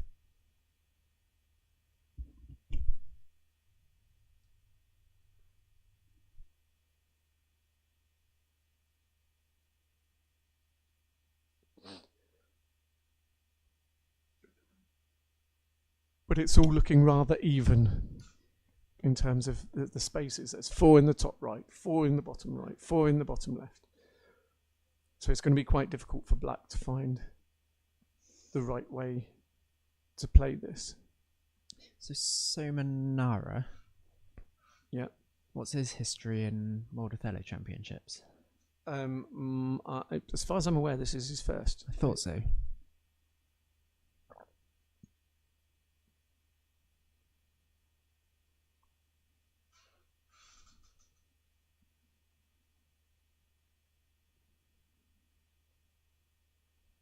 It is very difficult for Japanese players to qualify because they have so much depth Mm. of ability. Like the top level is phenomenally strong in Japan. We interviewed Kento Arano a couple of years ago in Paris, having just won the tournament in quite a dominant fashion as well.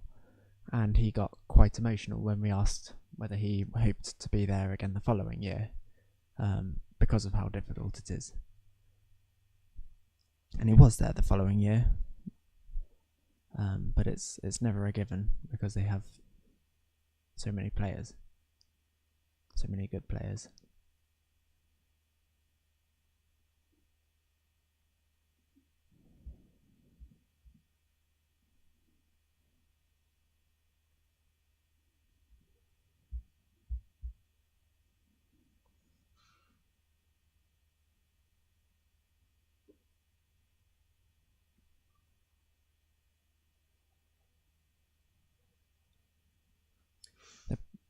Pretty short on time as well,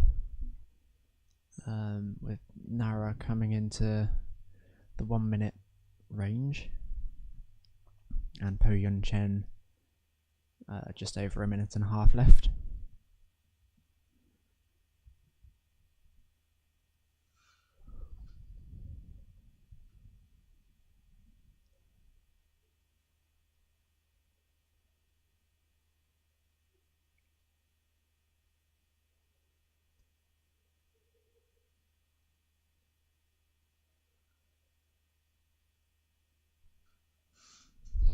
The top right still has that threat.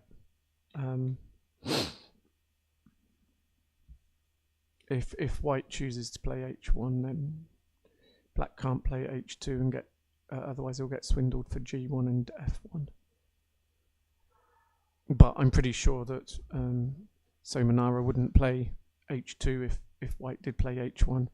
More likely to play g1 and try and keep a little bit of parity up there. But obviously as black hasn't got parity in the rest of the board.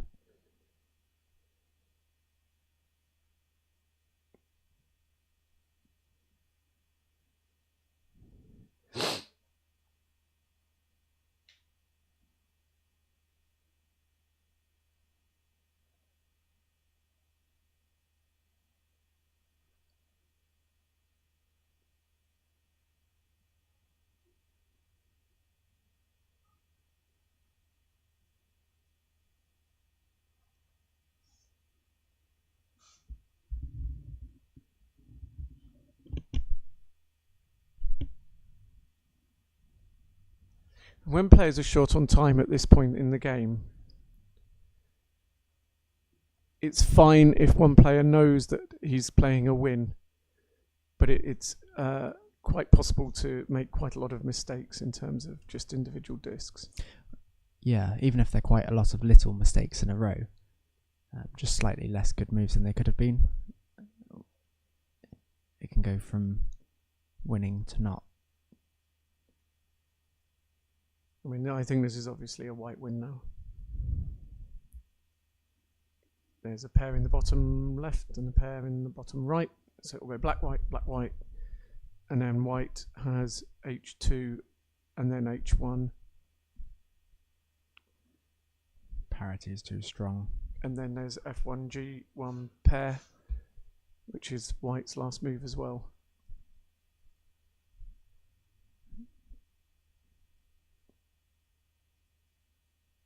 Oh.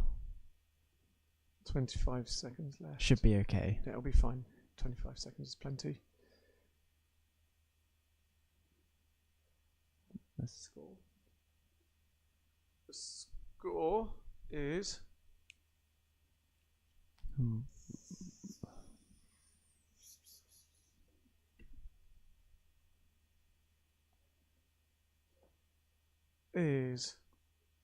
do I wait for the referee to catch up or just count? Let's count.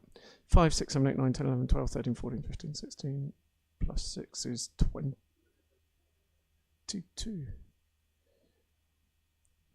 So that'd be 22-42 to Po Young Chang.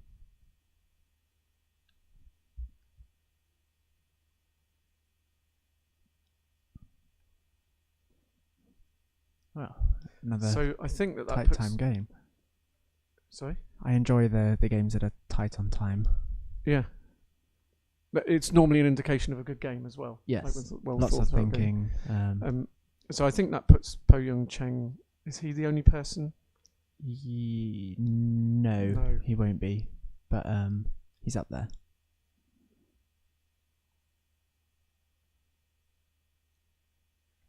Right, we're going to leave it there for the moment. We'll be back for round 6. Mm-hmm. See you soon. See you soon.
Hello, it's Guy here. Welcome to this 6th round. It's just me this time. Luke needed to go for a sleep. As I said, we arrived at about 2:30 this morning, having had travel difficulties, and he couldn't hack it. So when he comes back, you can tease him for that. I will try to follow along with the YouTube chat. It's difficult for me because I was looking at all of the other stats and things on my phone. Our computers are not working with the internet here. But the game that we're watching is Po Young Cheng versus Yusuke Takanashi. And I'll get you some stats on them as soon as I can.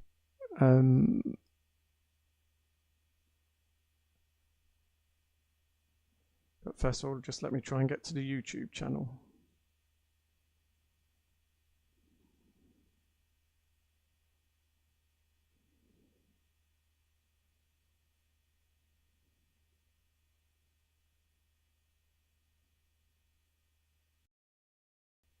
Okay.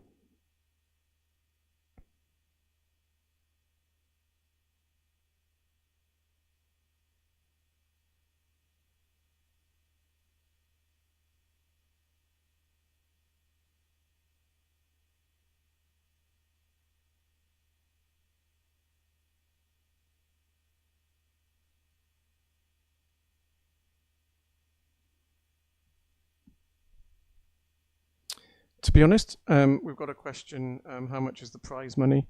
I'm not sure how much it is this year. It varies from year to year depending on the sponsorship that we've received, the cost of the venue and that kind of thing.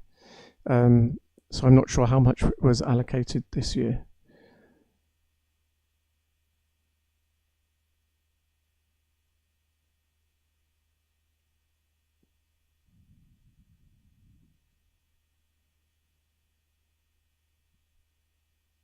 So I noticed that in the game, although I joined it slightly late, Takanashi has only used 50 seconds so far, not even 50 seconds. So he is obviously in a position that he knows well. Po Young Cheng, on the other hand,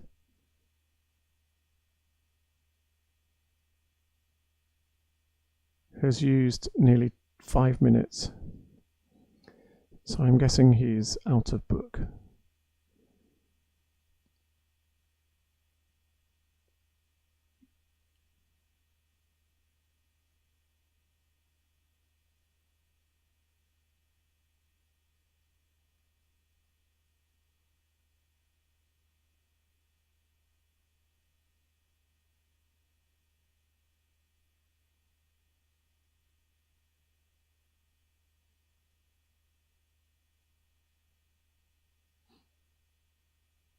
So from YouTube, just heading back to flip the disc so that I can have a look at the standings.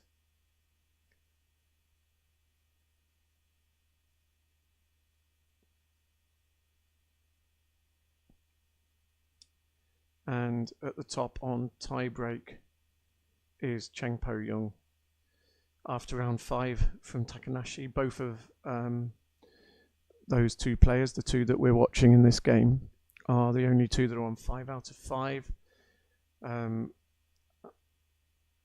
Kurita, last year's finalist, is on 4, along with a good number of other people, another 12 people, 13 people,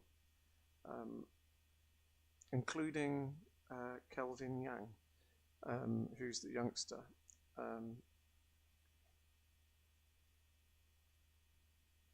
And including Tomita Yo.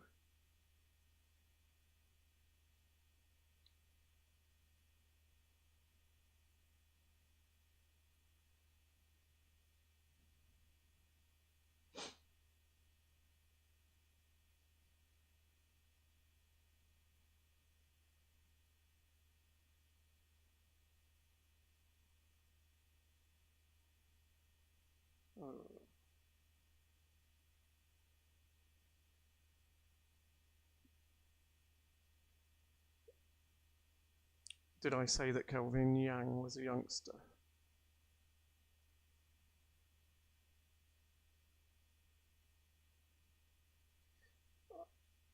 He's not actually that young anymore. It just shows you're getting old when you remember players being youngsters. And when you weren't. And you still see them as young. But anyway, what's happening on the board? Let's have a look.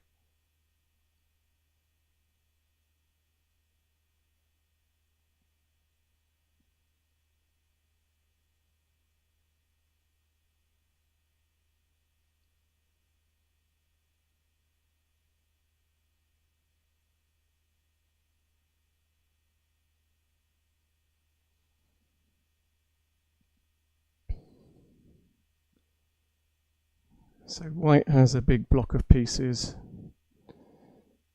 Black has a wall. Those two things equate to a pretty similar idea.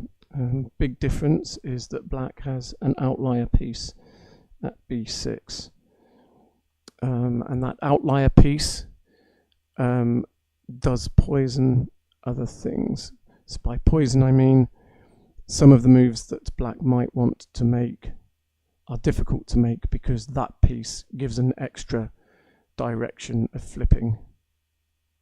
So for example, if it was white, then F6 would be nice, but it isn't because it also flips C6, D6 and E6, and giving white some very, very nice moves.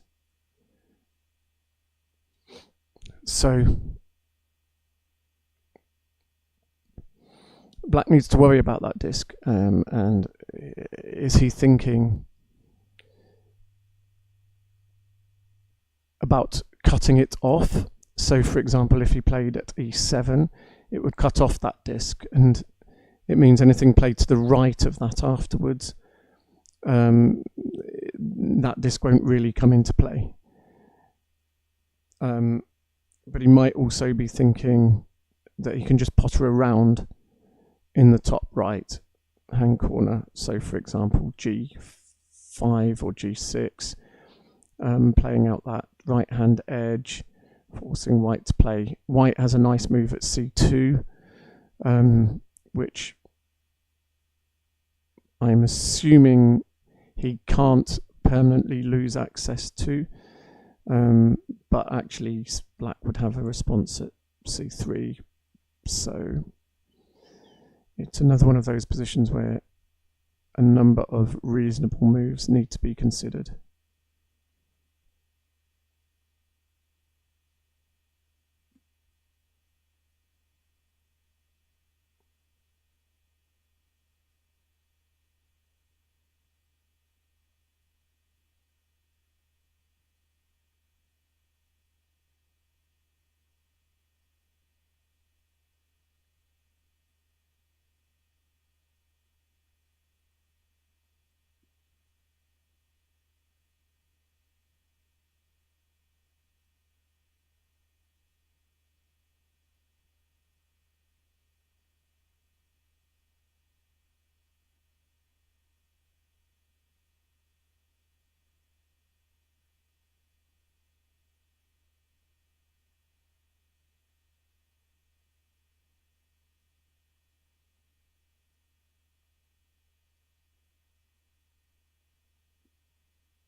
Okay, so I've tried tilting my microphone slightly towards my mouth. Let me know if the sound's a bit better, Smurf. And why are there no players from Team GB this year?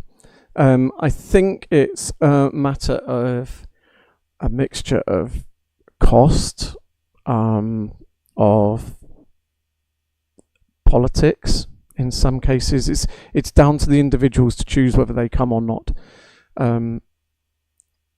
And a mixture of those different reasons just mean that individual players have chosen not to come.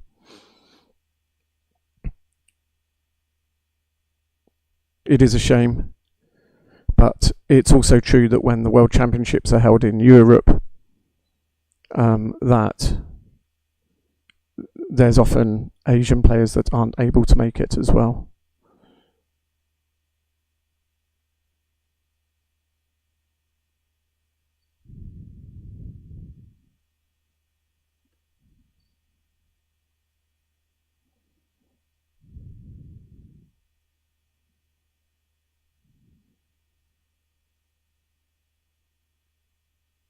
Okay, so from the position that we were just looking at before, Black decided to potter around on the right-hand side rather than cut off the disc on the left by playing G6.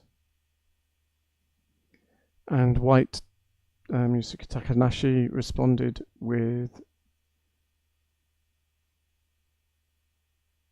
F6 almost immediately.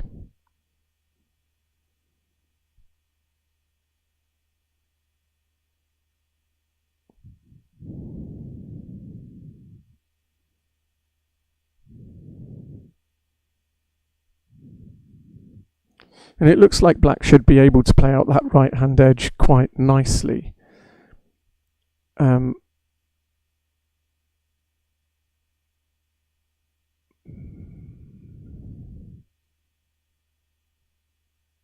But Black H4, for example, which looks like the pick of the bunch, is met by H5, and Black doesn't have access to G5.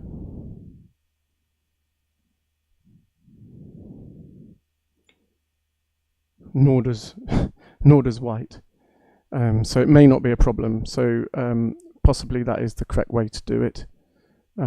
White could take the edge instead of... Right, so first of all, let's look at H4 followed by H6. Nobody has access to G5, but Black can play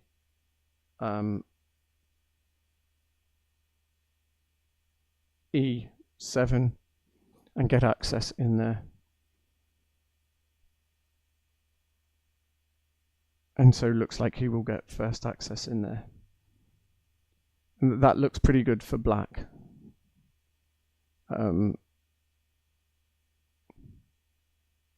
Okay, he's gone for the access move earlier.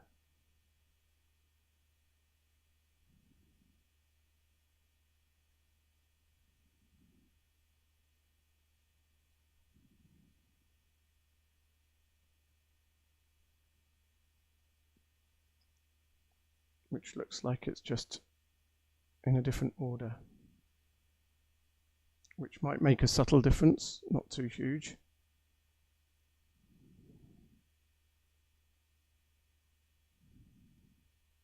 It does force White to think now. And White plays C2.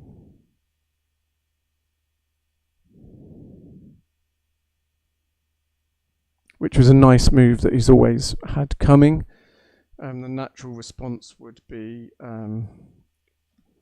C3, only flips the internal disc, but that is then met with D1 by White, and the natural move after that would be D2, but Black doesn't have access, so sorry, E2.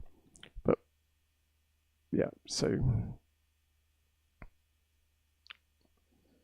we have the C3 move. I expect that to be followed up with D2.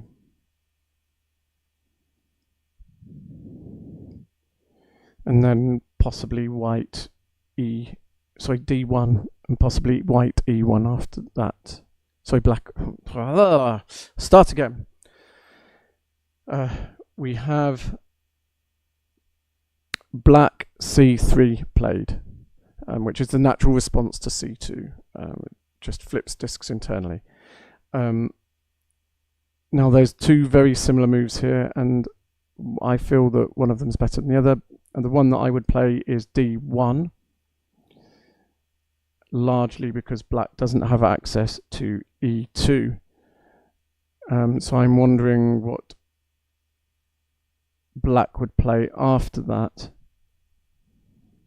And I'm thinking it would probably be E1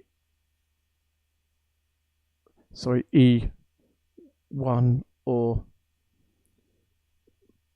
B3. They're the two moves that I would be looking at.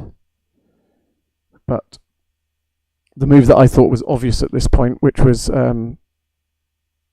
Takanashi playing D1, he's not rushing into it, which possibly means there's another option as well that I'm not considering.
So, Mr. Ruffle, you ask, will there be after-game interviews?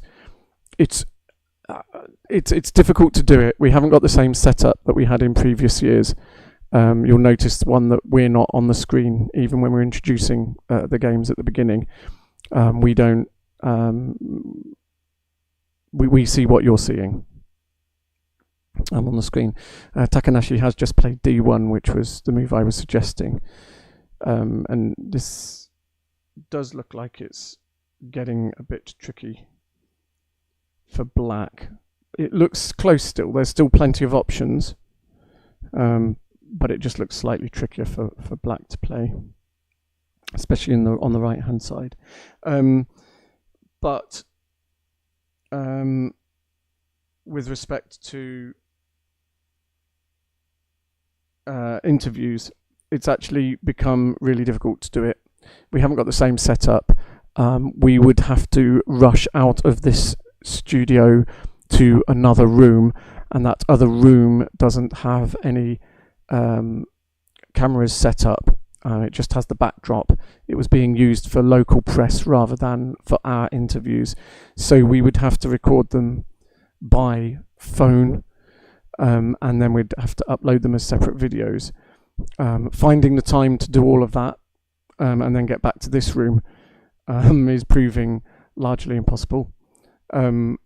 We will try and get you some interviews at the end of the day with the players who are at the top of the ratings, or where there's been an interesting game or just someone fun to talk to. But they will be uploaded as separate videos, and I can't say when that will be either, because of the streaming difficulties from China. We've got the stream set up as it is now live, and we're able to get this across to Europe as a live stream. But to do it with spontaneous videos, I don't think will be trivial.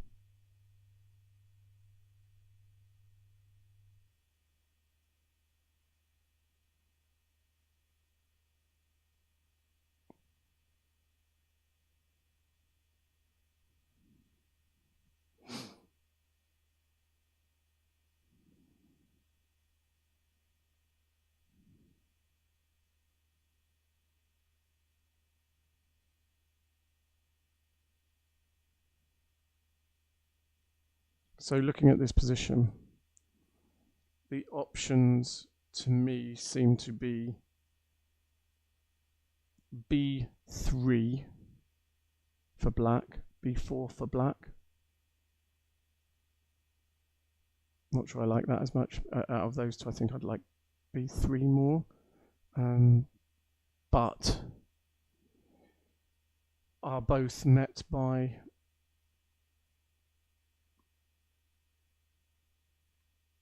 e2.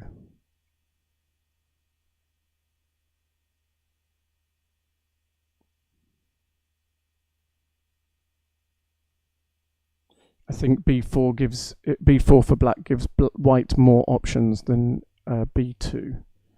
So I think I'd rather play b2 of the two of them. There is another option for black of e1.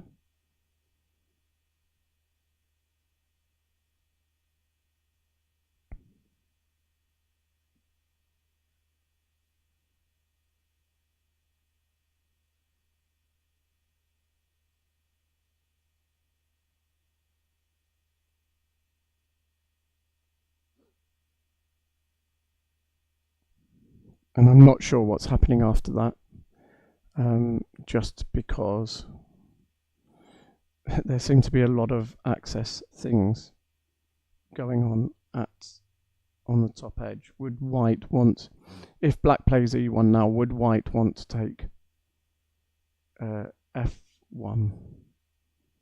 So if I'm getting my coordinates wrong, by the way, it's because I've got a board open in front of me. The coordinates on the screen are different to the coordinates for either player, and therefore not natural for how the board's set up. It's taken in this case sideways on by the referee, and how we're looking at the board. Okay, so he has gone e1, and this is interesting. I don't know what the best move for white here is at all. C1's an option, F1's an option, D2's an option. Could do something different on the right hand side, H6.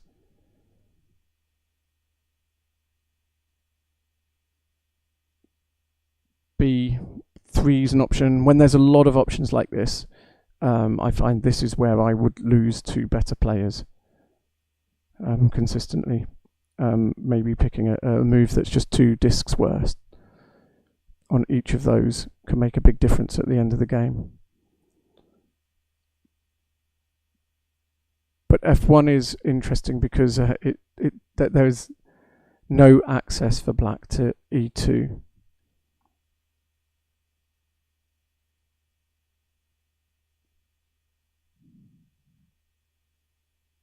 But then would white want to go there themselves afterwards? It's not obvious.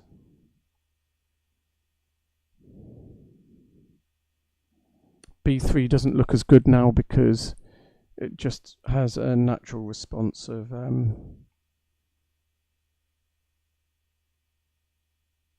with C1,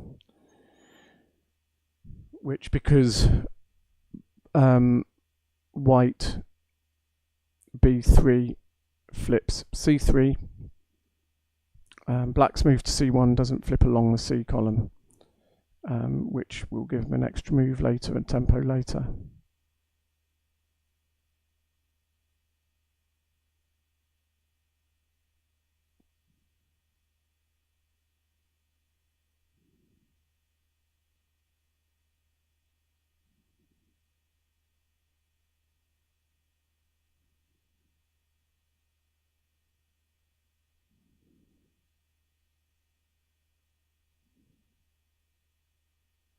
So possibly not B3 at this juncture.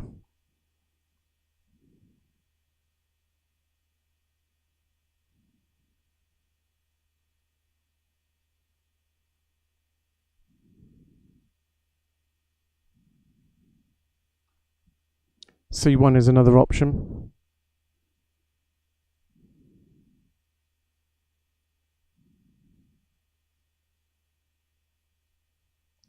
but e2 seems like quite a natural response, or b3. c2 seems like the most natural response.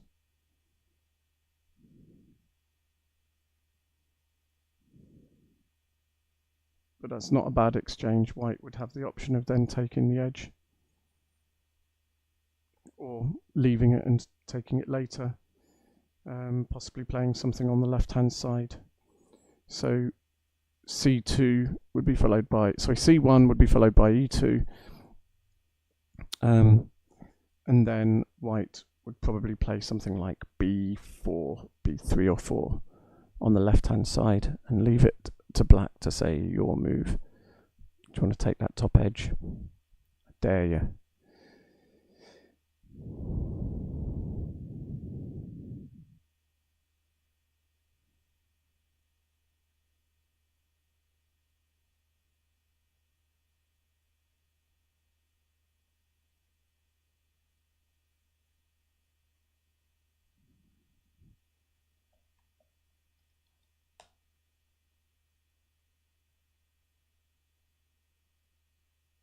Takanashi still has 21 minutes on his clock.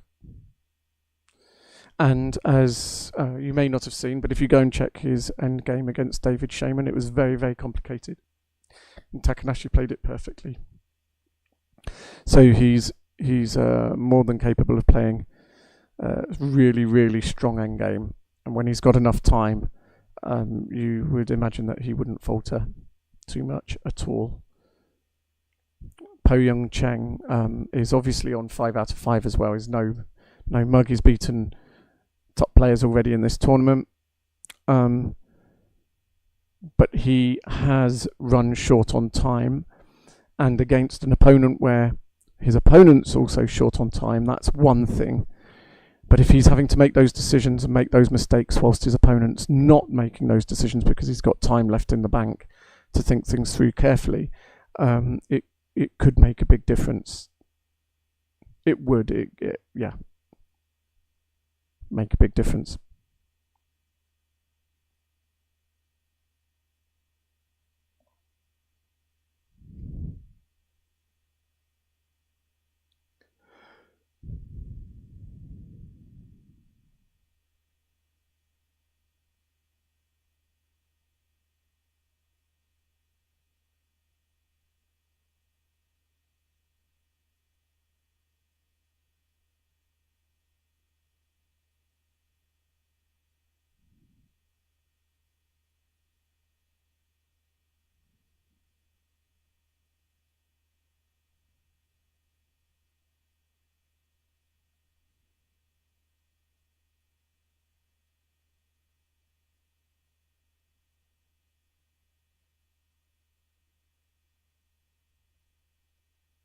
So Po Young Cheng is now down to 7 minutes 44.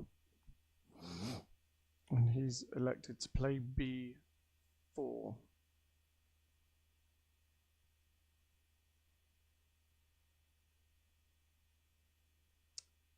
I guess trying to get access to e2.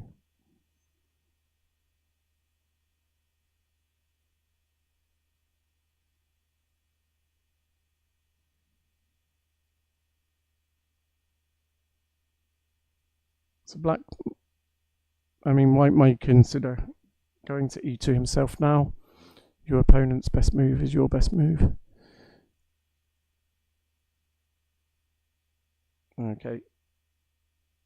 So c1.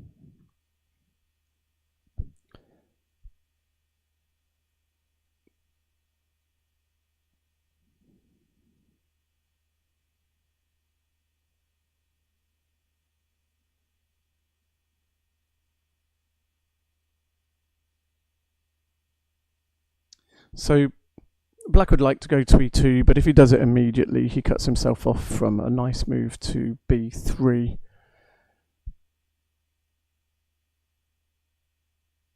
I would have suggested that the choice was between those two moves, so it's better to do b3 first, I guess.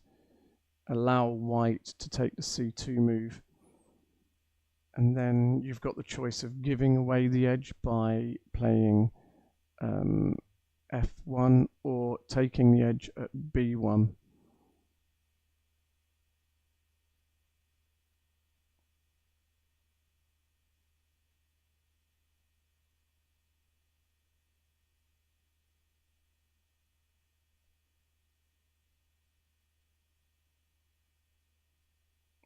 Okay, as suggested. So now black has an option of taking the top edge or refusing it and playing F1 and offering it to white. This will depend on what Po Young Chang is thinking strategically. What's going to make the better endgame for him.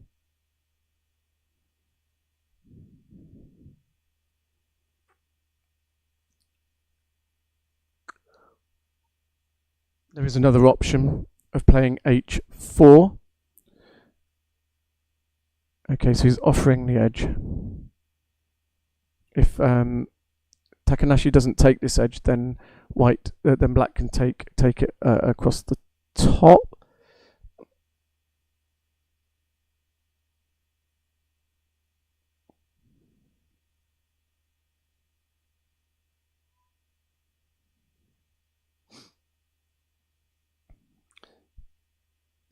So A6 has become an unpoisoned edge move. It only flips in one direction, but that allows black to take an unpoisoned edge move at the bottom, just flipping in one direction, D8. What I thought black may have done then instead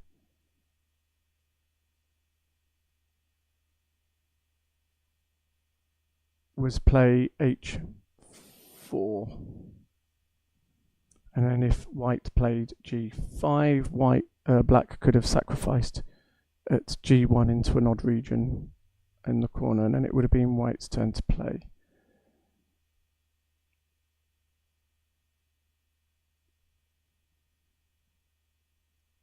Question now,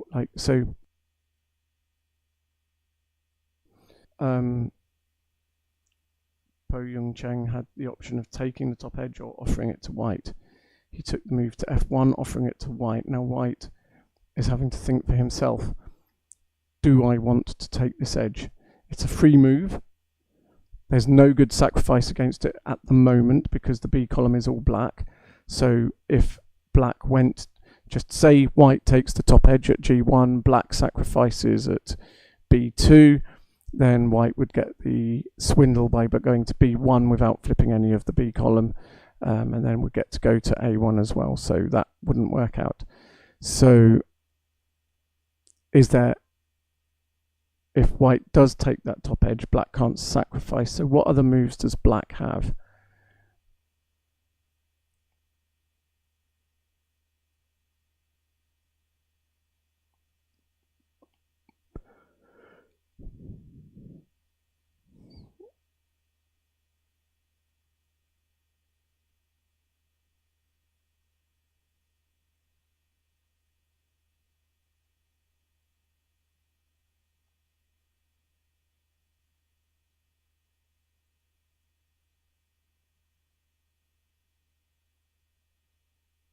So white has taken the edge.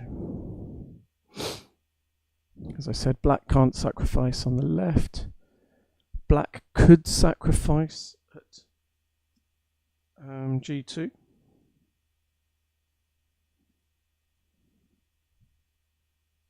Oh, it was white's move. What am I talking about?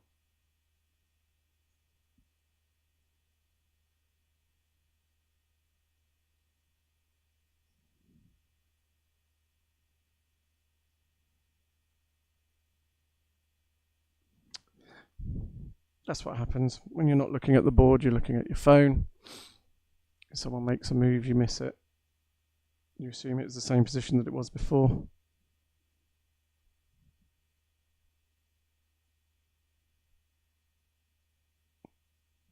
But either way, black can make the sacrifice now.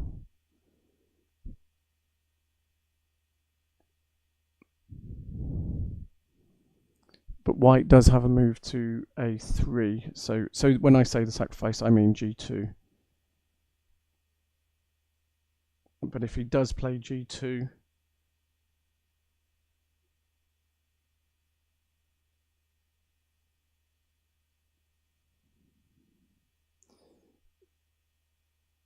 then white can play on the bottom edge, or at the bottom edge of the played discs, maybe f7. And black then has to play again, and none of the moves along the bottom edge look that good. So sacrifice made.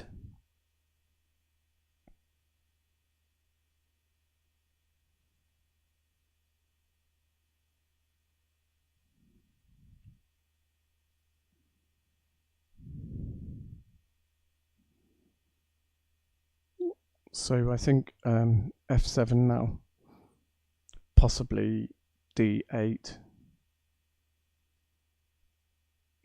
Just say to black, what are you going to do now? Find a decent move on that bottom edge.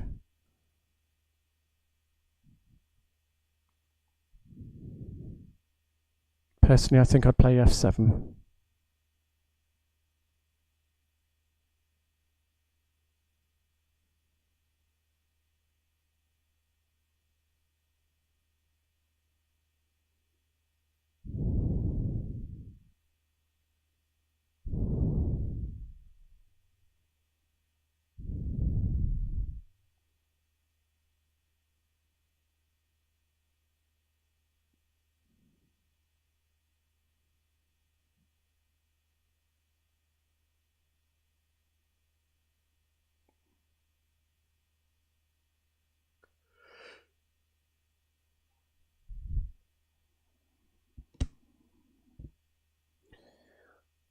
So whilst we were saying it's really difficult to qualify as a Japanese player, Takanashi is obviously, I think it's 4 times world champion, and has been around for a long time. He's played in other world championships as well. So whilst it is difficult to qualify in Japan, we know that there's been great players who've qualified once, twice. Takanashi has been around for a long time and has had more qualifications than not. Let's put it that way. He's consistently been at the top and qualifying even from Japan, which is a testimony to his stamina as much as anything. I think it takes a lot of effort to qualify in Japan, a lot of preparation, and to be able to do that year after year.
I'm also having to pop my glasses on to see the times of the clocks and then take them off again to see my phone in front of me.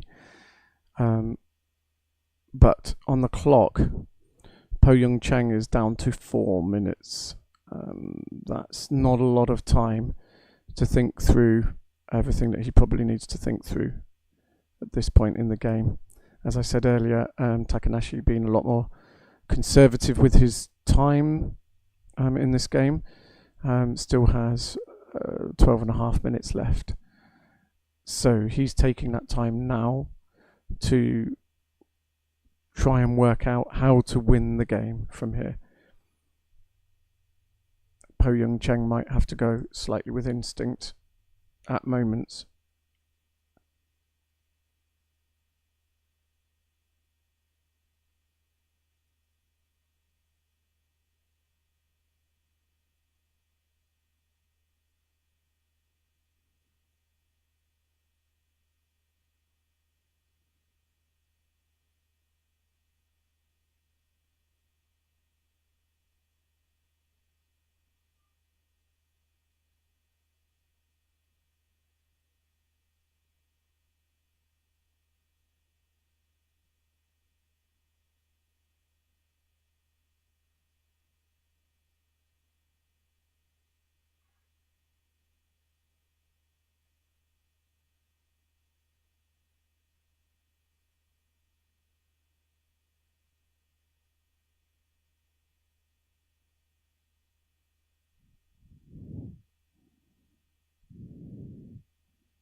Yeah.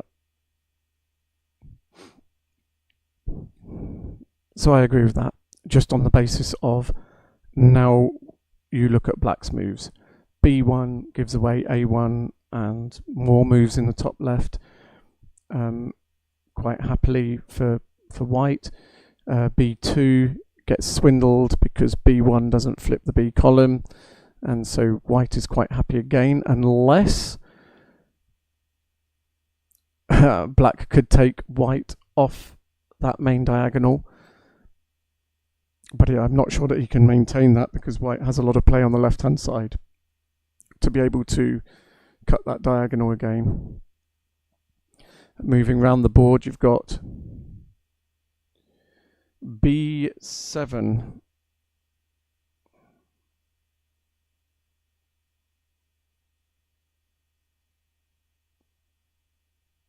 Okay.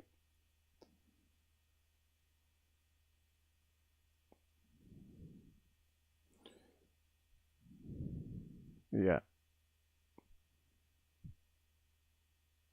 So white playing out the top corner and then playing straight through the G column to leave 2 spaces at the bottom. If black unwedges, white has probably got just about enough discs immediately, stable discs, to win the game.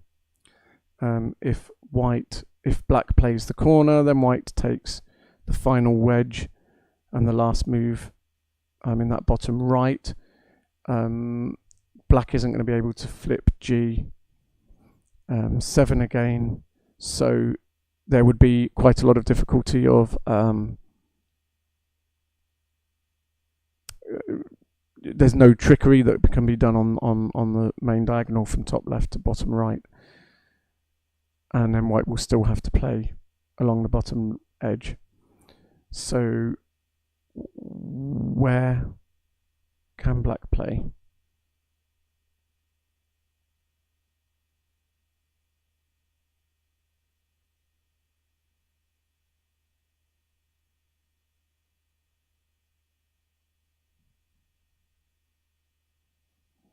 The game on the second board has just finished.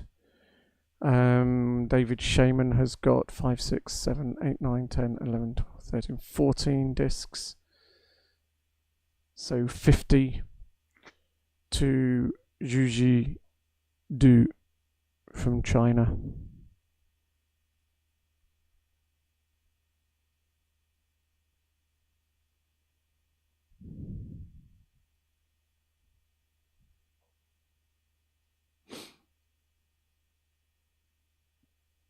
Okay, so black on our game, Po Young Cheng has played F8.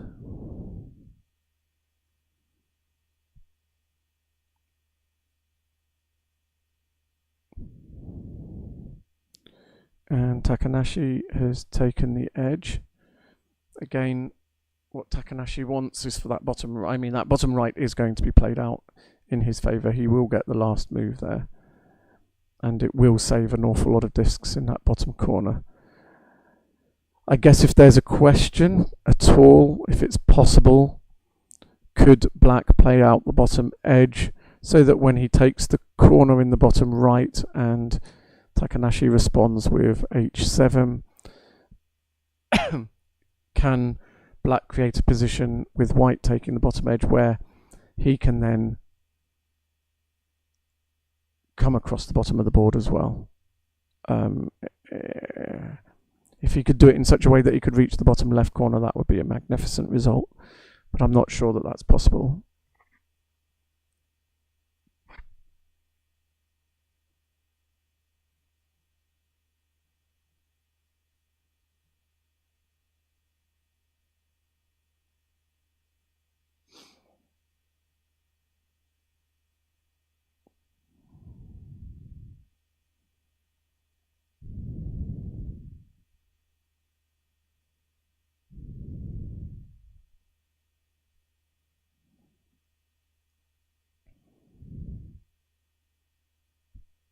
So this is what Black is trying to do. Po Young Cheng is trying to get as much from the bottom edge. He's going to have to play out the even pair. There's no, on the right hand side, there's no way that Takanashi is going to be playing in there first. It's like literally impossible. So Black is trying to get as much along the bottom edge as possible. It's also worth pointing out that Black only has 38 seconds left to complete the game. So even if there is something really, really clever and tricky going on in here, it's unlikely that Po Young Cheng will find it. So Takanashi just playing the parity.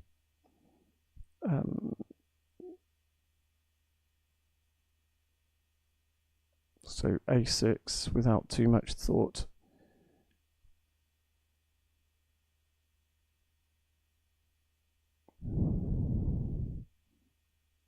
"25 seconds left for Po Young Cheng. All even regions. Black's going to have to do that at some point. But it's a White win.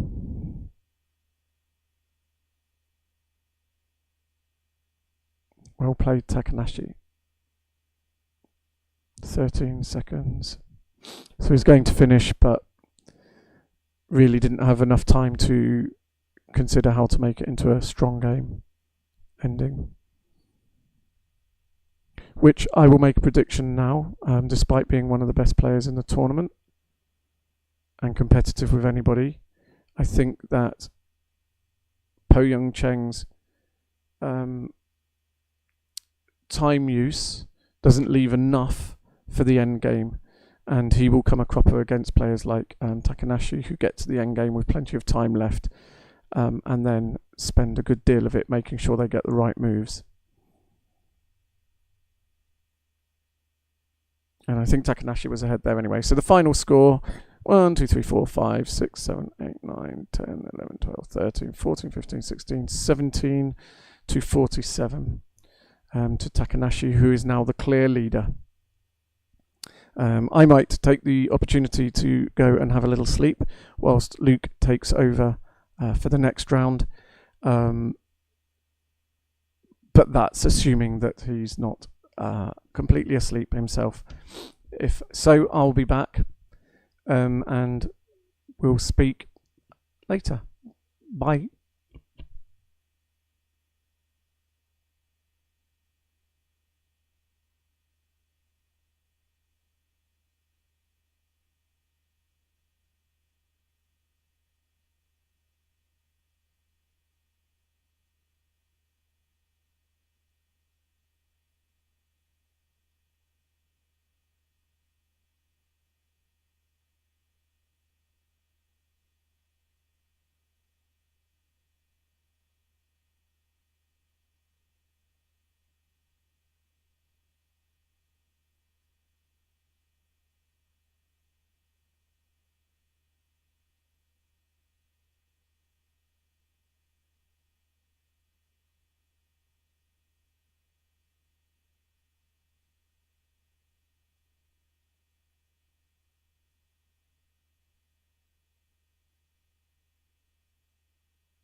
Hello, welcome back for round 7.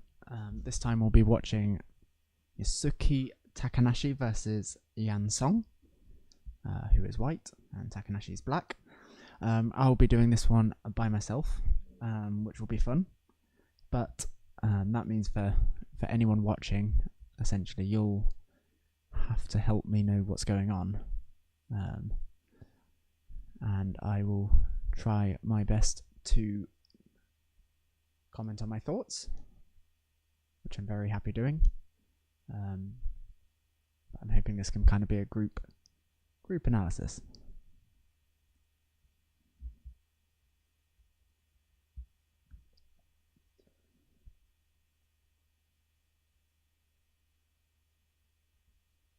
Ooh, so currently this is a game between Takanashi, who is the only one on 6 out of 6, and Yan Song, who's on 5. So it's turning out to be a very competitive tournament thus far. Takanashi's on 6, as I just mentioned. Kurita's on 5. Juzi is on 5. Tomita Yo is on 5. Chenpa Yun, Yan Song, Takuji Kashiwabara, Kelvin Yang are all on 5. So yeah, it's still anyone's Swiss section of the tournament to take. Obviously, the knockout rounds are a different board game entirely.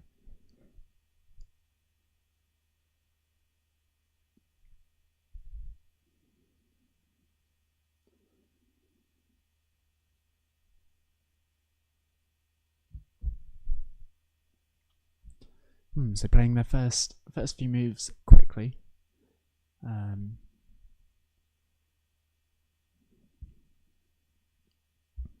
just have a look at what they've played.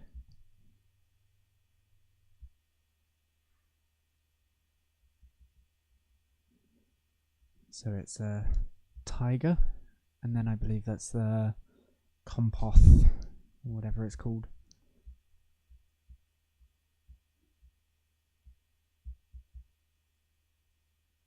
Both seem to be comfortable and in book, playing quickly, playing moves that they know.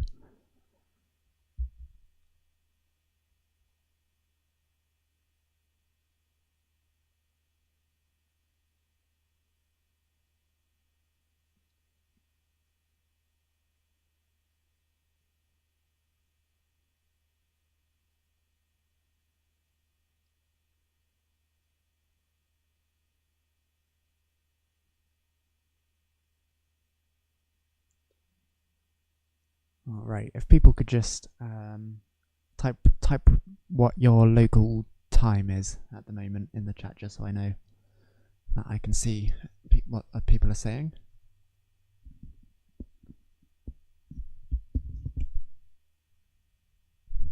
And just so I know you can actually hear me properly and I'm not muffled.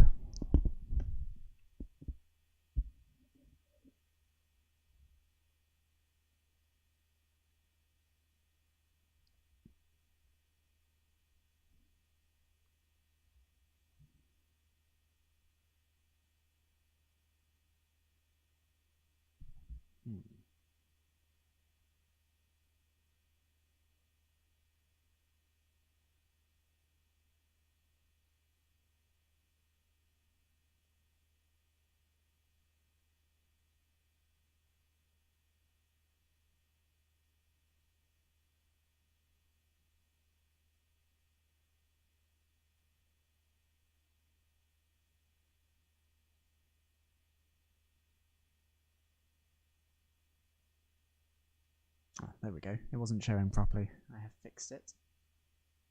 You can tell I work in IT. 104, 1205, 605, 1105. Sounds good, no muffling. That's always good to hear. I can never tell, because obviously I'm not watching the stream at the same time. So if I am sounding muffled, please let me know.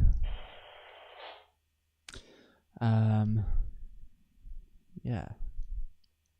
So currently, to me, please chat along with me because I learn that way as well. I enjoy doing this because I get to learn lots about this game. It looks to me like Yan Song is doing his fairly typical pressuring into coming over to the corner.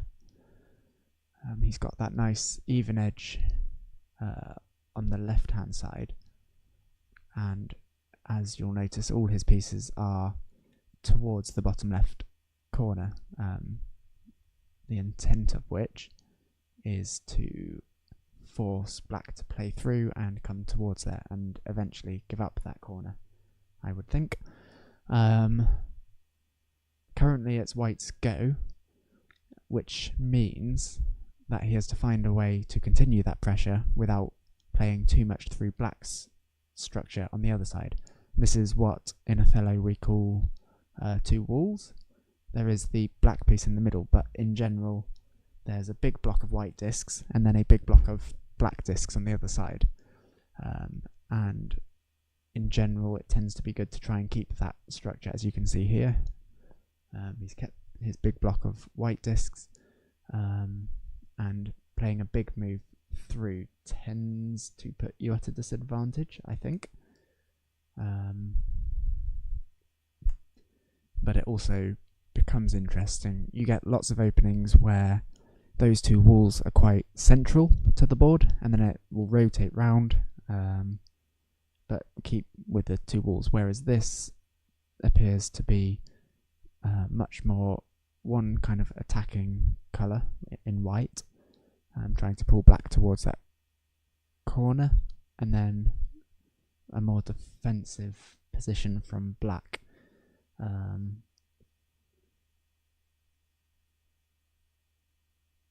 Yes, as black's go now. I always really struggle with these positions as black, so if you could suggest some moves in the live chat and why you would play those, I'd be interested to see. I would much rather be in the kind of white position here because I find it a bit more intuitive on the whole, I think.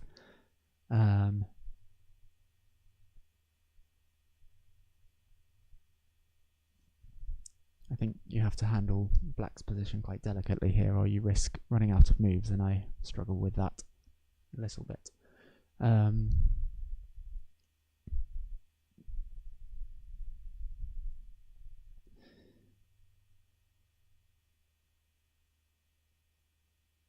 Yeah, I think just from a point of looking at what white's next best move would be,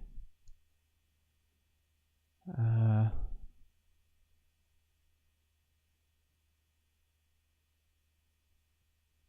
not sure, it's an interesting one. I think for me,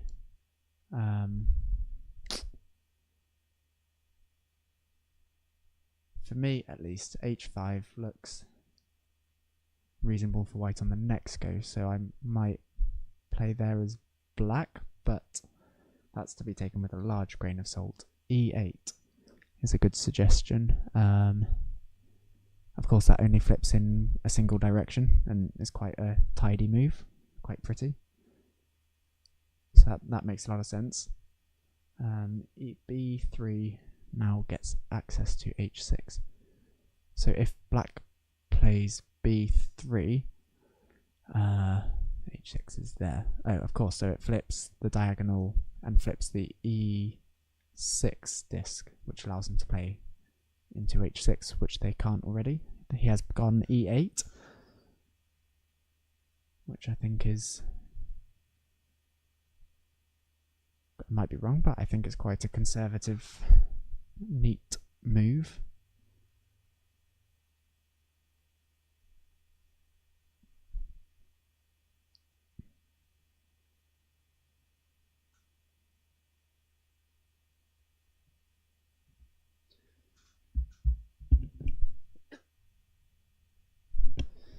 Yeah, so black's obviously played through white's structure a little bit there. I think for me, the natural response, just from looking quickly at it, would be d8. But then obviously that gives black's move to f8. So I would like everyone watching, I would like thoughts on that.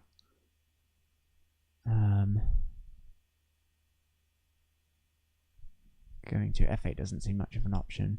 Going to h5 doesn't seem much of an option, I don't think, because then black has a nice quiet move at g4. h4 maybe? I don't know. It seems quiet, but it seems like it might poison something. I don't know. I don't know, naturally I'd play d8 in a quick game at least. Maybe d2. Oh, this is good. Quite pleased with that. So now I'd imagine f8 just because it's quiet. There we go. Gosh, am I actually a secret pro at Othello? Well, I guess we'll never know. I do feel that I learn a lot from watching these top players play, which I really enjoy. I think my ratings dropped a little bit recently online, just mainly from being tired, to be honest, but I always find that after having done one of these tournaments and commentated on them, that I go away and my rating will jump up 100 points, and then maybe drop 50 points or so over the year until the next one. And so it's kind of very much a case of 100 points up, 50 points back, 100 points up, 50 points down. But slow progress. Slow progress is good. White has played the h4 move, which I did point out, so pleased with that as well. You would have played d2. Is that instead of h4 there? d2. Yeah, d2. I guess he can't play there now because it flips the e5 and f4 discs because of the move he just played at h4.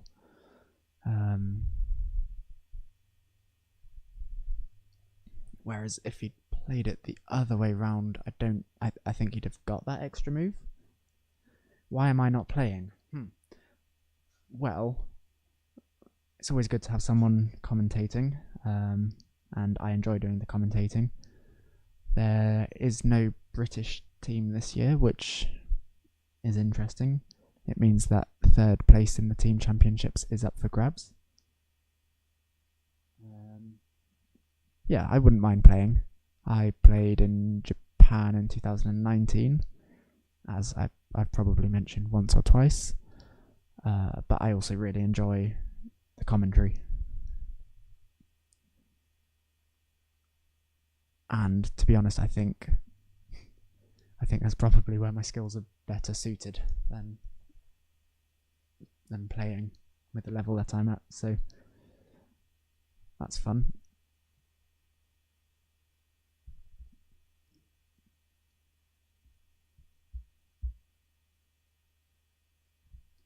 Oh goodness me, just realised I had the stream playing on mute. I get 500 megabytes of data for £8.40 a day. I don't know what that is in dollars, like $10 or something.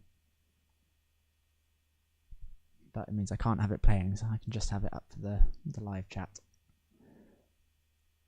Right, so it's black's move. White doesn't have the nice move to d2 anymore without flipping a bit more.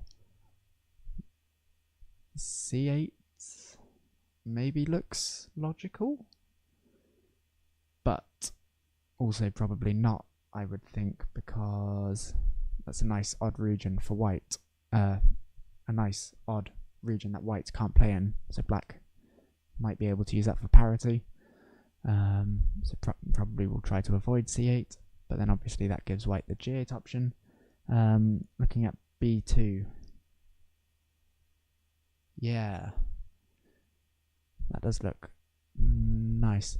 See, my thought with that, and I'm going to need some advice here, is that to me that just looks like it blocks off the top region too much. And obviously white can't go to A2 at the moment because that diagonal will be black leading to A2. But do you think people watching that's an easy diagonal to gain control of? Do you think it's easy to get access to A2 there?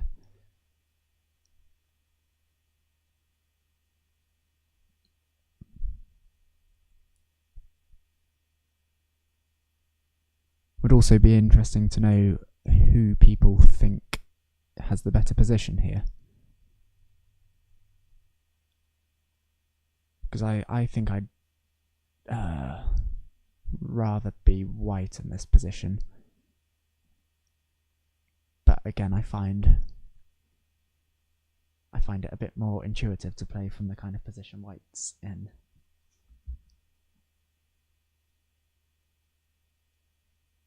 Let me have a look.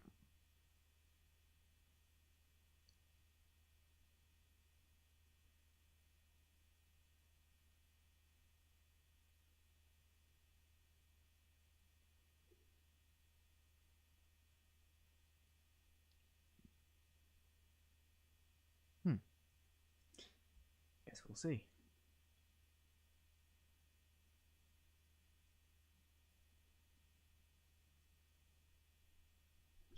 B2. Wait, I'm stupid. When you said B2, I was looking at B3. B2 looks... Yeah, B2 looks a lot more fun. That's my kind of game.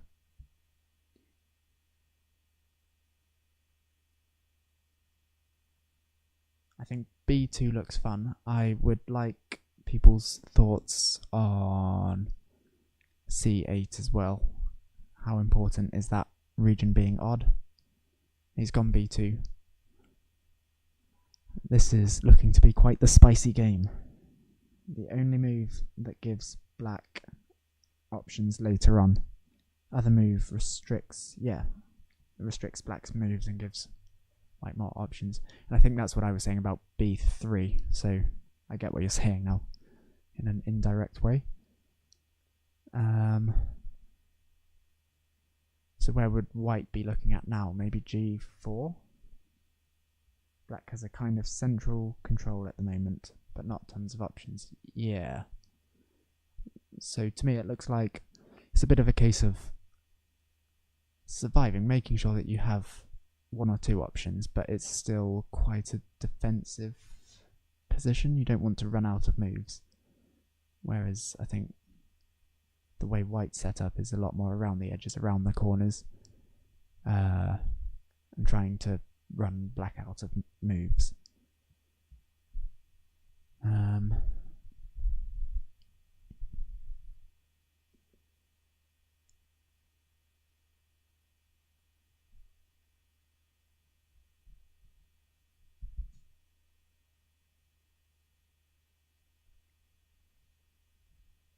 Yeah, so black can't go B3 now, I think, because that has the potential for a swindle with the B2 and C2 pieces both being the same colour.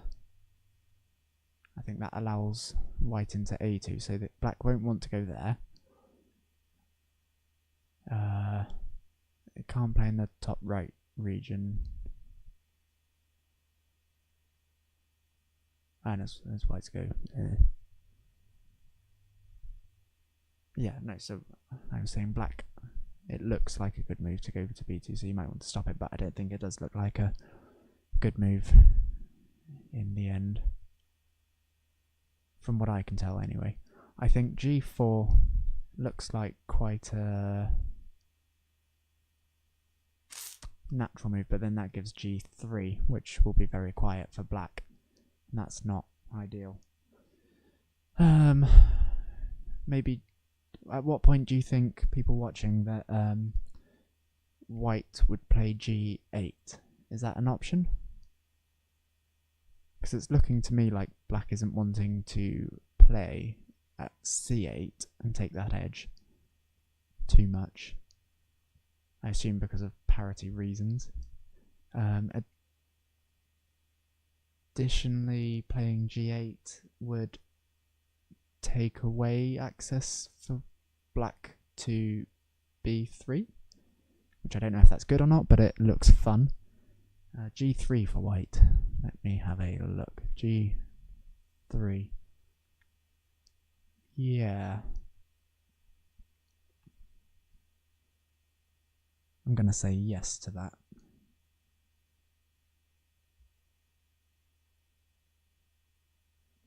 Alright, so G3 or C2, everything else is poisoned. C2? Ah. He's gone E2. Surely then just D2 is the pretty move here.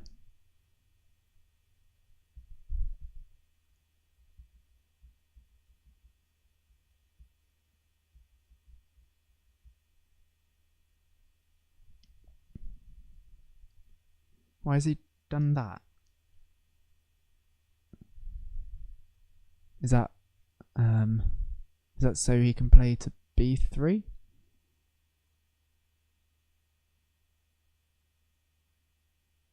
Oh, E2, sorry. Oh yeah, which is where he played, so good job. I also meant E2 when I said G4. I just it came out wrong.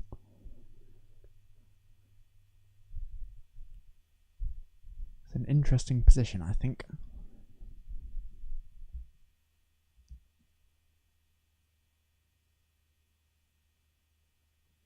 Is there anything wrong with D2, do you people think? Or...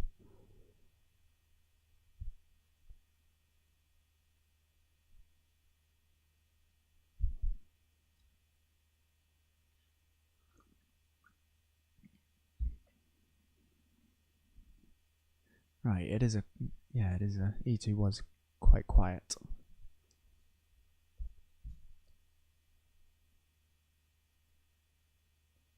I would go D2 here.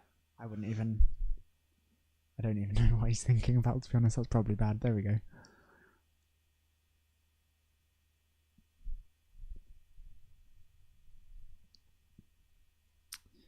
So now, white, again, can't go in B3.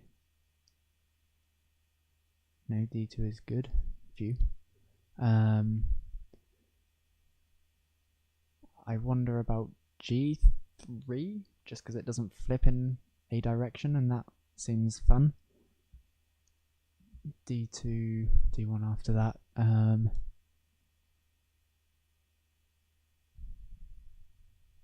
Yeah, D1 can now be played. I think D1 looks quite good. I'll take your point on that one.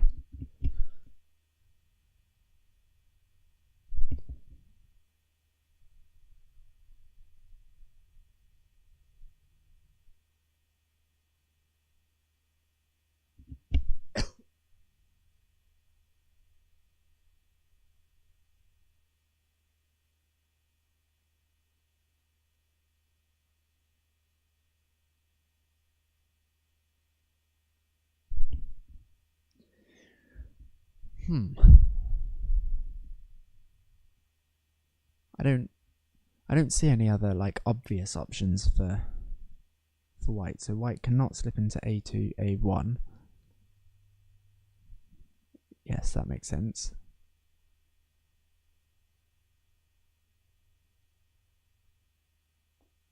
So black now has B3.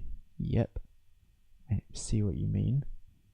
Yes, because there's a white disc on the second row. And sideways board, so it was kind of sideways. But second row from how the board is notated there.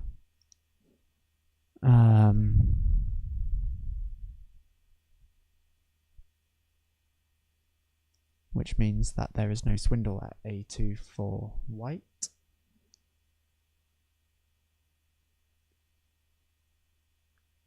So that will probably be something white tries to stop. So maybe g8 then? Is that... What do people think about g8? That seems like the obvious way to stop it. I'm sure there's something clever. White can still play g4 and later d1. Ah, but he's gone d1 straight away. I see what you mean about g4 though. Yeah, it is all of a sudden looking tasty for black. No, g3, sorry.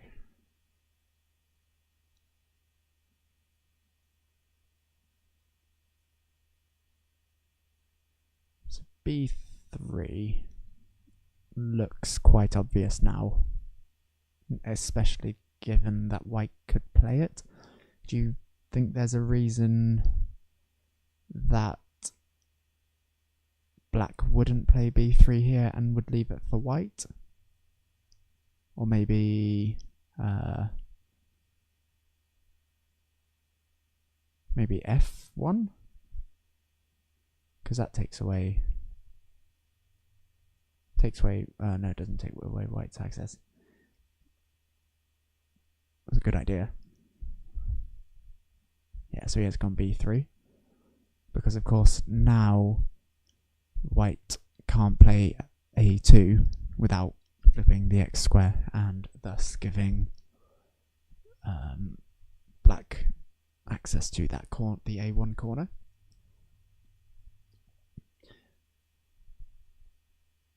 So you would think that white will get the a1 corner, but has to be quite careful about how he does it.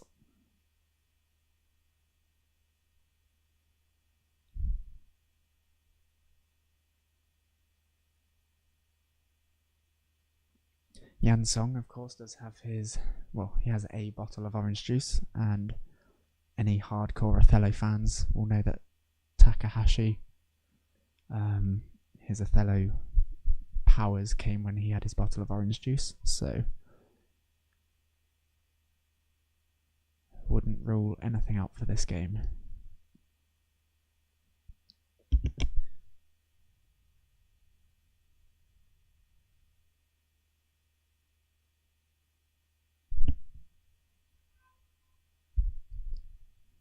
Right, whites go.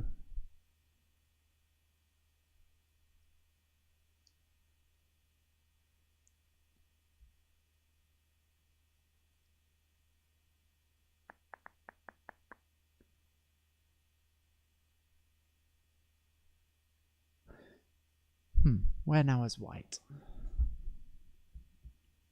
It doesn't look like there's anywhere inherently obvious, because white has pieces on every single edge. Most of his moves to me seem like they're quite poisoned, as in they flip in lots of directions. Someone correct me if I'm mistaken. I think maybe g4, although it flips in a lot of directions, it gives f2 as a nice quiet move, potentially. g8. Maybe Yansong is thinking about g8 soon, as long as g8 is all black. g8 diagonal. Goodness me, the fact that I understood that. g8 diagonal. Oh. So they have taken the corner. Black has responded by taking the a2 wedge. And now, I suppose it's a question. The region in the bottom left is still an odd region that white can't play in. So as of now, black has the parity advantage, which is not insignificant, I would think.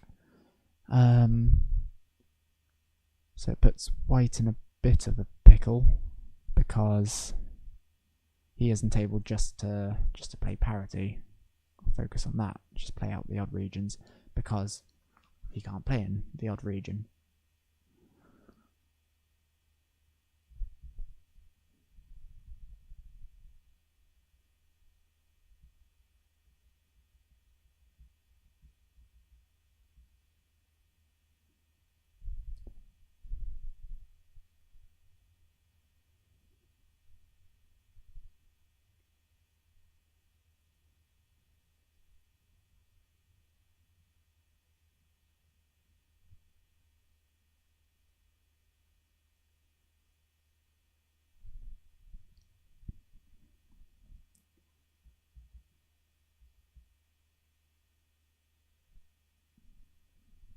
One of the two players finally taking some time to think.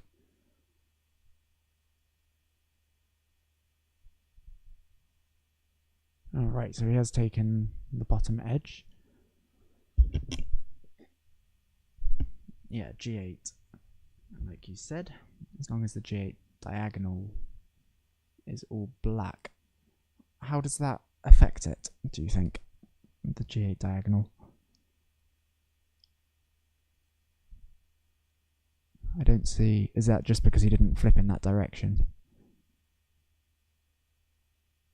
Just making it a bit quieter?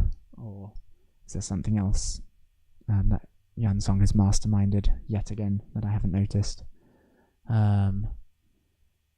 Is there... Obviously black can't play the stoner trap at the moment, or a stoner trap at the moment, because although it would make the diagonal black, it would also flip c7 and d7 if he were to play at b7, and that means he wouldn't be able to follow up at c8, which is what the stoner trap is.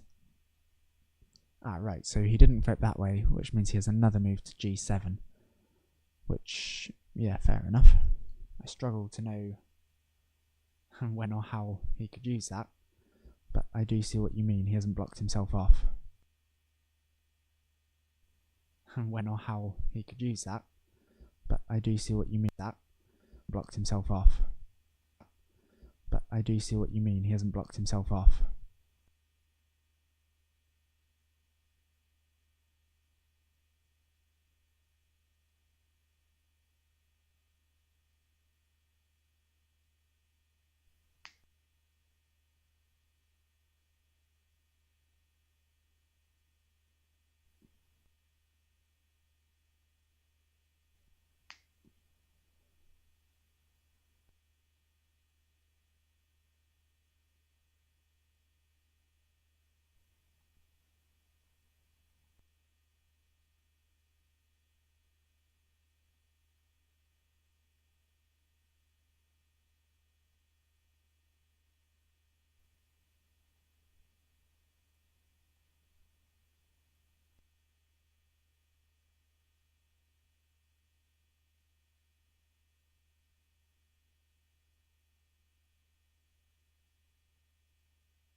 Moment, moment, moment, moment, moment, moment, moment, moment,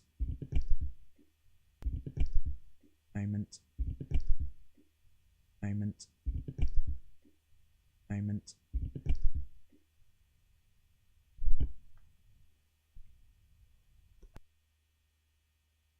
think to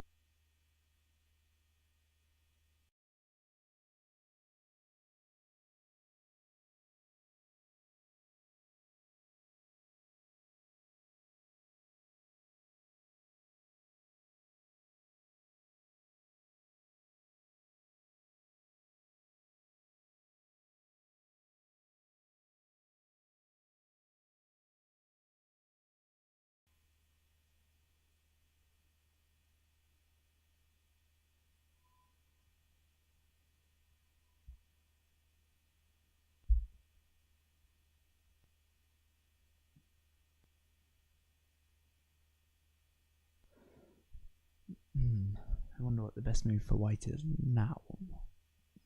Directions. That quiet move at F2.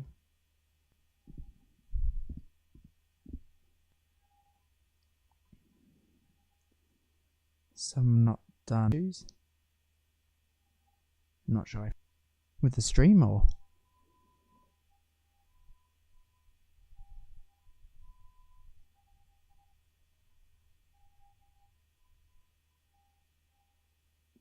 It seems to be. Oh, some not done. Seems to be some transmission issues. I see. In what way? Is the stream just lagging? Is the microphone not working?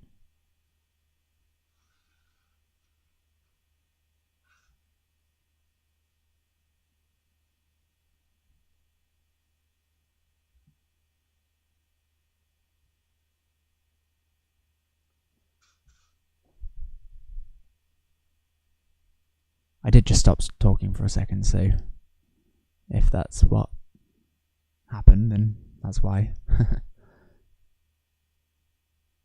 Can you hear me now? Let me know if you can hear. Now it's fine. What happened? Did the sound go? Did the video go?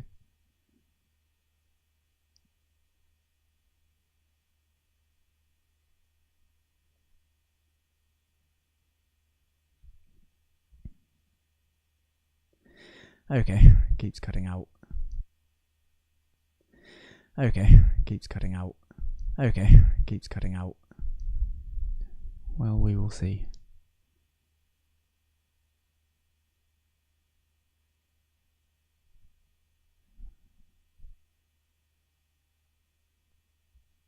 Yes, I'm getting note that it was some connection issues.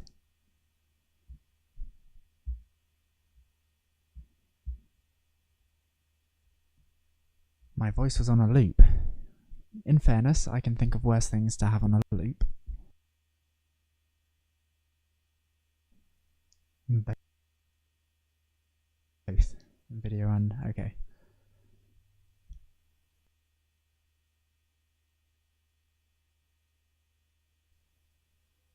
What was I saying on the loop?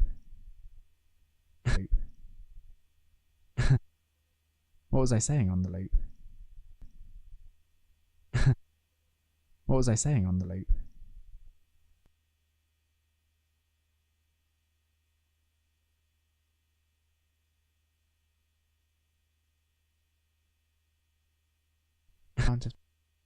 Amount of time. It's black's go.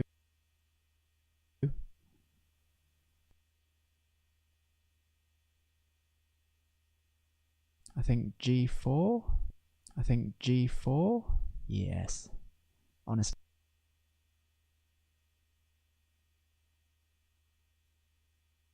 I reckon I just underestimate myself sometimes. It's just a flash of genius from me. It's just a flash of genius from me. I would think, unless I'm missing something, that H3, I think it doesn't give black any crazy new options. Might put white in a...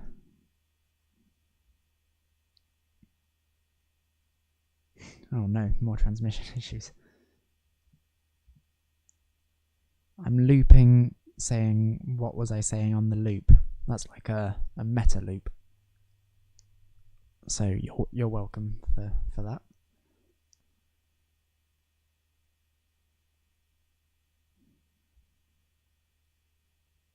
The loop. The loop question is, let me know when you can hear me normally again. I think it's connection issues, which, yes, I'm getting used to how the internet is here myself, so and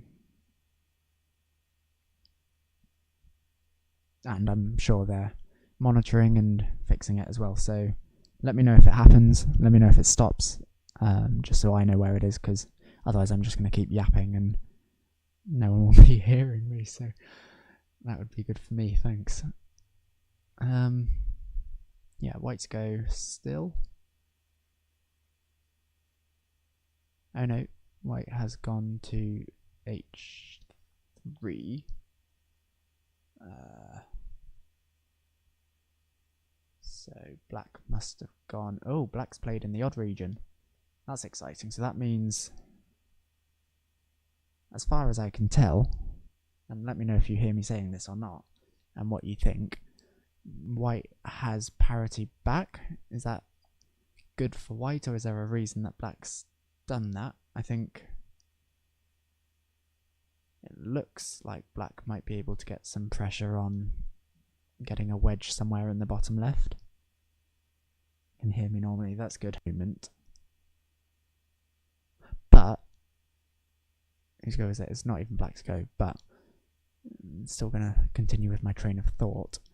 If black is able to go to b7, then that gets the diagonal, the main diagonal, which means that he can then play something like a7 afterwards as well, and then he'll be able, I think, to get that wedge at c8, though maybe he still won't have access. But I assume that white has just played there to take a bit of control over that diagonal.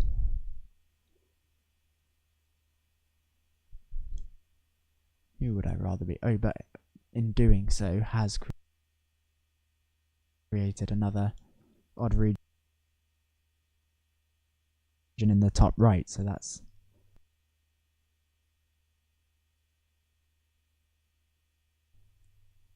in the top right, so that's interesting.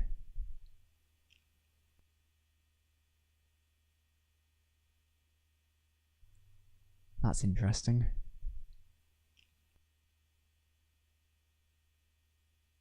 Oh. G7. Black will go G7. Where is G7? Yes, I think that looks quite natural. I think that looks quite natural. You don't think anything of the bottom left? No, he doesn't have access.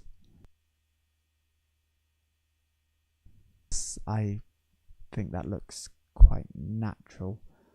You don't think anything of the bottom left? No, he doesn't have access to c8. Buffering again.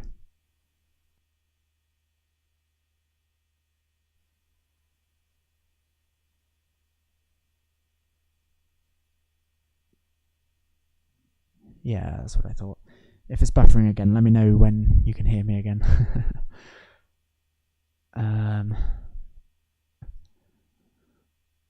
Causing, which means G7 looks natural, and that would, in theory, be a case of playing out parity as well.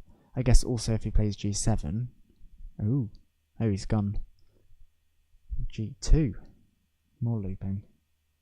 Good.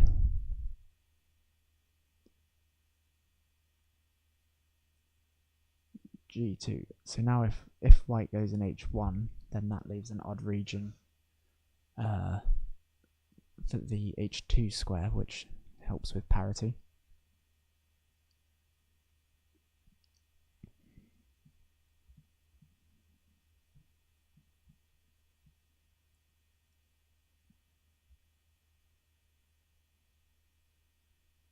No, it's not just your internet, it's connectivity issues in over here. Hopefully you can hear me say that. The internet here is different from what I've used to. from what I'm used to.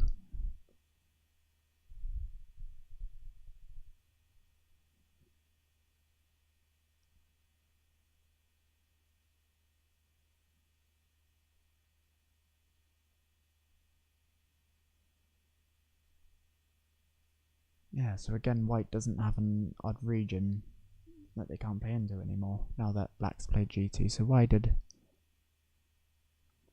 black play g2 and not g7? Someone solve that. That would be good.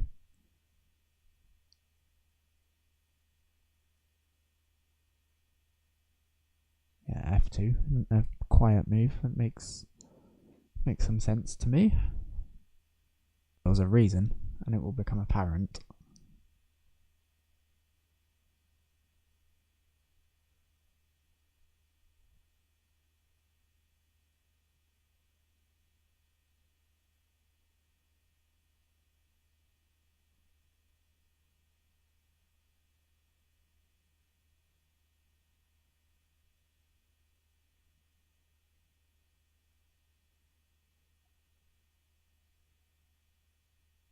e1.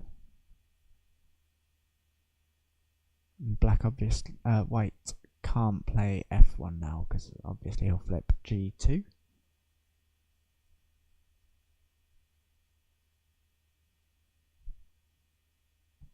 Trying to get parity with g1. Right. I see what you mean.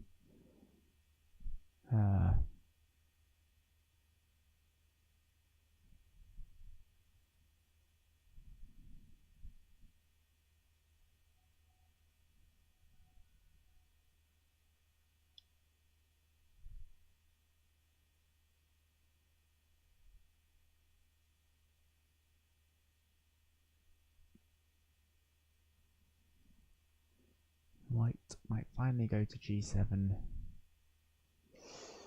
Oh, that looks messy. g7. No, but if white's doing it, oh my word. I'm not sure I could deal with that. If white goes to g7, I won't even know what's going on. Like, obviously white actually has access to c8, so that's nice. But then surely that brings back the parity problem because it leaves... no, maybe not. h1, g7.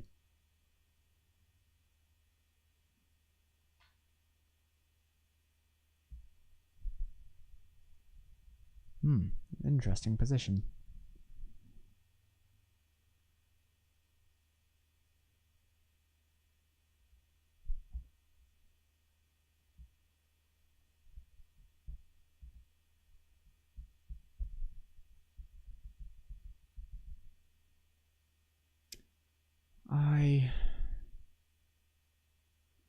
I feel like I'd rather be black in this position, but I can't quite put my finger on why as well, because it's not like, I don't think black obviously has parity or anything. I think if white goes to h1 at any point, then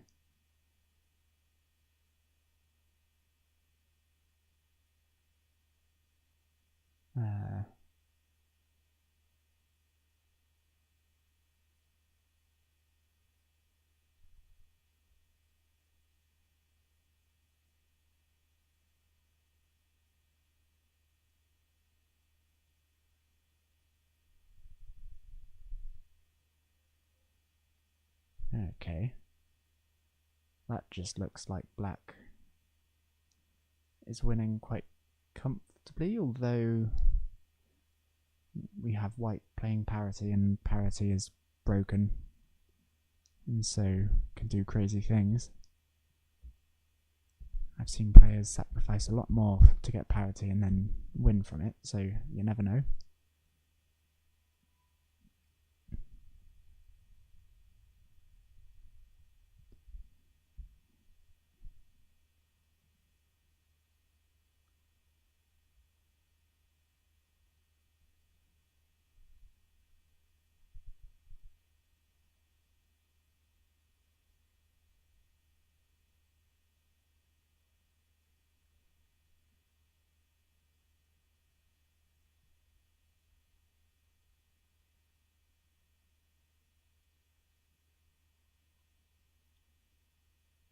just a reminder, not that anyone has, but if anyone's using a evaluation tool in the background, no mention of what's winning and what's not, based on a computer's evaluation in the chat, please.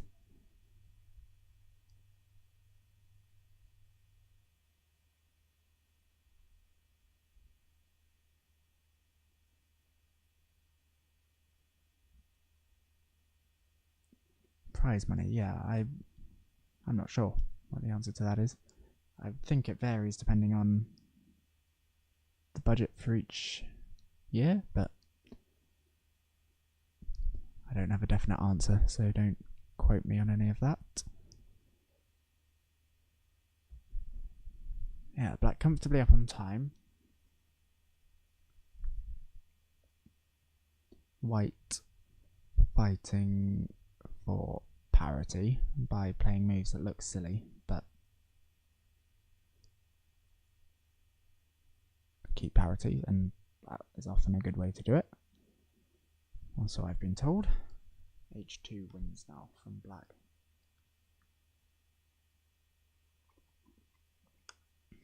Yeah, it does look like it's a lot of discs, and having a lot of discs at the end of an Othello game is good.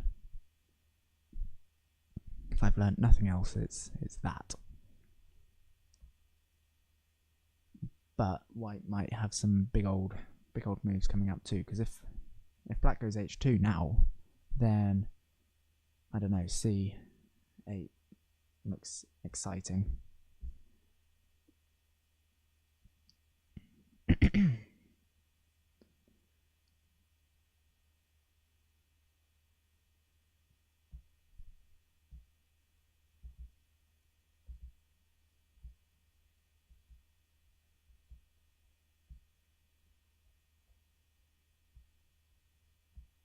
So now C8 shortly.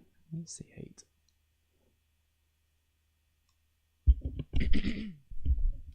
Why H7 instead of C8? That's a good question. I think just because of parity. I feel like you can give that answer to most things in this game. Oh my word. Why has he done that? Someone tell me why he's done that. That just looks... that looks foolish. So black can now go C8.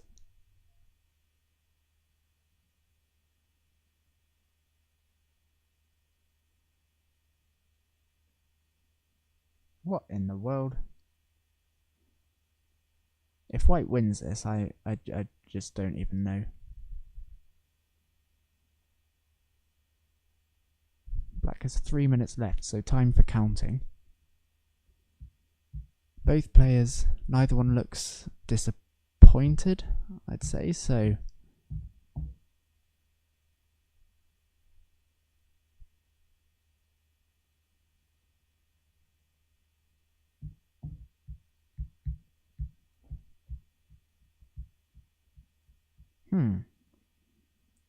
Black has no access to H1. Oh, yes.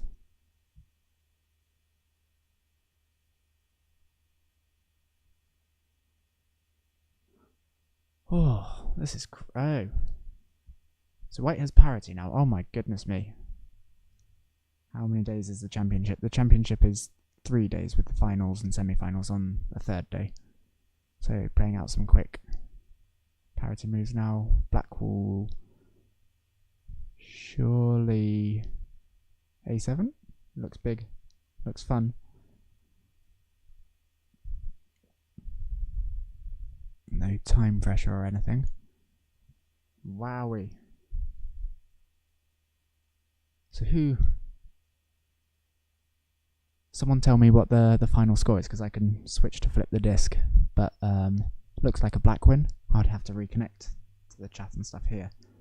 What's the final score? It looks... I think like a... It looks close.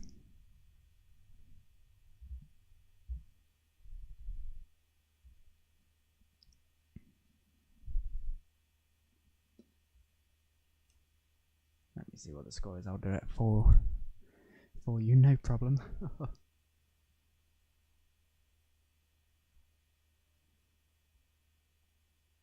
Yeah, so it's 34-30 to Takanashi, which is very good. So now we're switching to. So I've been watching this at the same time. Po Yun Chen has spent about 15 minutes thinking for this last part. As you can see, Kurita is on 19 seconds. 34-30. So Kurita has been waiting for about 15 minutes as to whether he'll be able to get the rest of his moves done within those 19 seconds, which, with the Japanese flipping speed, you would think so. Yeah, from one exciting game to another, out of the frying pan and into another frying pan, I think is the saying, something like that.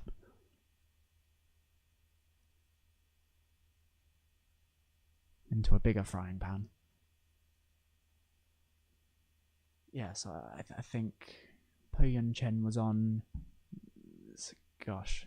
17 minutes or something before this move. I think if it were me, I might do a few like fake going to moves, just to make the other side panic. You've got to play the game, you know. I'm not sure. It looks... Again, parity does weird things, but it's always playing. But I would think it looks nice for black, especially... Another draw for Matthias. Matthias.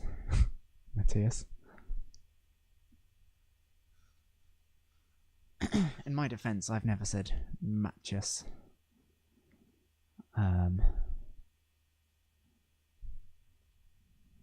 So, I stand by that. Yeah, 17 seconds left. Po Yun Chen is down to his last 45 seconds as well. White might go H2. Oh, black. H2. Did you mean H2 or? Is that this game? Is it the last game? Is that... What are we talking about? Kurita poised like a tiger. A big last move then for white. I don't know who's won that. 8, 9, 10, 11, 12, 13, 14, 15, 16, 18, 19, 20, 21, 22, 23, 24, 25, 29, 30, 31, 30. Is that a draw? Someone tell me, is that a draw? There's a schedule on the website. Finals on Sunday. Yes, there is a schedule on the website, which is in a comment higher up. I can send it again. Maybe I can't. I don't have it. Someone tell me if that's a draw quickly. I'll send you that again.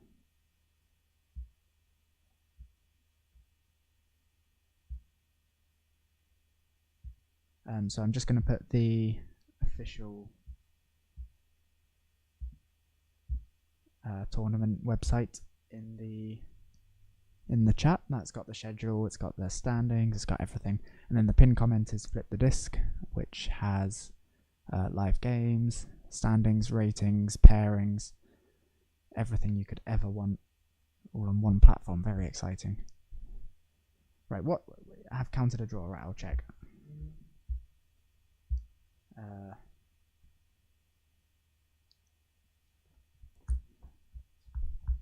A draw's exciting for the standings, I think.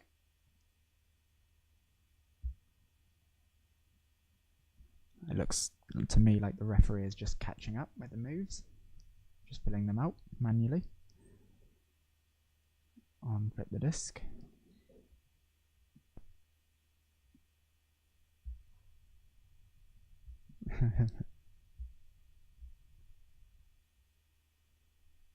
was a nice game though. 2 very exciting games on the top 2 boards. I wanted to switch to this one, but the point at which it got exciting, there would have just been 17 minutes of nothing. So, and also the other game between Takanashi and Yansong was also very exciting.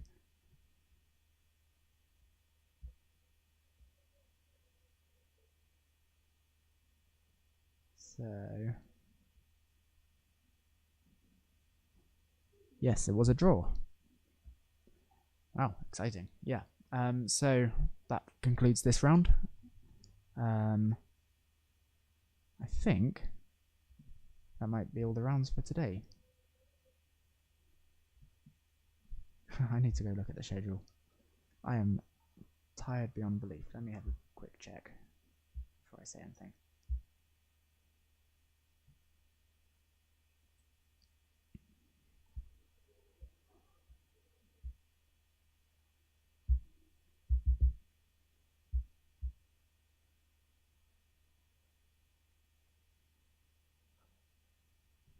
Yeah, I'm going to say it is. Alright, see you all tomorrow then. Unless there's another round today, in which case I'll see you then, but I think that's all of the rounds for today. So, thank you very much.